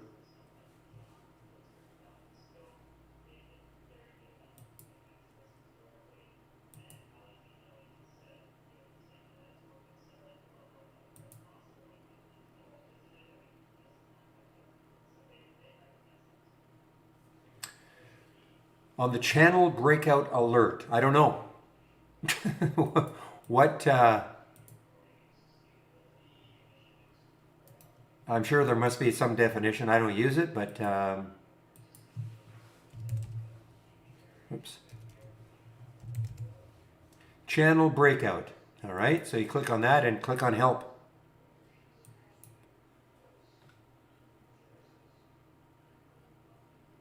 All I can do is have you, if you've read this, I can't add anything more to it. I can't add anything more to it. Okay? And then you can click on the more options below. I really can't add any more to what the definition says.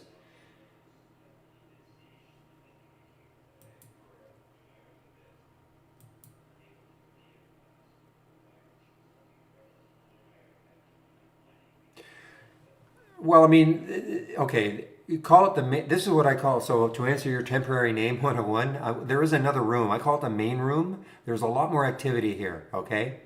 I can give you the link for it. It's the what I call the main trading room. It's free. I mean, it's the same setup kind of as the YouTube room, except there's a lot more activity in it. A lot more action with more traders. And of course, I'm sharing all of my strategies. I shouldn't call them strategies, ideas, all the scans.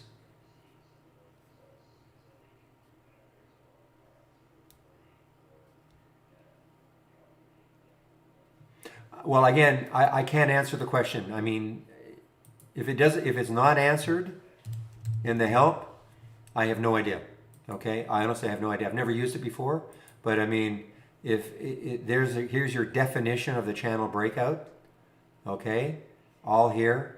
I don't see a time frame necessarily, and then there's other options related to these alerts. Click on the below. You'll get more information right here. Okay.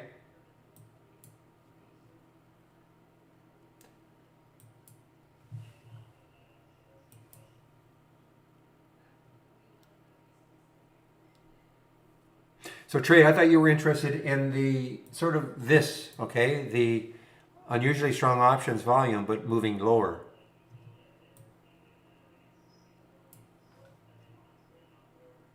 I don't know if Steve answered you. I know you asked the question to Steve.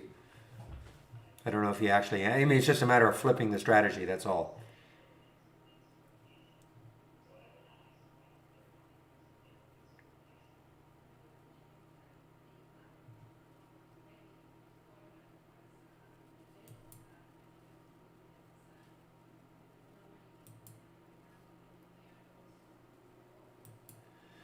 Well, guys, I have to admit, I am I'm sort of tickled by the tack. I'm tickled by tack here.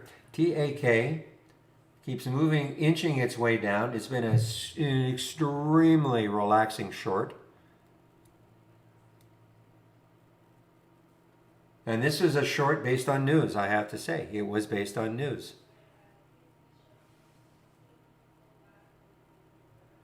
Now, did I know it was going to keep doing it? Of course not. But you read, any time a company comes out and says we're discontinuing a trial, obviously it's not good news.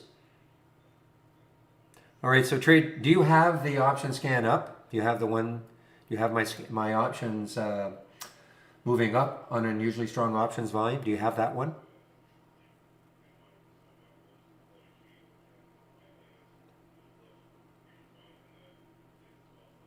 Because I want to show you how you can flip any strategy. So just answer. So if the answer is yes, yes, I do have your unusually strong options volume on the way up.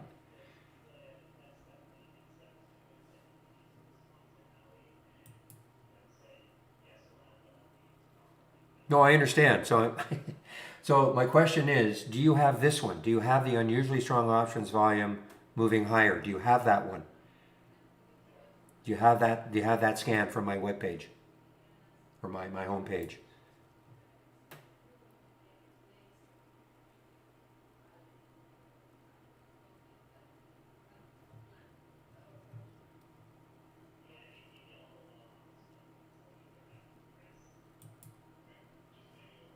Must be delay or something in YouTube. Maybe I'm asking a question and I'm just not getting immediate responses.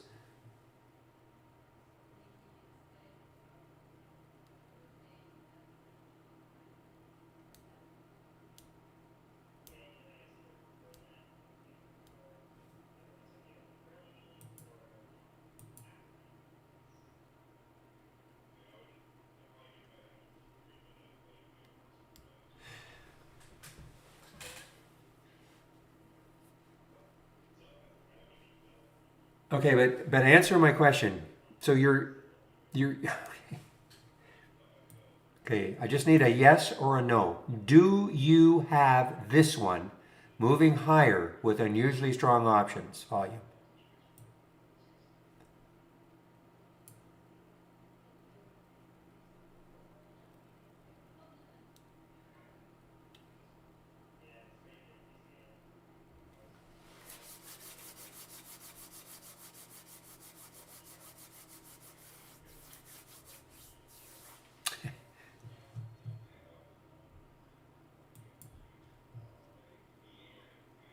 Okay, but you can answer yes or no. You either have it or you don't. There are only two options. Yes, I have it. No, I don't.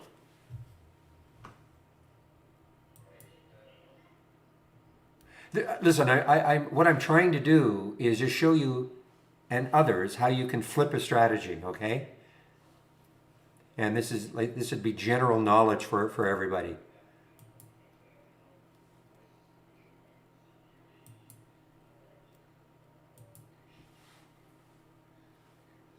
Yes, you've got it. Thank you. Okay.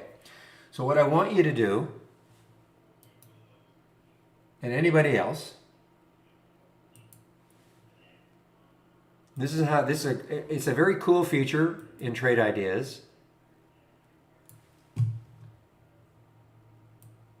Okay, so you'll notice I've got this one down here. It's not part, if you go to my home page, you'll notice I don't actually have this one listed, okay? Moving lower with unusually strong options volume. Don't have it listed. I just have the moving higher. But this is how you can flip a strategy. You know, obviously this is looking for stocks moving higher. Now I want to see stocks moving lower with abnormal option activity. Yes. So you take it and duplicate it.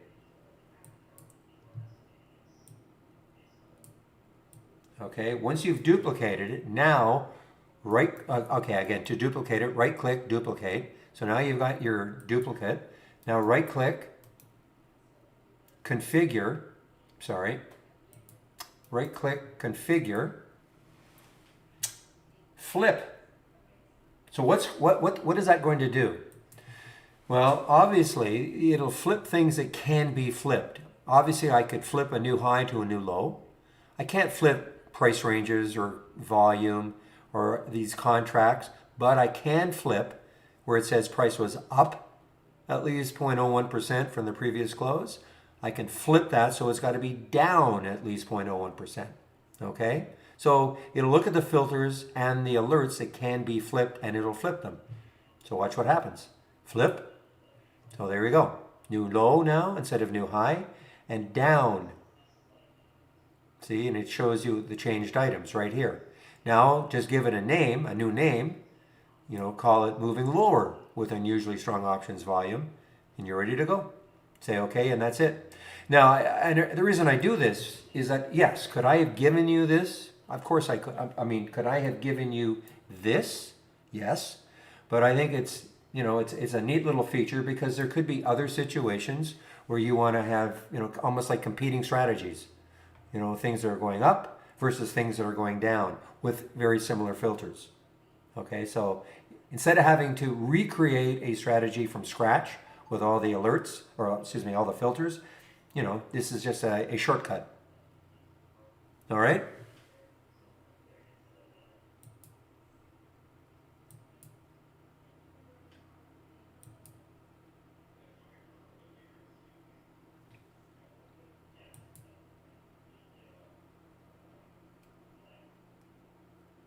Boy, this one, real. I mean, this is, a breakdown through the whole number one. I know you don't care, but I do. ZY. And look at the room underneath. There's the daily. The next low is 1132. We're at 1192.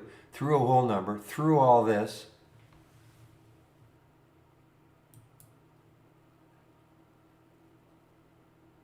And that's the ZY.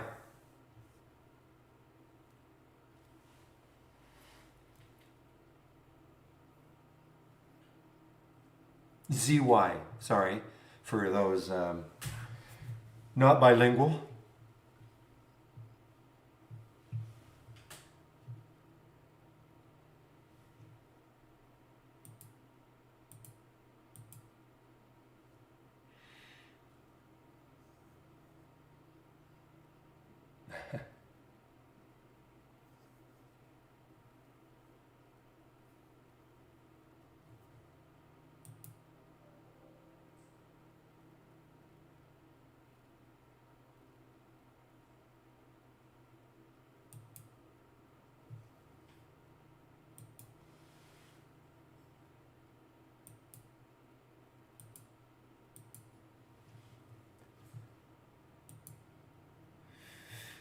Hey, no problem, Trey.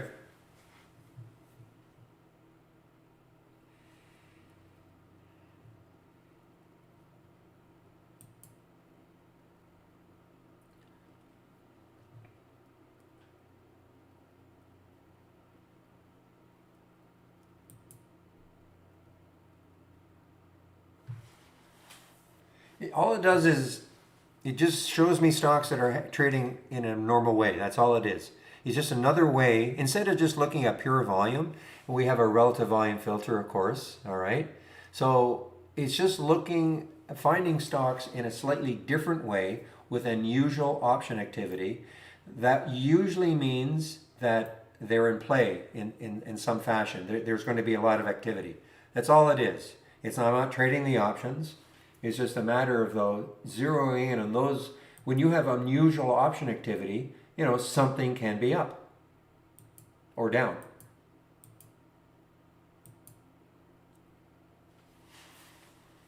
And how I use it, okay, for instance, the only one we had today on the upside was Twink, TWNK. So a couple of things. I looked at it. There's where we had the alert. So I waited. I don't hop in any trade immediately. I don't care, even though it's my favorite scanner. I don't hop into anything immediately. First thing I do, I take a look left, see what sort of room it's got. Now in this case, it had room. I said, okay, cool, it's got some room. But it was just sort of not moving after the alert. Not moving, not moving, not moving. So I said, okay, I'm going to put an alert at the alert price, like a price alert at the alert price, which was 1843. I put an alert at 1845. Wanted to see if it would break out. It never did, so I didn't take the trade, as an example.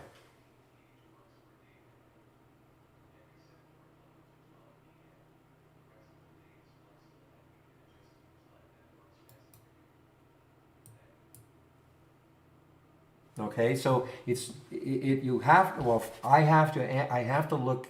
The big one is always going to be looking left. Always looking left. I want to see where the next high is. If I don't see it on a daily chart, if I'm looking here and I don't see anything, then I immediately go to the weekly chart. If I don't see anything, then I go to the monthly chart. Obviously, Twinkie, it's almost at an all-time high, so I wasn't going to see anything. But again, I wanted to see if it was going to break out. Never did.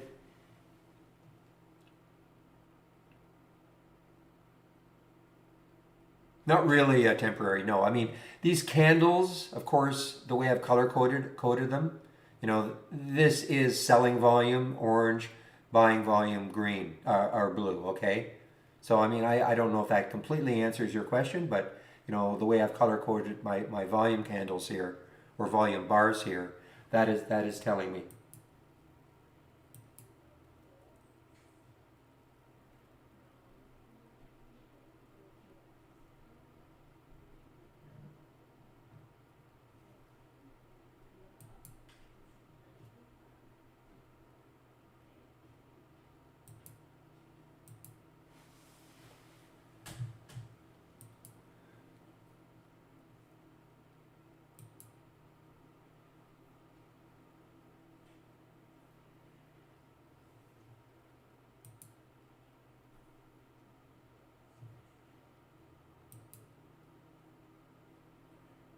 No, that's a good thing. I was trying to get I was trying to short ZY.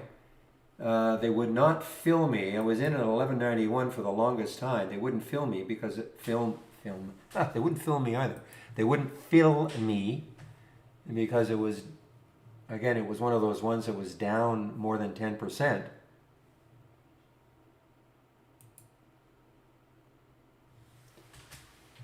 And so I sat at that bid of 1191 for a while, never got a fill. Glad I didn't now. But you know what? I'm just going to stick the alert here again at 1190 and see if it moves down, and maybe I'd get a fill. But the uptick rule kind of messed with me.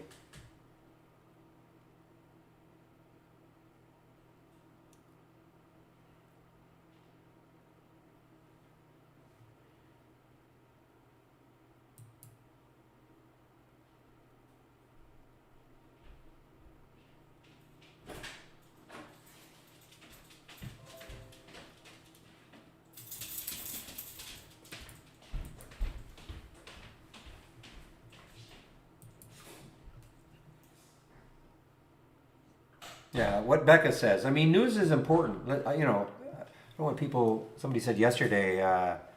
I keep hearing news is not important. Of course, it's important, but you can't get overwhelmed by it. You know, it's good to know something. You know, if a stock is popping in the pre-market, it's good to know why. You know, is there a press release? Is there something about it that's making it pop, or is it just doing it because, you know, for whatever reason, a bunch of traders decided to get into it? But you hear me say over and over again, you know, especially on the smaller buyouts that pop in the pre-market that are based on phase one or phase two news. If I can find shorts for them, I mean, you know, those are the ones I absolutely want to short, because you know, phase one, phase two, while it's nice, you know, it's certainly not the be all and the end all. And when these things pop, most of the time they drop.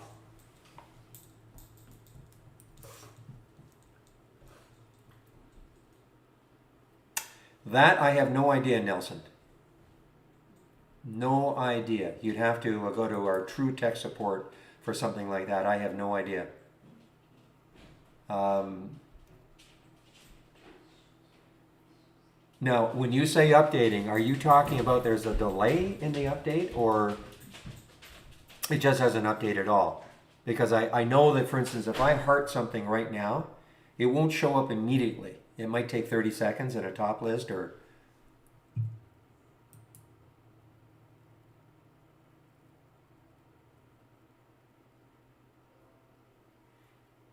no. Let me just see something. Okay. Let me see. I'm going to go to the dog channel bar. I don't use the like feature so anymore. But let me just go to my liked. I probably have a couple in there. There are. Okay, so what I'm going to do,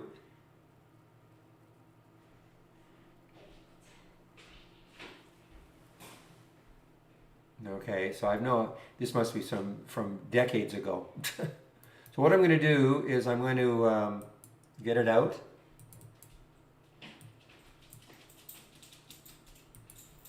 And then, let's see, real time. Let me like this one. Resin. Now, let me see what sort of, do I have any? No, I don't have any filters. So let me see if when or if resin is going to show up.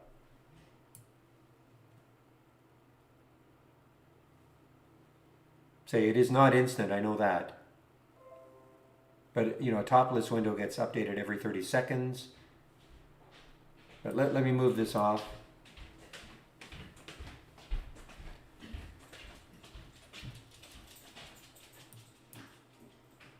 How do you make the candles bigger? Okay, so go to the chart, you want the candles bigger. Left click on the chart, okay, just so the Trade Ideas knows the chart you're in. Left click, and then keep the control key pressed down on the keyboard, and then with your scroll wheel, scroll in and out. Okay, on your mouse, just scroll in and out. So resin showed up. So it did show up.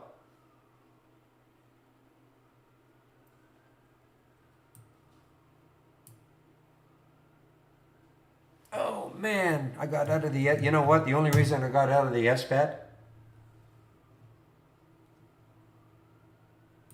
is because I was taking my break and I just was, you know, I didn't want to hold this during my break. Do me a favor, just for fun.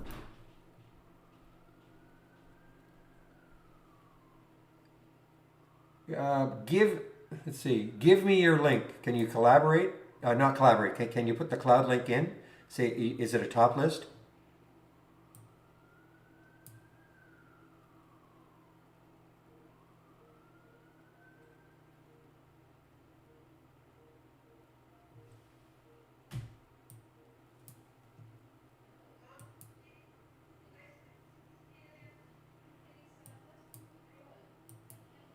So Becca, for all your whining about no shorts for an IB, I hope you shorted SBAT.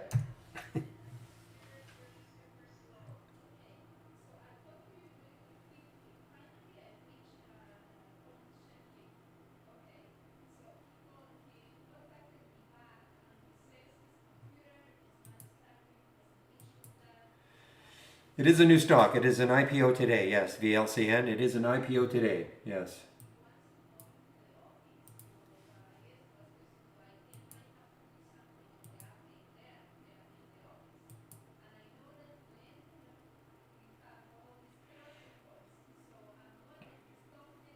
Well, I told you to short it. Now, I'll be actually more honest on this one. One of the reasons why I decided to cover it, no, it wasn't just because I was taking my break. It's because when I shorted it, there were 350,000 shares available. This is IB, nothing to do with trade ideas. Okay? And then I noticed there were 500,000 available. In other words, people were short covering. And I thought, So I thought maybe it was over to a certain extent. So I was going to be on my break, and I knew I had to wander away for a bit, so I didn't want to do that.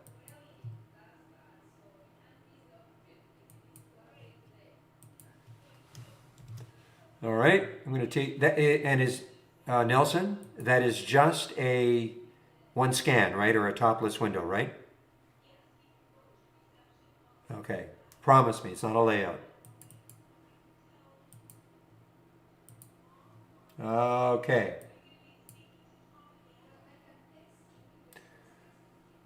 So of course this is my liked symbols, and so that's why it showed up. Let's do another one. I mean that is yours. I'm taking yours, exactly yours. So let's just do another one. Okay, it's not instant. Usually takes at least 30 seconds, okay?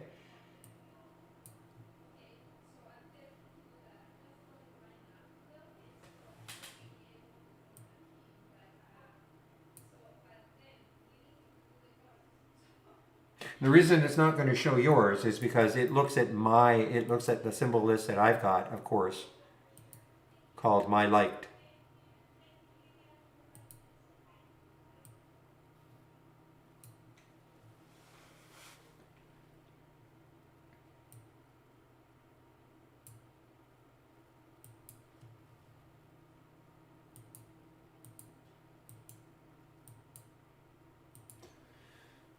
All right, guys, so there it is. SBET showed up.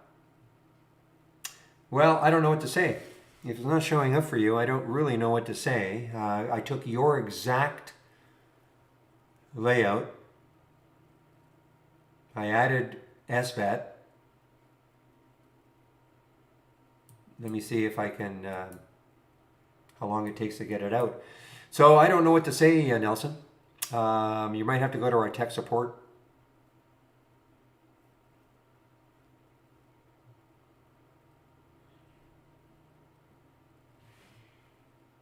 And there's no way, the only other, but I doubt very much you've done this. What does it say in the record count? Maybe that's it. Right click, that could be it. You might have a lot of, okay, what does it say? So if you right click, time frame, set record count, what does it say?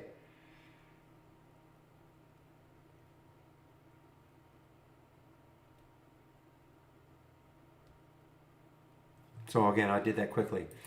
Right click, time frame, set record count. What does it say? What is the number there?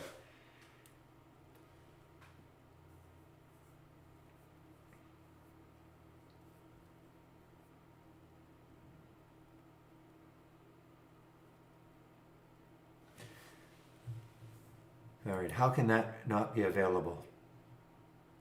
Right click, time frame. What version are you, and right click, time frame, set record count.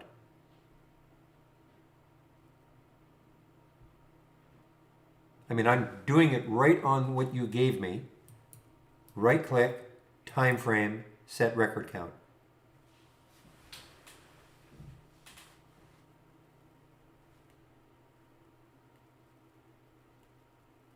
Okay. Time frame is not clickable for you. Are you in some kind of historical? Even so, it shouldn't. That shouldn't matter. It's a top list. It is a, well, no, yeah, it has to be a top list because that's what you gave to me. You have a green ball. You are connected. You're not trying to be in the web-based version and the downloadable application at the same time.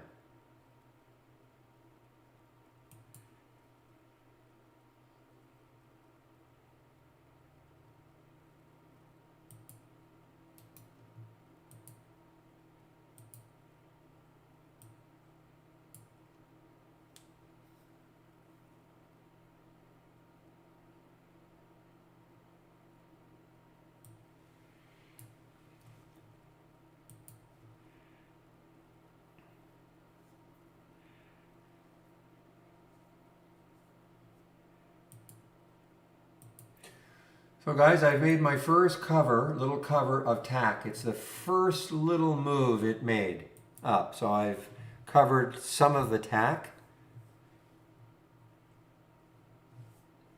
Right at 1458 from 1486. Yeah, 1486, 1458. So nothing spectacular, but man, I'll take it.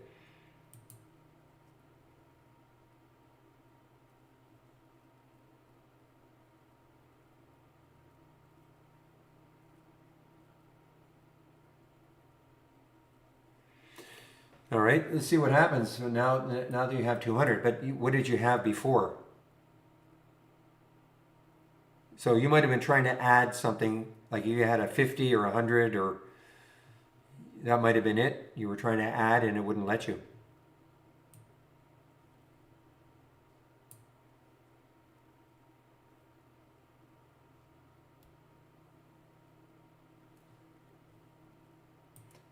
But that doesn't help the situation. If time frame, when you right click on this top list window and time frame is grayed out for some reason, I don't know what's going on with your account.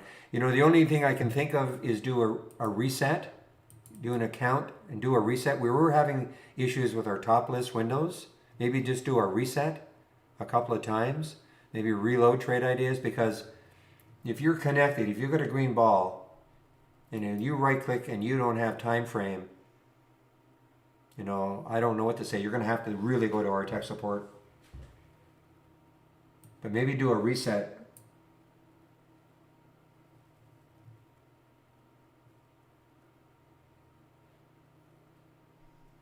So now it's working?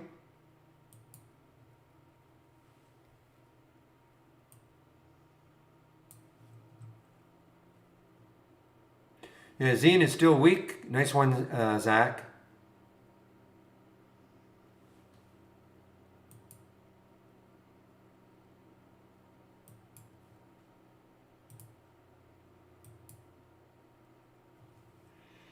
All right, well, baby steps, Nelson. At least the clickable part is there. Okay, and so the clickable part and the set record, and you've got 200. Now try to add something.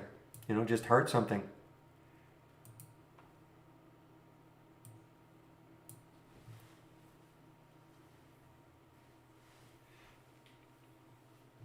Again, it won't be instant.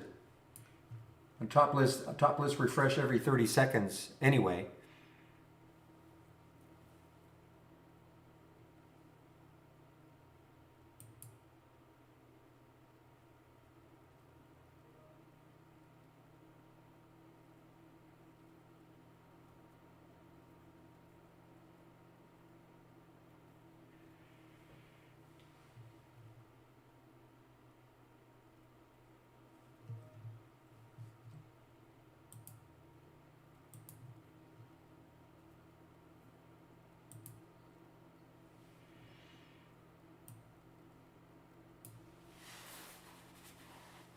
Okay, great.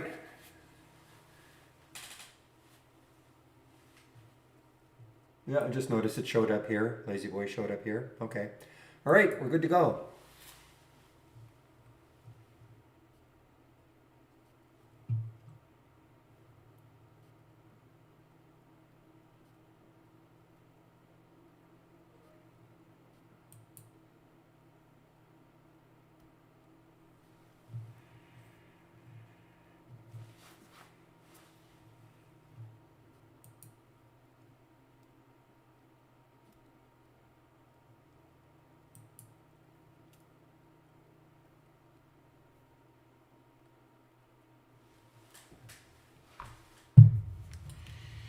Yeah, guys, this is a great move in the SPY. I'm reading all the comments and the pre-market commentaries. Just a minute. I don't think that looks like a robocall of some sort.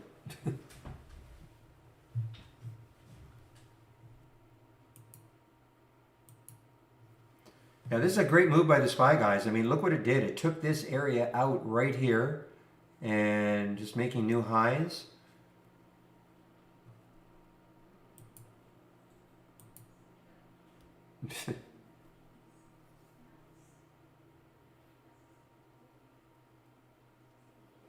Yeah, that was put in the room a little while ago regarding the McConnell news.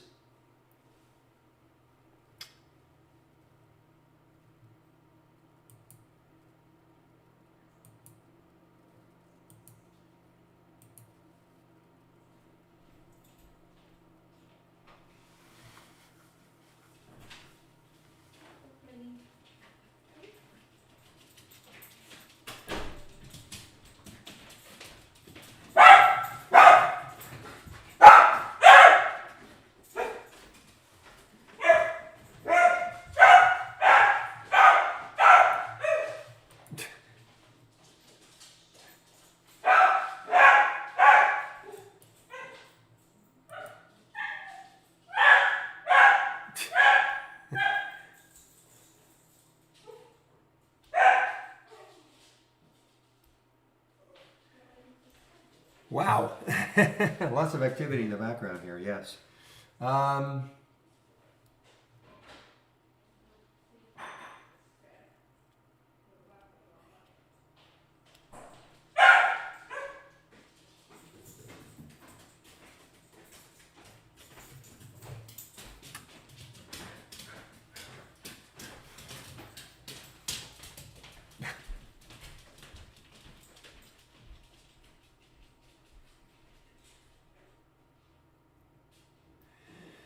Okay. Let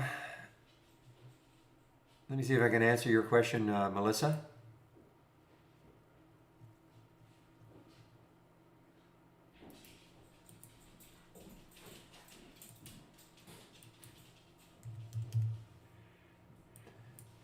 So, are you talking about average true range? You've mentioned ADR. Are you talking about average true range? I don't know what ADR is. If it,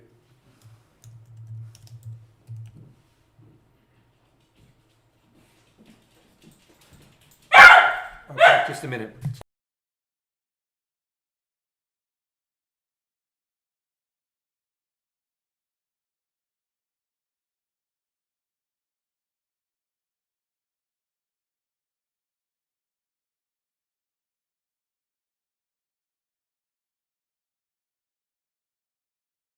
I put my mic back on. So, Melissa, are you talking about ATR? I don't know what ADR is. Sorry, I'm just looking it up to see if we have anything regarding ADR.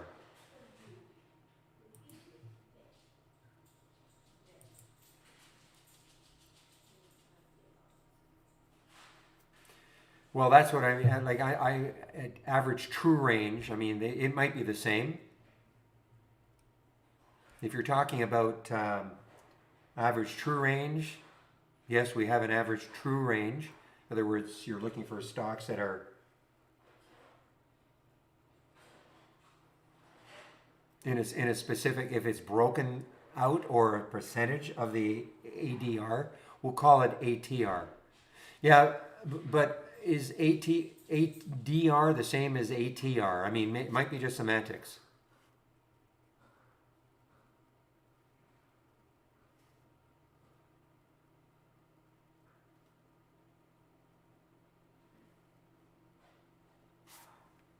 Because we haven't, for instance, one of our filters is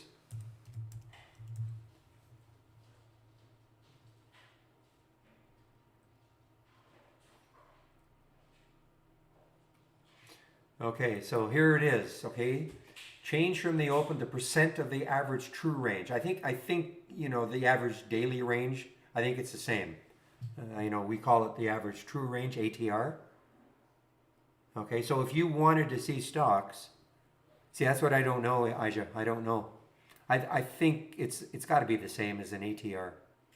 If it's not, then we don't have it.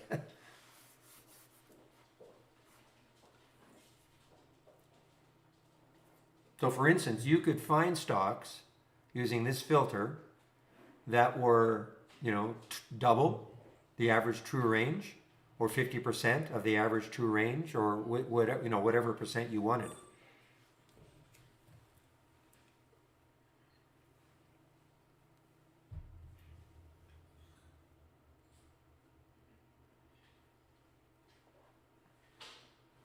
Does that help?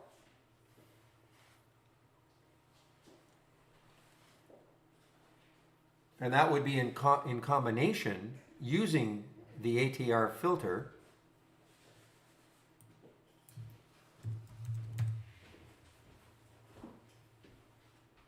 So here's the average true range filter itself. So for instance, I mean, if you wanted to see stocks that normally, you know, a minimum, say, moved $1 every day, and then you use that other filter, and say put it at no more than 50 cents, that means that stock has only moved 50% or less than 50% of its average true range, as an example, using the other filter.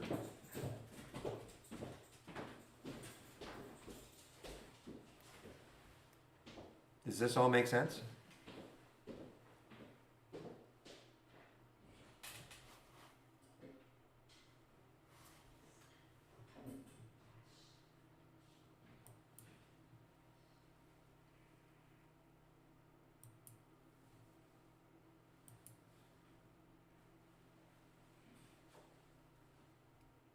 Well, I don't know what an average daily range is. I mean, we call it average true range. That is the. I think it's the same, Melissa, but I don't know. I mean, I've actually asked the room. Nobody knows what ADR is. I've actually. Yeah, that's how much a stock normally moves on a daily basis, right? That's what we call the average true range. How much a stock normally moves on a daily basis.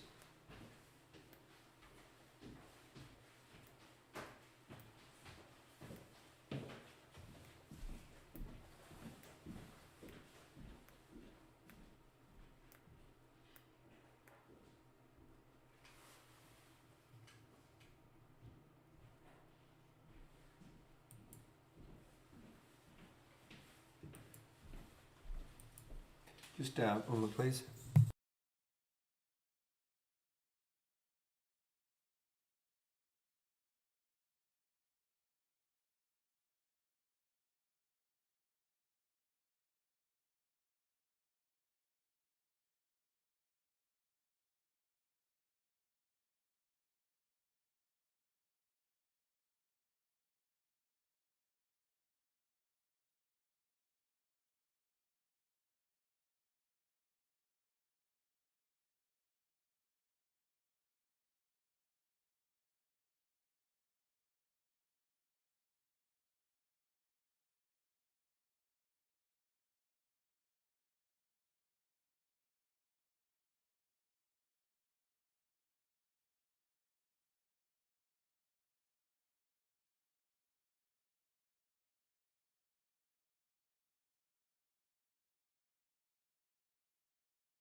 Okay, I think it's just semantics, Melissa. I'm pretty sure the ADR is the same as the ATR. I mean, what you're talking about is, you know, you're trying to find stocks that typically on an intraday, daily basis, move a certain amount. Okay, I mean that's what we call average true range. So it's the same. So I mean, again, if you want to see stocks that move on average, at least $2 a day, then you start off with this filter, the average true range filter. So that's that filter right there. Okay, so when you right click on an alert window, just start typing in average. And so here's the average true range. I'm sure that it's got to be the same. So now when you add the filter, so if you only wanted to see stocks that move at least $1 a day on average, then you would put $1. You'll have to figure out what you want to do. If you want it to be, certain max, I can't tell you what numbers you're going to use.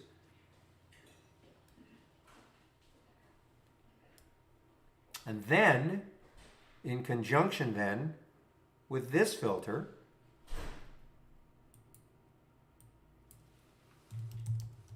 it's a little harder to find.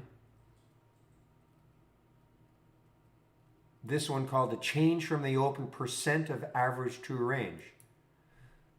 So again, if you wanted to see stocks that normally move $1, but you want to see them if they've moved at least, double that, 200%.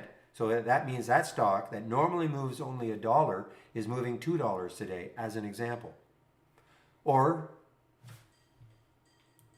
if you wanted to restrict it, that stock that's normally moving $1 has only moved 50%. You'd put 50% in the max.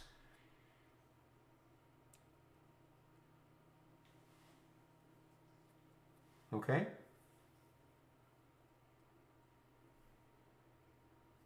No, I'm following along, Melissa. I am following along. So, okay, I think we're good now.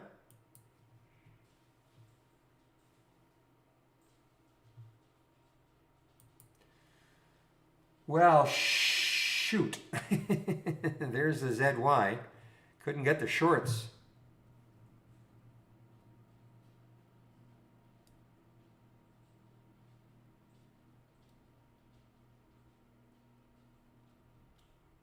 Ah, okay. So there is. Well, we don't have ADR then.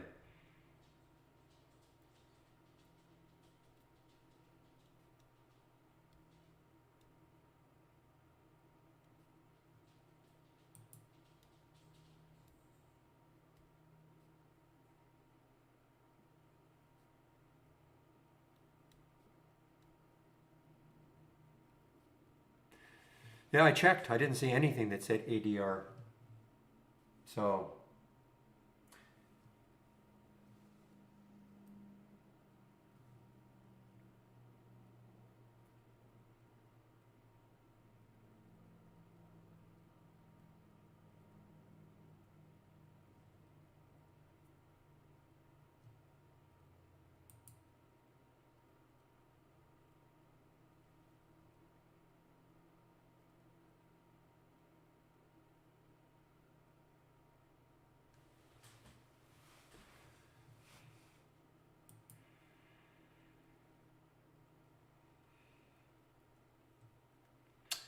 all right, guy. Wow, look at this market. What a comeback. Wow, tech. What a comeback. Even I was believing all the horribleness that I was reading this morning. This will be the bear market, the end all bear markets, blah, blah, blah. But look how tech has come back.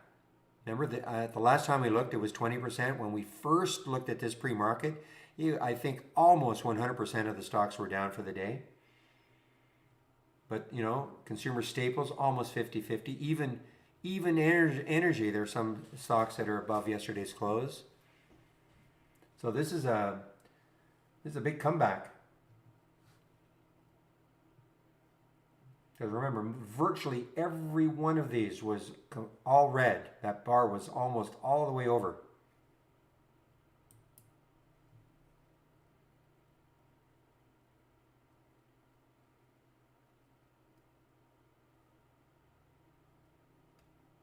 Yeah, I would stick. The ATR has got to give you something really darn close, okay, Melissa? Somebody pointed that out, but I can't find any studies using ADR. So,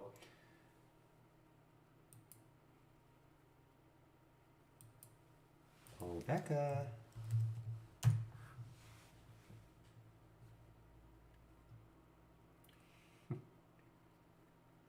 I want you to print this chart out, Becca. SBET.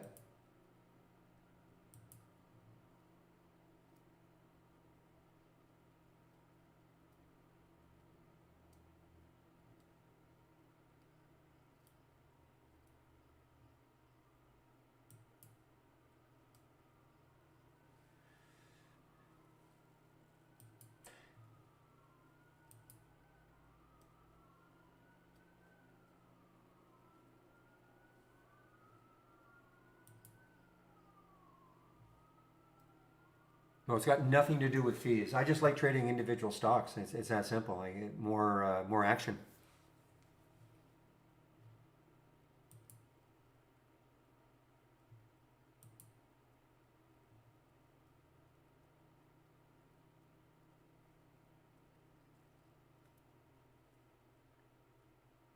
Nothing wrong. I mean, hey, listen, there are people out there that just trade ETFs.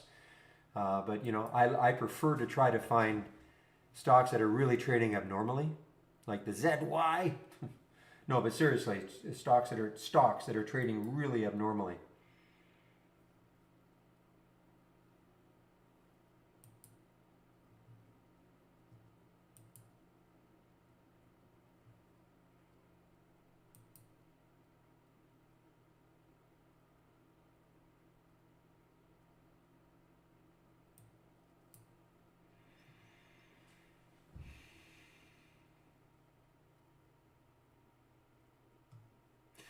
I don't know, I just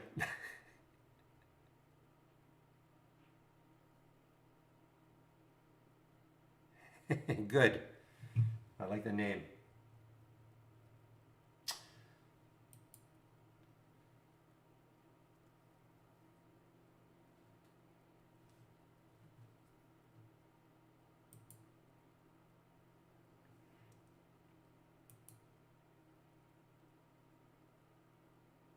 Yeah, it looks like there was a quick pop up to 302.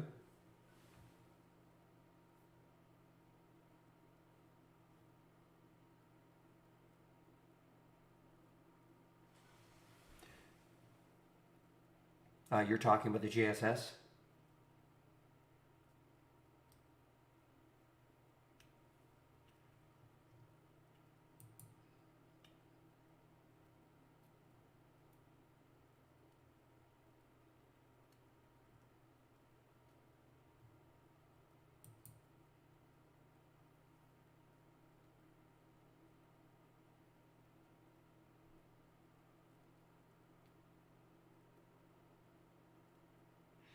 Well, and that's actually it's an interesting point. It is because if you look at the definition of the ATR as we use it, it's the percent change from the open. So yeah, the open obviously could have a gap, but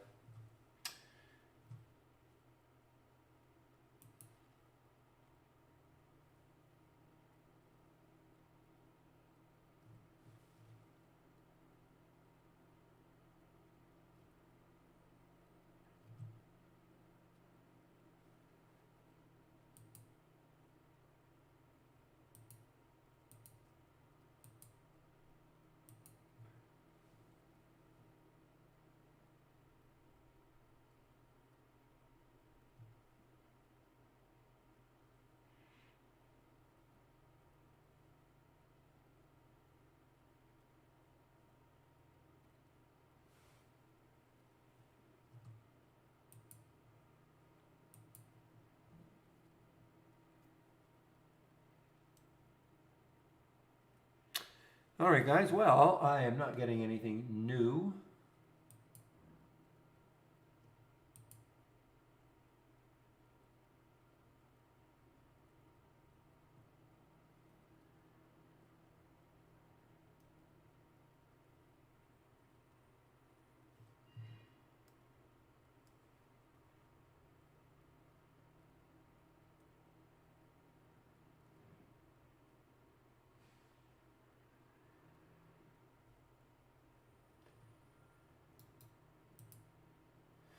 Well, same thing. Tried to short Manu at 1671, and again, just because it's down more than 10%, that's two.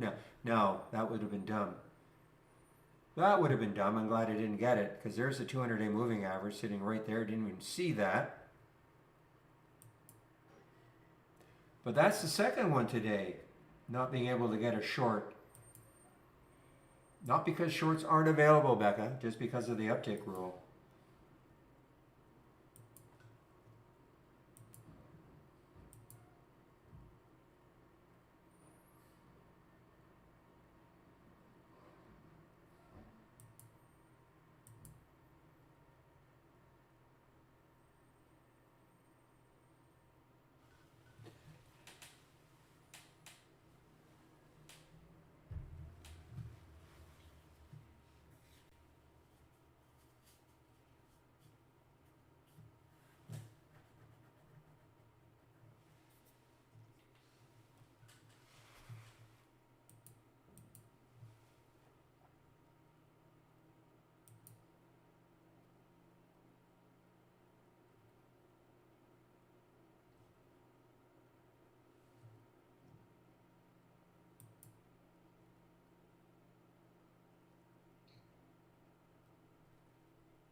All right.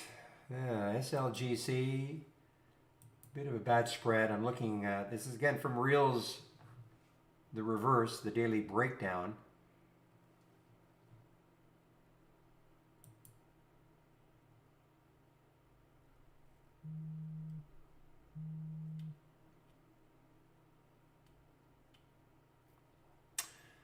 Okay.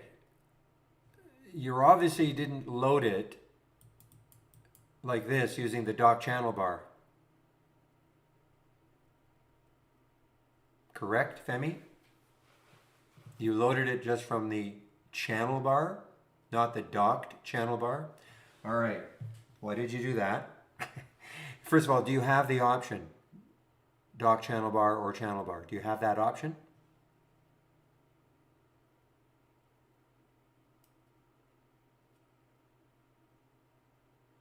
Okay. So that's the whole idea of using the docked channel bar, because now you can have your layout up and running, and if you want to check, if you want to go to a channel, you use the dock channel bar, and notice here's the layout, and my layout is still underneath. So that's what you'll do going forward, okay? Now, I mean, all I can ask you is, can you not load layout and go to default layout?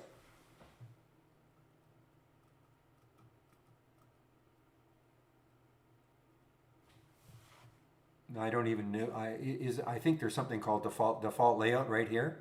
Don't you have something like that?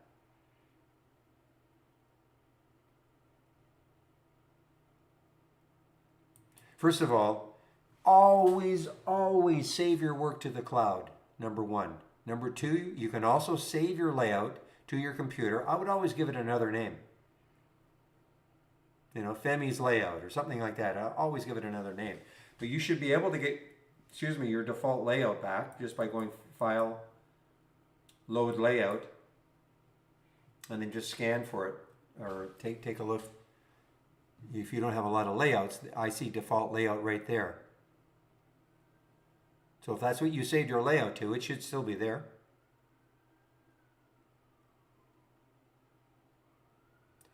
Well, if you gave it another name, where is it? You didn't save it then. You didn't save it under that name?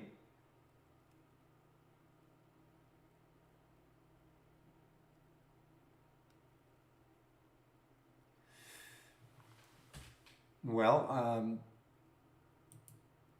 then if you go File, Load Layout, you're trying to tell me you can't find it if you did save it?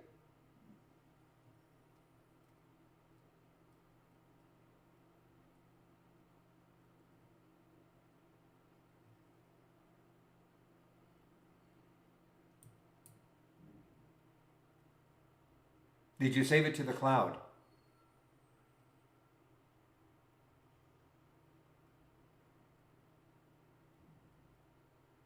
So you overrode your layout then.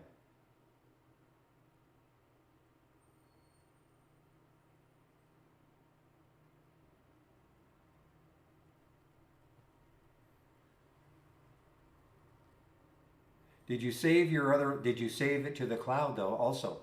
That's what I'm saying. If you saved it to the cloud, it'll be there.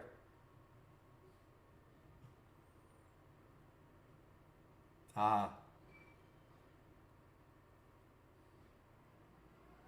But did you save your layout to the cloud too? Because when you save your layout to the cloud, your layout never gets overwritten. It just has a duplicate and it'll have a timestamp so you always know the last one.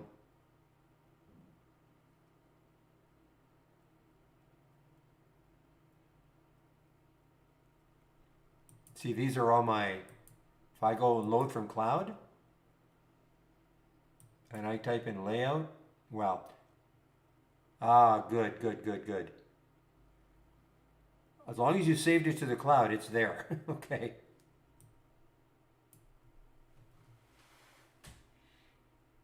Always save your work to the cloud. Always, always, always.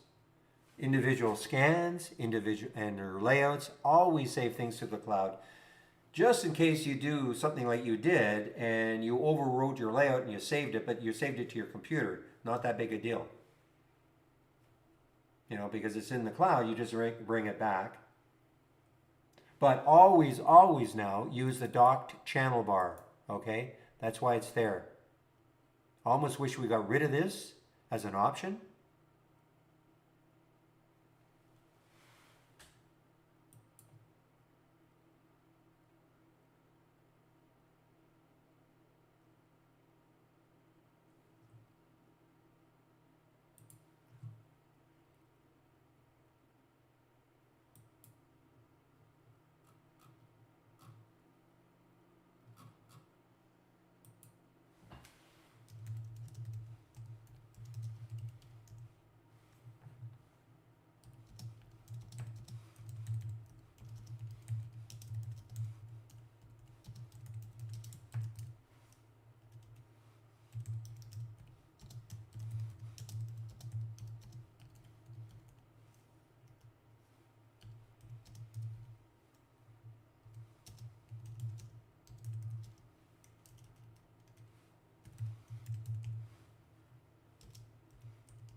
All right, well, you can start building it. You know, start off with your alert window.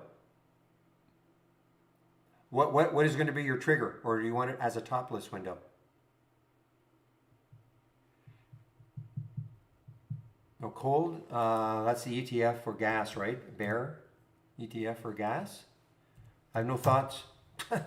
It's too macro for me. I mean, obviously, so obviously gas prices are, well, looking at this, obviously they're going down. It's too macro for me.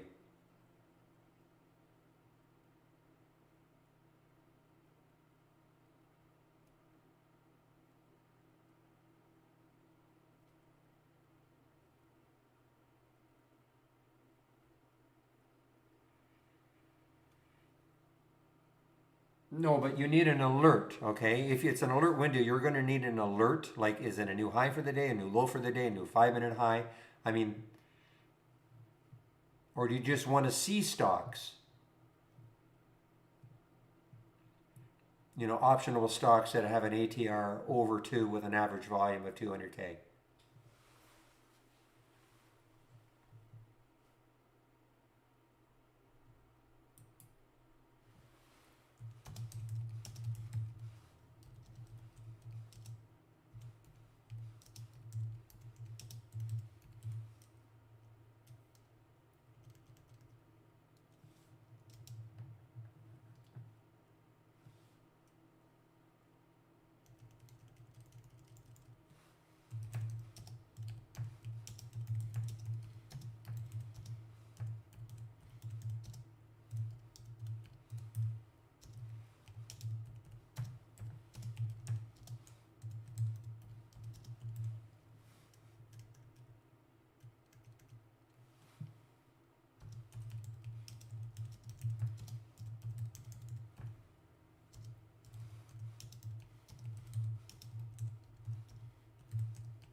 Okay, so I think then what you want is a top list. So create a new top list.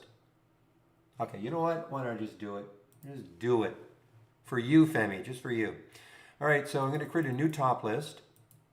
Okay, new top list. Here's a new top list. Start from scratch. Load the settings. So now it's blank. Now, I'm going to search. All right, so you want what were your optional stocks? ATR over 2. Okay, so let's go average true range. AVERG. Okay, average true range. Going to add the filter. So you want it to be at least 2. So that's the first one. Now optional stocks. I mean, an optional stock will have some option volume, okay? You can just go add the filter and put, I'm sorry, that's actually an average over the last 10 days. Just put 1, okay? That'll make sure that you might want to have a minimum number of contracts a day. I don't know, but this will at least show you optional stocks. See, now we're building it. And then the next one was 200,000, but average 200,000 over what time period? Average volume over 200K. What time period?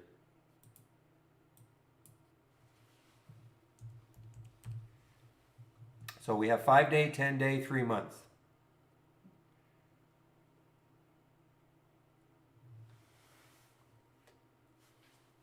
$10-day, okay, so 10-day, add the filter, and you wanted 200. Do 200K.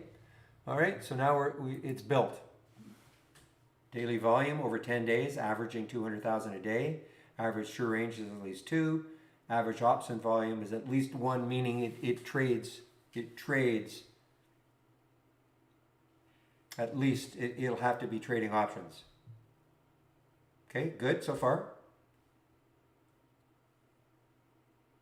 Okay, now we want some columns, so I'm sure you want the symbol. There we go, sorry, symbol. Probably want the price. Probably want the volume today. Sure you don't want a minimum volume today, but anyway, that's... and then you want the ATR, see what it actually is. Okay. So when I look at it, and then I'll give it a name. Femi's, call it ATR. Okay, Femi's ATR. So this is what it'll look like.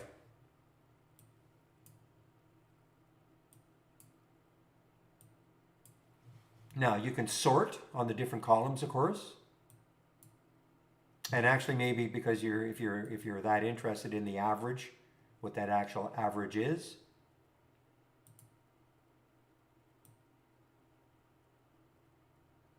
Where are you? Okay, so here are your columns.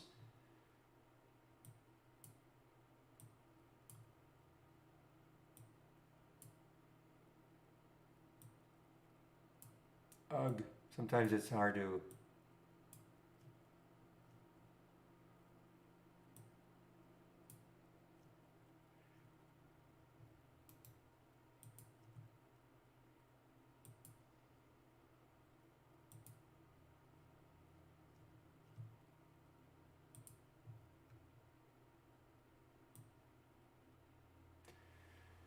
Okay, I'm not sure why the average 10-day volume is not showing up as a column right here. But at any rate, now you can do a sort. You can see what the biggest ones are. You know, this is the biggest average true range. But you know what? I wouldn't necessarily. Oh, here we go. There it is. Okay, it just took a while.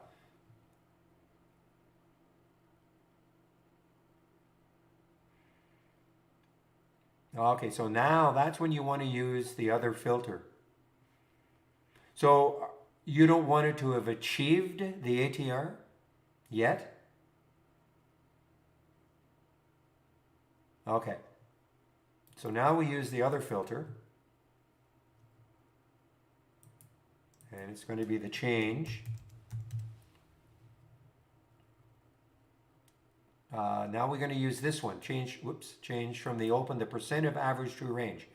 So you don't want it to have achieved the average true range, but you might want a minimum. What's the max? So in other words, if you put 90% here, you know, the max, that means a stock that is traded at least, its average true range is at least 2, it'll be less than $1.80. The max will be $1.80 as an example. So what percent do you want to use to be the max? If that makes sense. So it's not at the ATR, but it's below it. But you know, how far below do you want it to be? 25%. So you only want it to be 25% of the ATR. Okay, I mean, that's fine. That's what you want.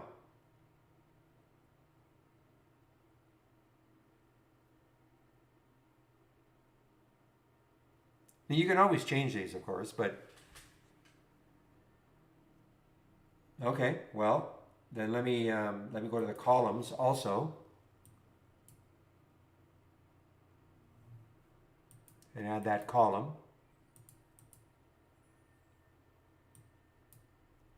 Yeah, for some reason it's just taking a bit. Let me just see. I see what's happening here. There we go. So now you can sort on this column. Okay?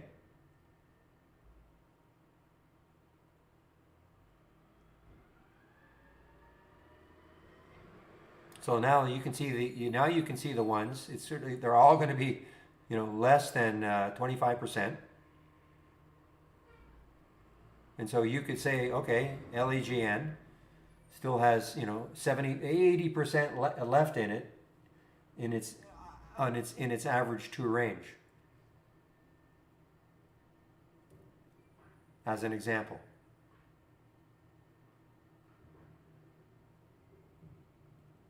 You might want to put a 0 minimum. You don't want to see them. The negative numbers are sort of meaningless. So let me just add.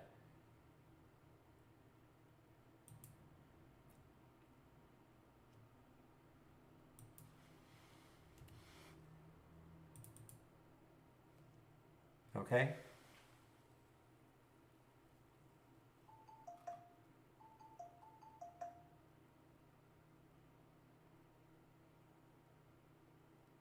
Now, of course, you can add a price range. You can do all sorts of other things that you want to do. Even a minimum number of shares that is traded today. You know, but that'll be up to you. Okay. So I'll give this to you.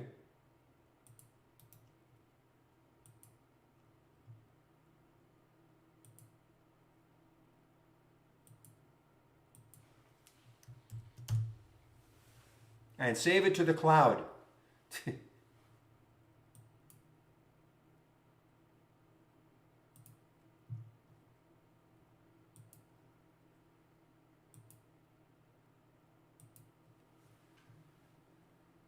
I don't want to hear you coming in tomorrow. Oh, I don't have it. I don't know where I put it. Okay? Save it to the cloud.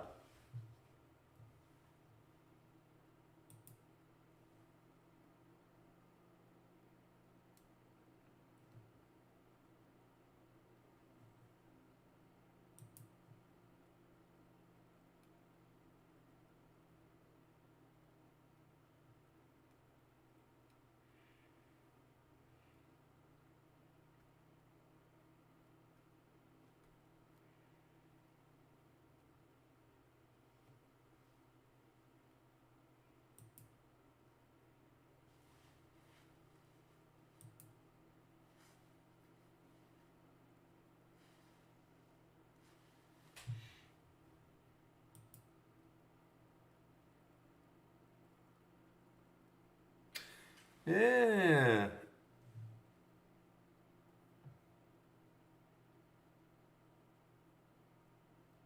Maybe do a reset. Hit your account and do a reset. Okay. So go to the toolbar, click on account, and do a reset.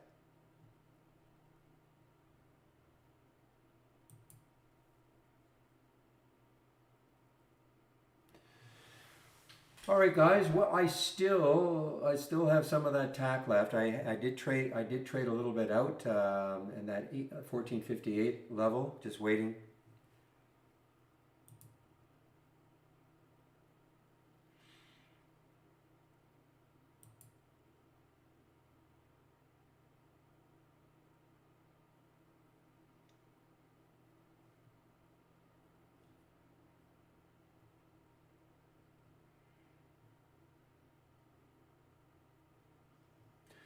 So that actually showed up on, and Napa is showing up here now on the option scanner with the looking left. The next high has to be at least 75 cents away.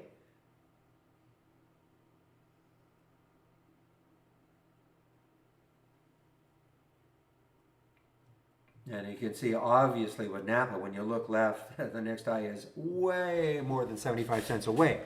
So this is in semi-rebound mode. This is what I'm talking about. I can't give you this because it's a custom formula in here, but that's what I'm looking at. So 22.31 was the alert for Napa.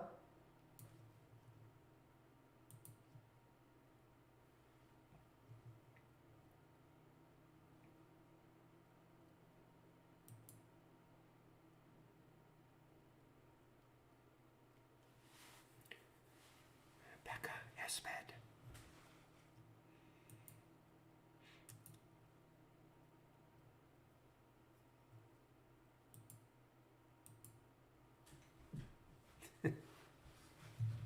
This is a super sensitive mic.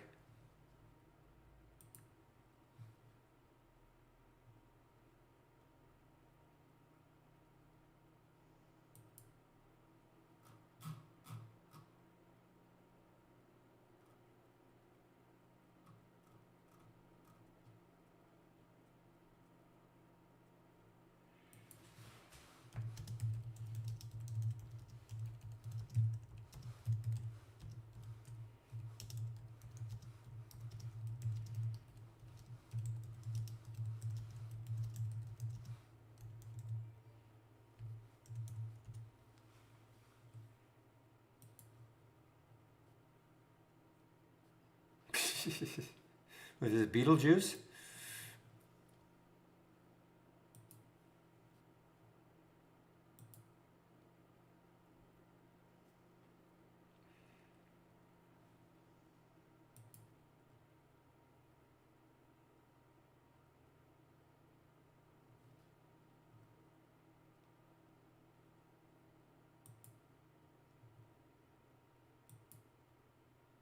Yeah, no kidding on a rook pull. Yeah, BT. It was good for a while. All right, guys. Wow, 220 already. Actually, this has gone faster. Even though I've only had a couple of trades today, this has gone actually pretty fast. Actually, I don't mind. I don't mind answering questions like that and building the odd scan here and there. I know it sort of dominates the room, so I don't want to do it too often, but it keeps me interested anyway.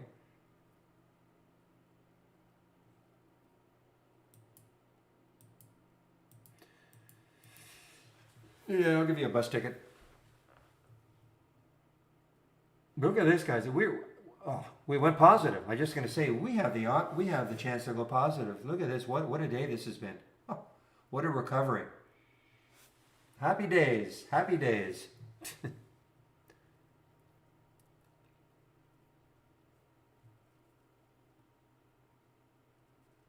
It's funny, real. I can't get into taking these ones from the daily breakout. I can't get into taking them. Maybe it's just the day it's been. But the shorts, the short version, yeah. If you're still around.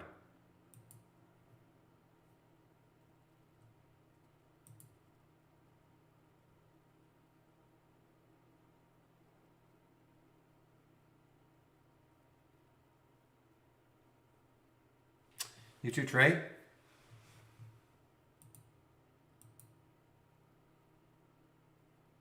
And Sir Thomas, yes, good eve to you too.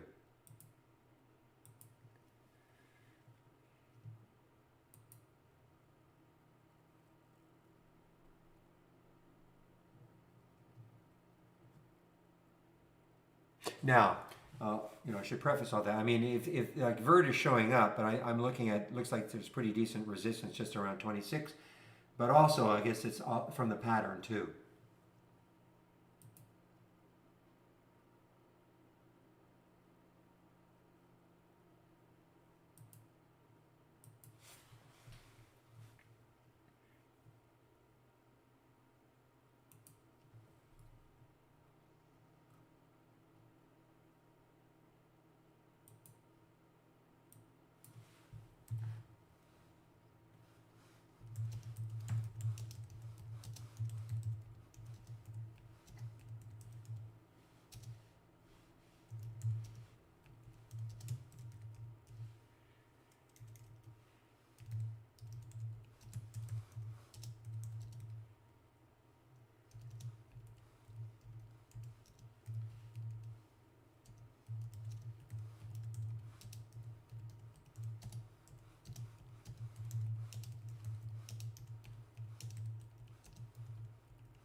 All right, excuse me, sorry guys.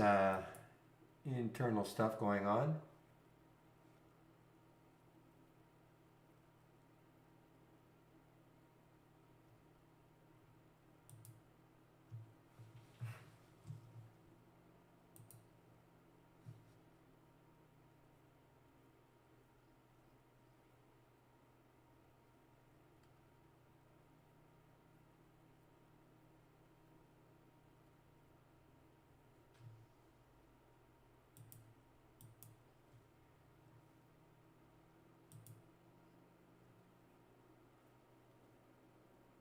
Boy, this has been This has been a down, well, not all day, I guess. It had a little pop up here, RXRX, but it is, geez, I mean, look at this. It's almost at an all-time low, RXRX.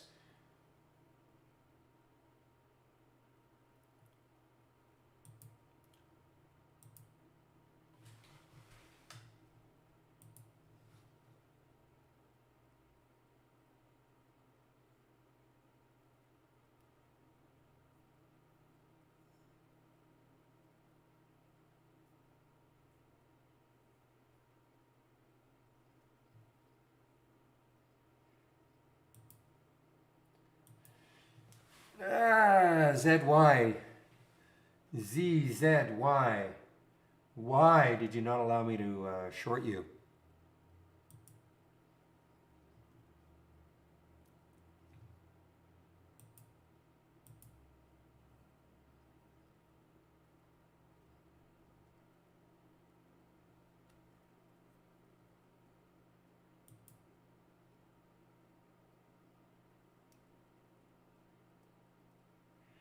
All right, guys, Napa may be a little bit interesting. You know, the longer it holds this area, and then if we get a volume pop, could start to, you know, try to fill in a little bit of this void.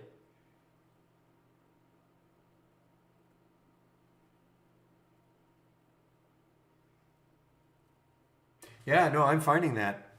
I'm just not, you know, well, now, of course, the market has turned around a bit, so maybe going long isn't the worst thing. And look at Mankind.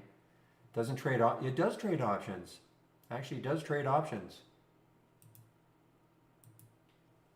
I'm just finding that the ones moving down, I guess I had just more confidence in them. But look at this break for Mankind here, guys. M-A-N-K. I know somebody was mentioning it. If we look left, what do we see is above these highs, and the next high is 550.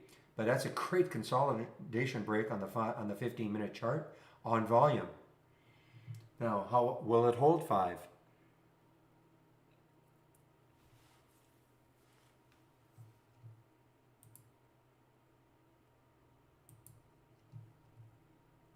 Give me a moment, please. I'll be right back.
Okay, so Real, have you actually run the 5 and the 10-day breakout side by side just to see? And you probably a 20-day breakout would be too much.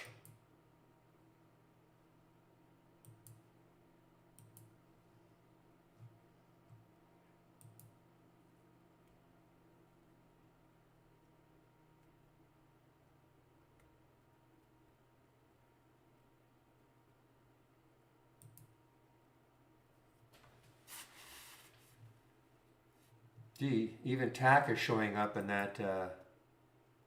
Okay, yeah, so I just don't want to overload myself, so I'll stick with the 10. 20 is probably too much. It's probably, you could get into something that's a little too extended.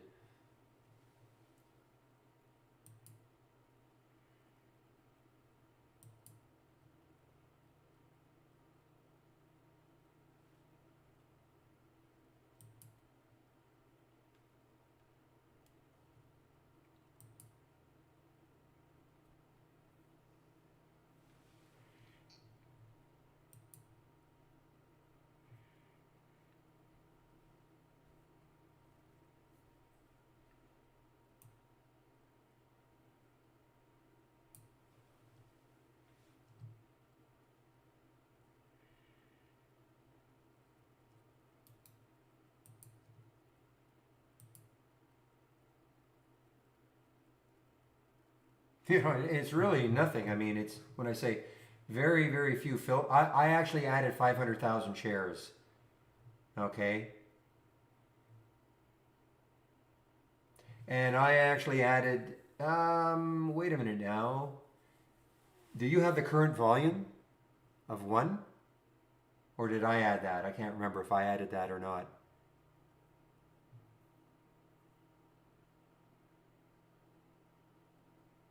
The relative volume is at least one. I can't remember if I added that or you had that in there. I definitely upped it to 500,000 shares.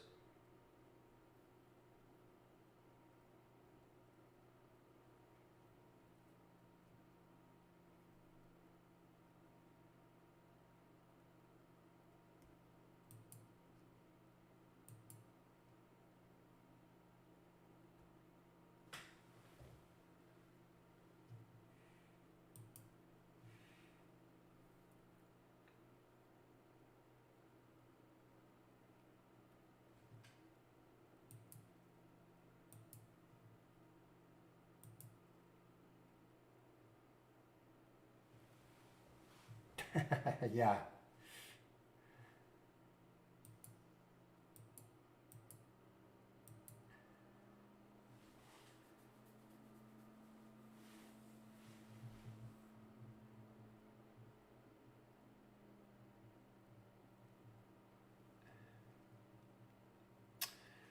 Okay, I'll look at bulletin board. BlackBerry.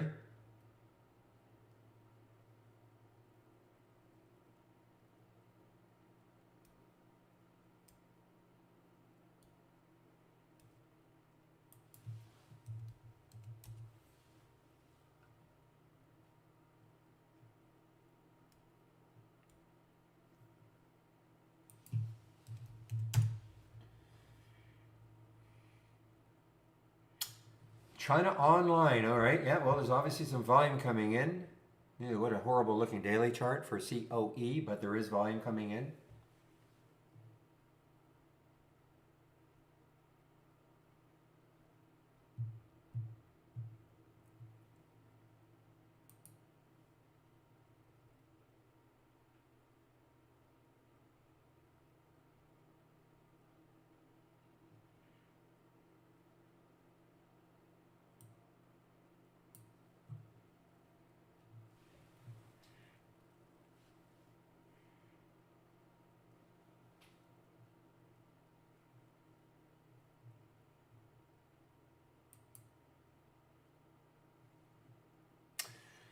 Well, I'll be a little interested if it really breaks out now. I mean, it's holding over 5, not too badly. The next high looking left was 502, so it's a little bit above that high looking left on the daily. What did we saw? 550, I think. 550 is the high in the month. So, I mean, it's got some room if it wants to keep going. I, I'm not, I have my doubts, I suppose, but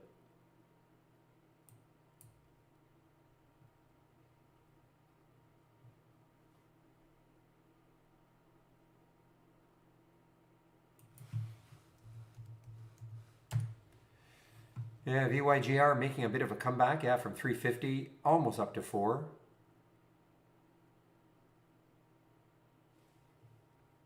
I have that one thumbnailed, but I kind of lost sight of it.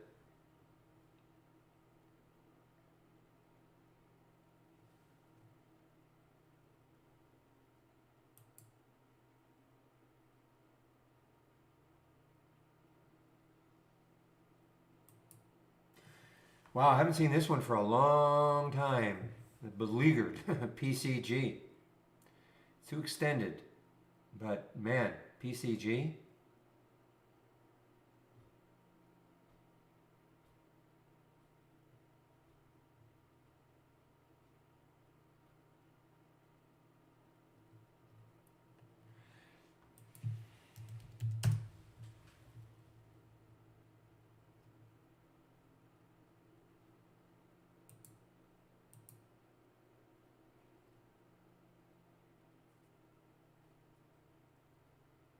Yeah, it doesn't have a long way to go down. I know, I think I understand what Zach is saying. SBAT was a pump. I don't know if it's the same room and it just collapsed, but this one doesn't have that much room. I mean, this looks like fairly decent support.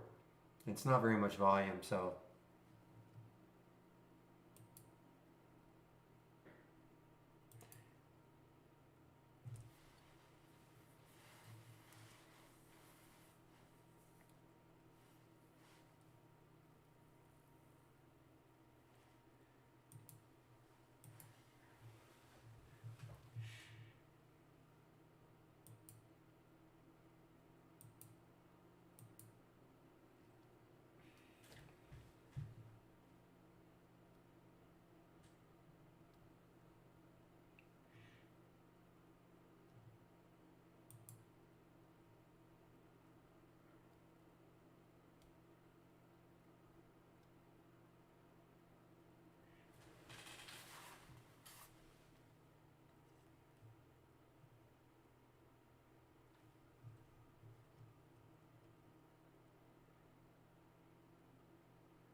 All right, guys, getting close to the end here. So before I do go, one last talk about the test drive, etc. My home page.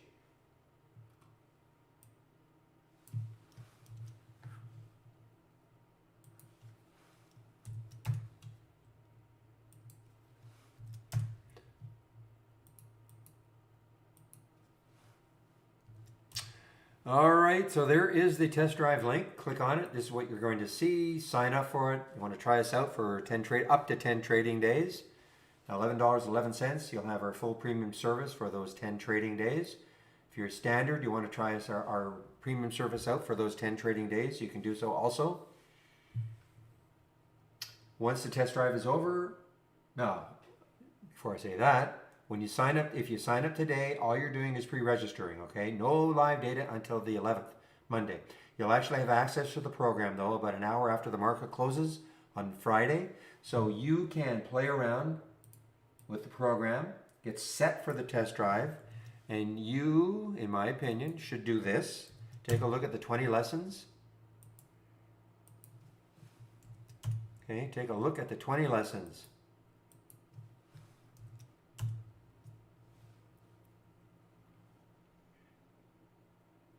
Okay, get yourself somewhat familiarized with trade ideas. And the other thing is, when the test drive is over, it's over. Nothing for you to do. You don't unsubscribe from anything. We don't put you into a subscription, okay? So don't worry about that. So take the test drive.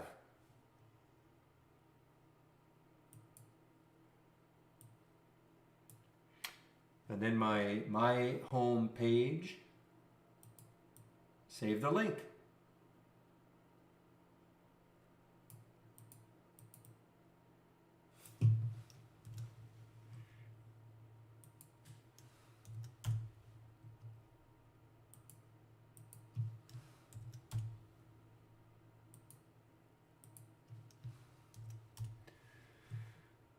So when you click on my homepage link,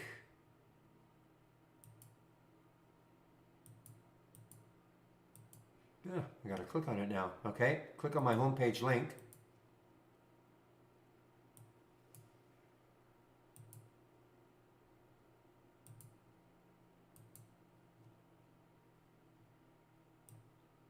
Okay, and this is what you'll see. So obviously a way to take out a subscription if you want to right now, with a 15%, 15% discount off the first month only, or the entire year, using this promo code.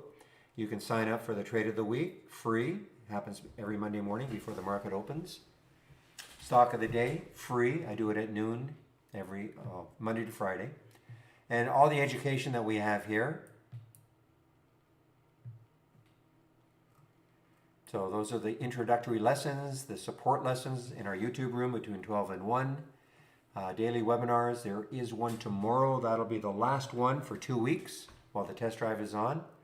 Educational videos, starting trade ideas from scratch, creating your account, and back to basics. Great little video series, short videos, starting off with what is a stock. Okay, so if you're brand new to trading, this is a great little series for you to take a look at. And also here, my scans. This is the layout that I'm going to be showing during the test drive. It's the same one you see here. And also a lot of individual scans that I've created that you can take a look at. So there is a lot of information.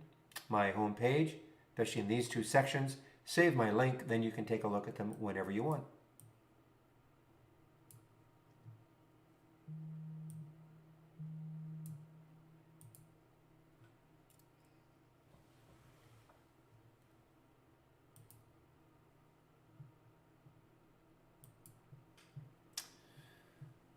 Well, my goodness, do I do it?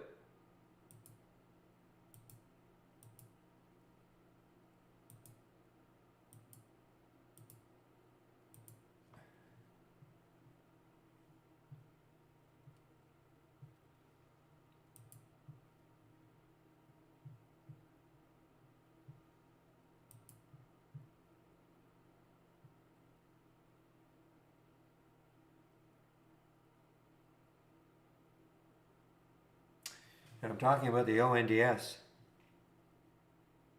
Nothing. No. There's no. It's just the price range I happen to like.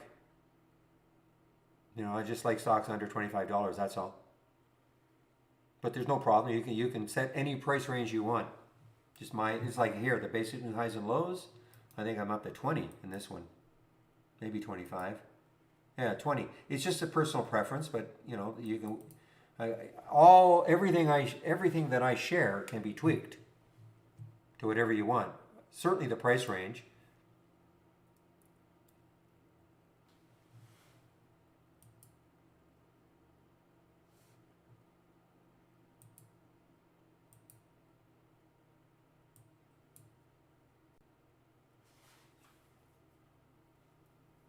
So there is no problem whatsoever.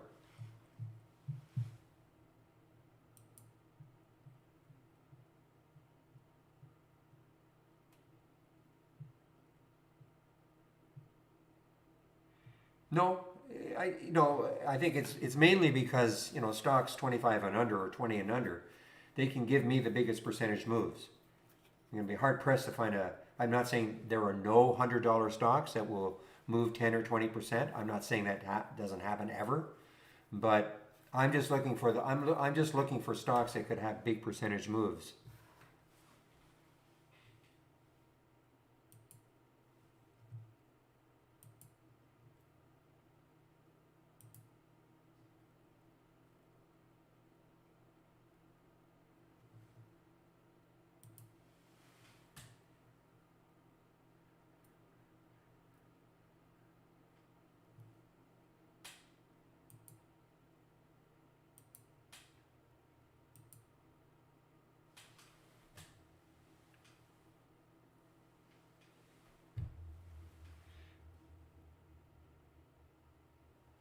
Well, Ons, are you going to do it or not?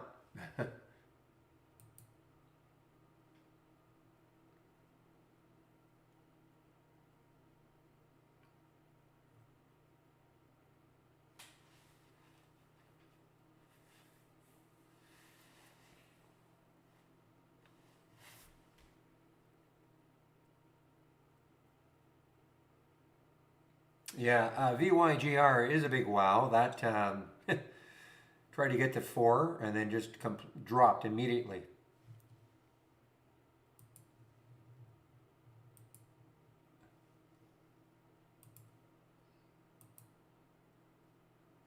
No, I mentioned Dun & Bradstreet earlier. So, yeah, I see what you mean, Real. I mean, yeah, the trend is there.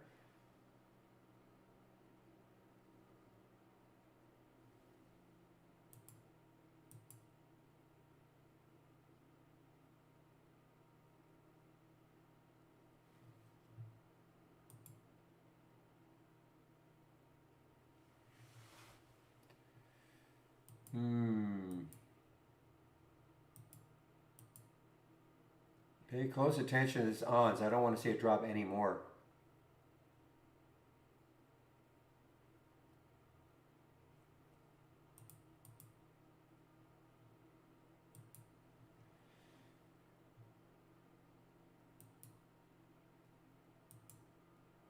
Yeah, you know what? I forgot it was there. Not bad. I mean, you know, the alert's at 1085. It got up to 1116. I mean, it's not bad. I would have waited for an 11 break anyway.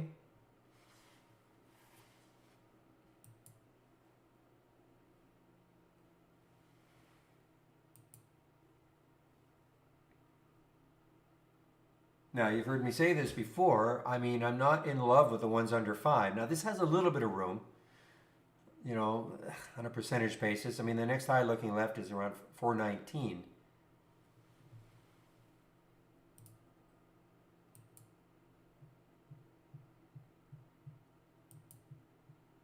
The TAC just made another little new low. You know, I mean, it may get down to this pre-market low at 1420 odd.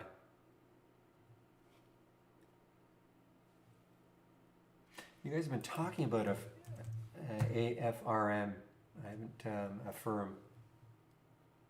Oh, that's why.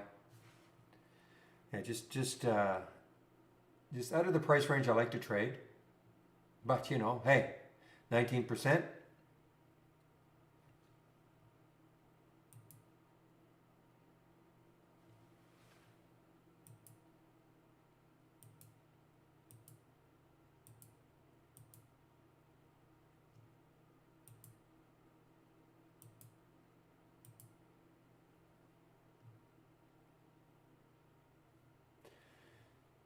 Okay, guys, I'm sorry. I don't like the ons. I'm out of it. Took a small loss on it. I just don't trust it yet. I'd love to trust it.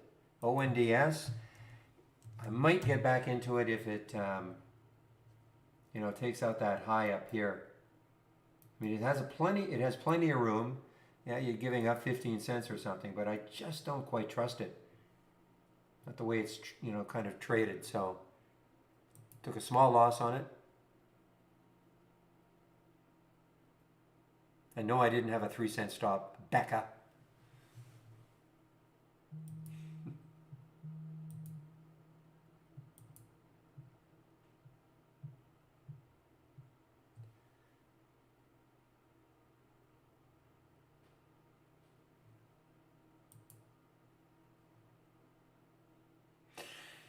Yeah, I mean, of course, the big difference is that IC had zero resistance, but you know, because it was at an all-time high, even in these levels.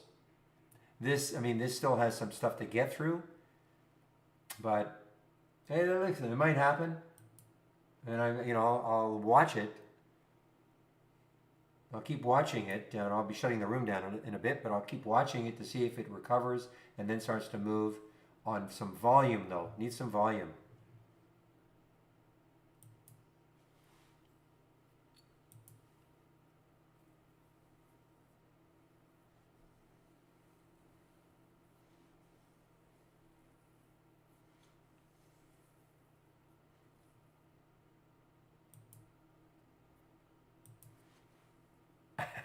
I don't know if you're kidding, Dak, or not.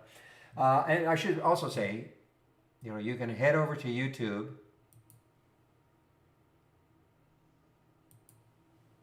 at 3:30. Chris will be there. This is a new thing now, from 3:30 to 4:30.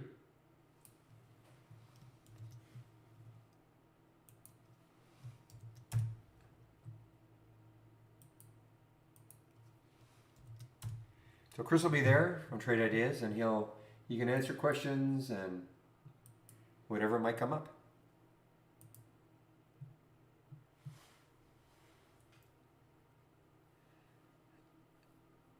Okay, so you were kidding.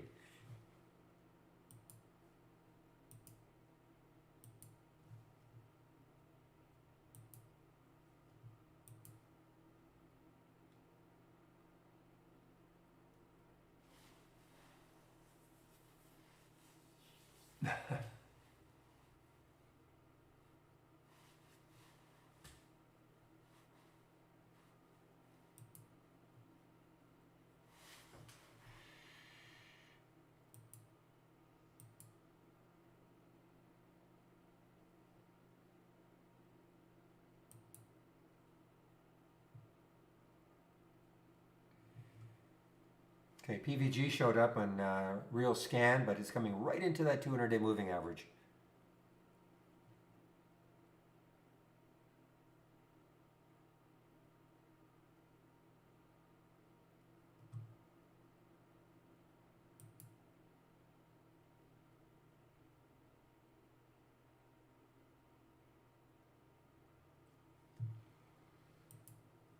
Yeah, I just don't trust it yet, William. I'm a little disappointed. I thought maybe now, especially when it showed up on the option scanner again.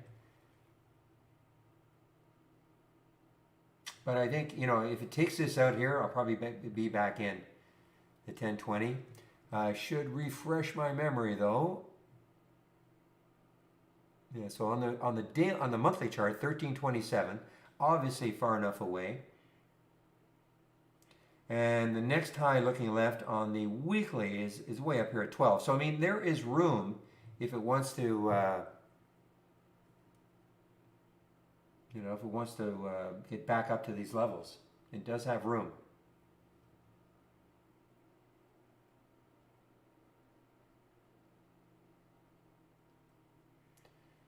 All right, so there is the VWAP, also 981. And the rising 5.8, yeah, it pulled back to the rising 5.8, yes.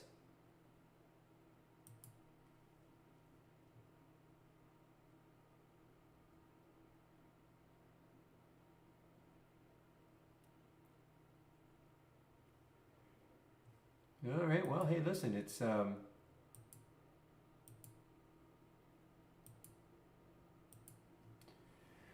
Moderna, sorry. Are they saying they're coming out with, you said, oh, news. Well, not good news.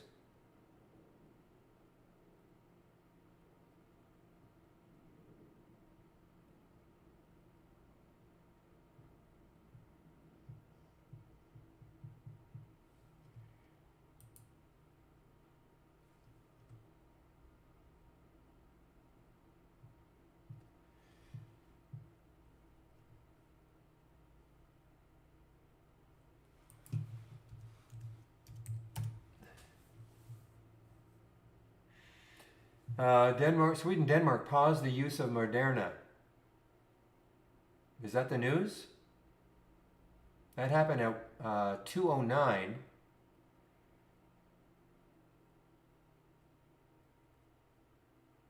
That happened at 1:19. I'm just checking. 13:19. So that happened here.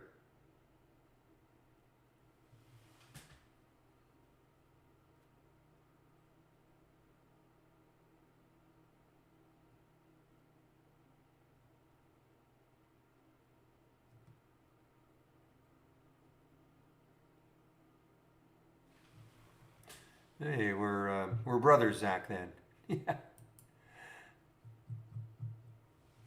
I'm Pfizered up myself.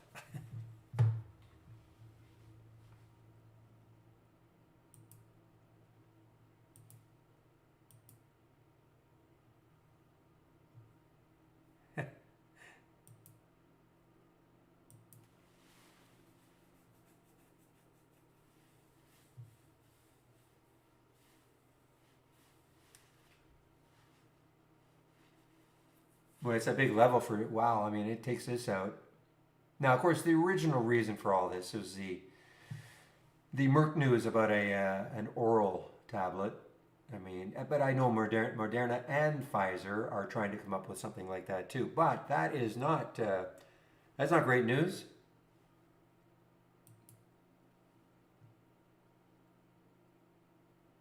Look at this month. Wow, I mean, this was 2 months ago, up at 500, 300 now, basically. Wow.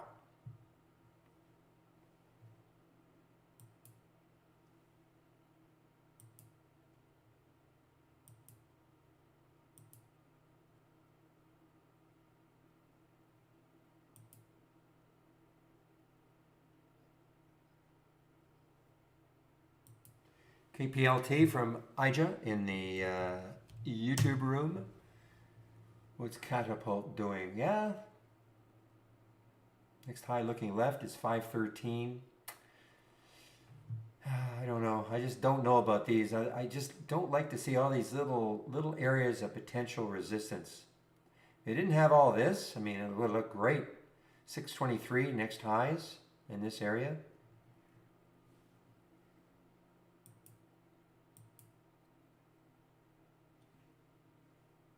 Meanwhile, TAC, back at the TAC, challenging that 1450. Still have some of this left. This has been a great all-day trade for me. Just a little covering here around 1458.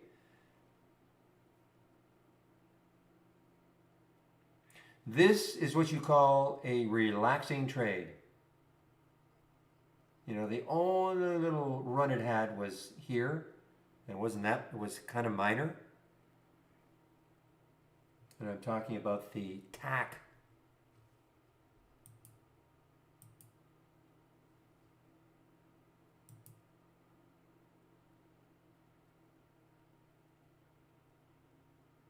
I think that, as they say, ship has sailed, William. But you're right.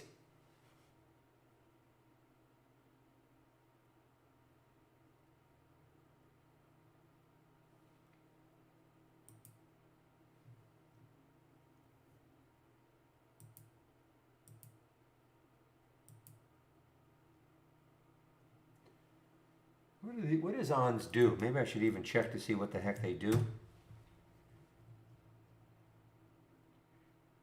Television and broadcasting, where are they out of?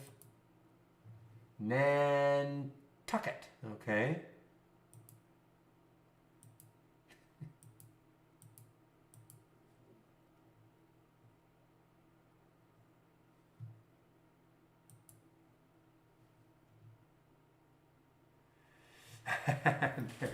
You're a funny man, Jack. Okay, yes, it is 3 o'clock. Okay, guys. Well, thanks a lot for all the help. Interesting day, to say the least.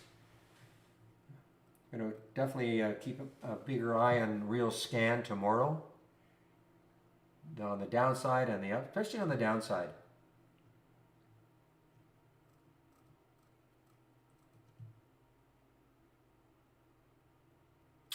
And just let me get my script together here.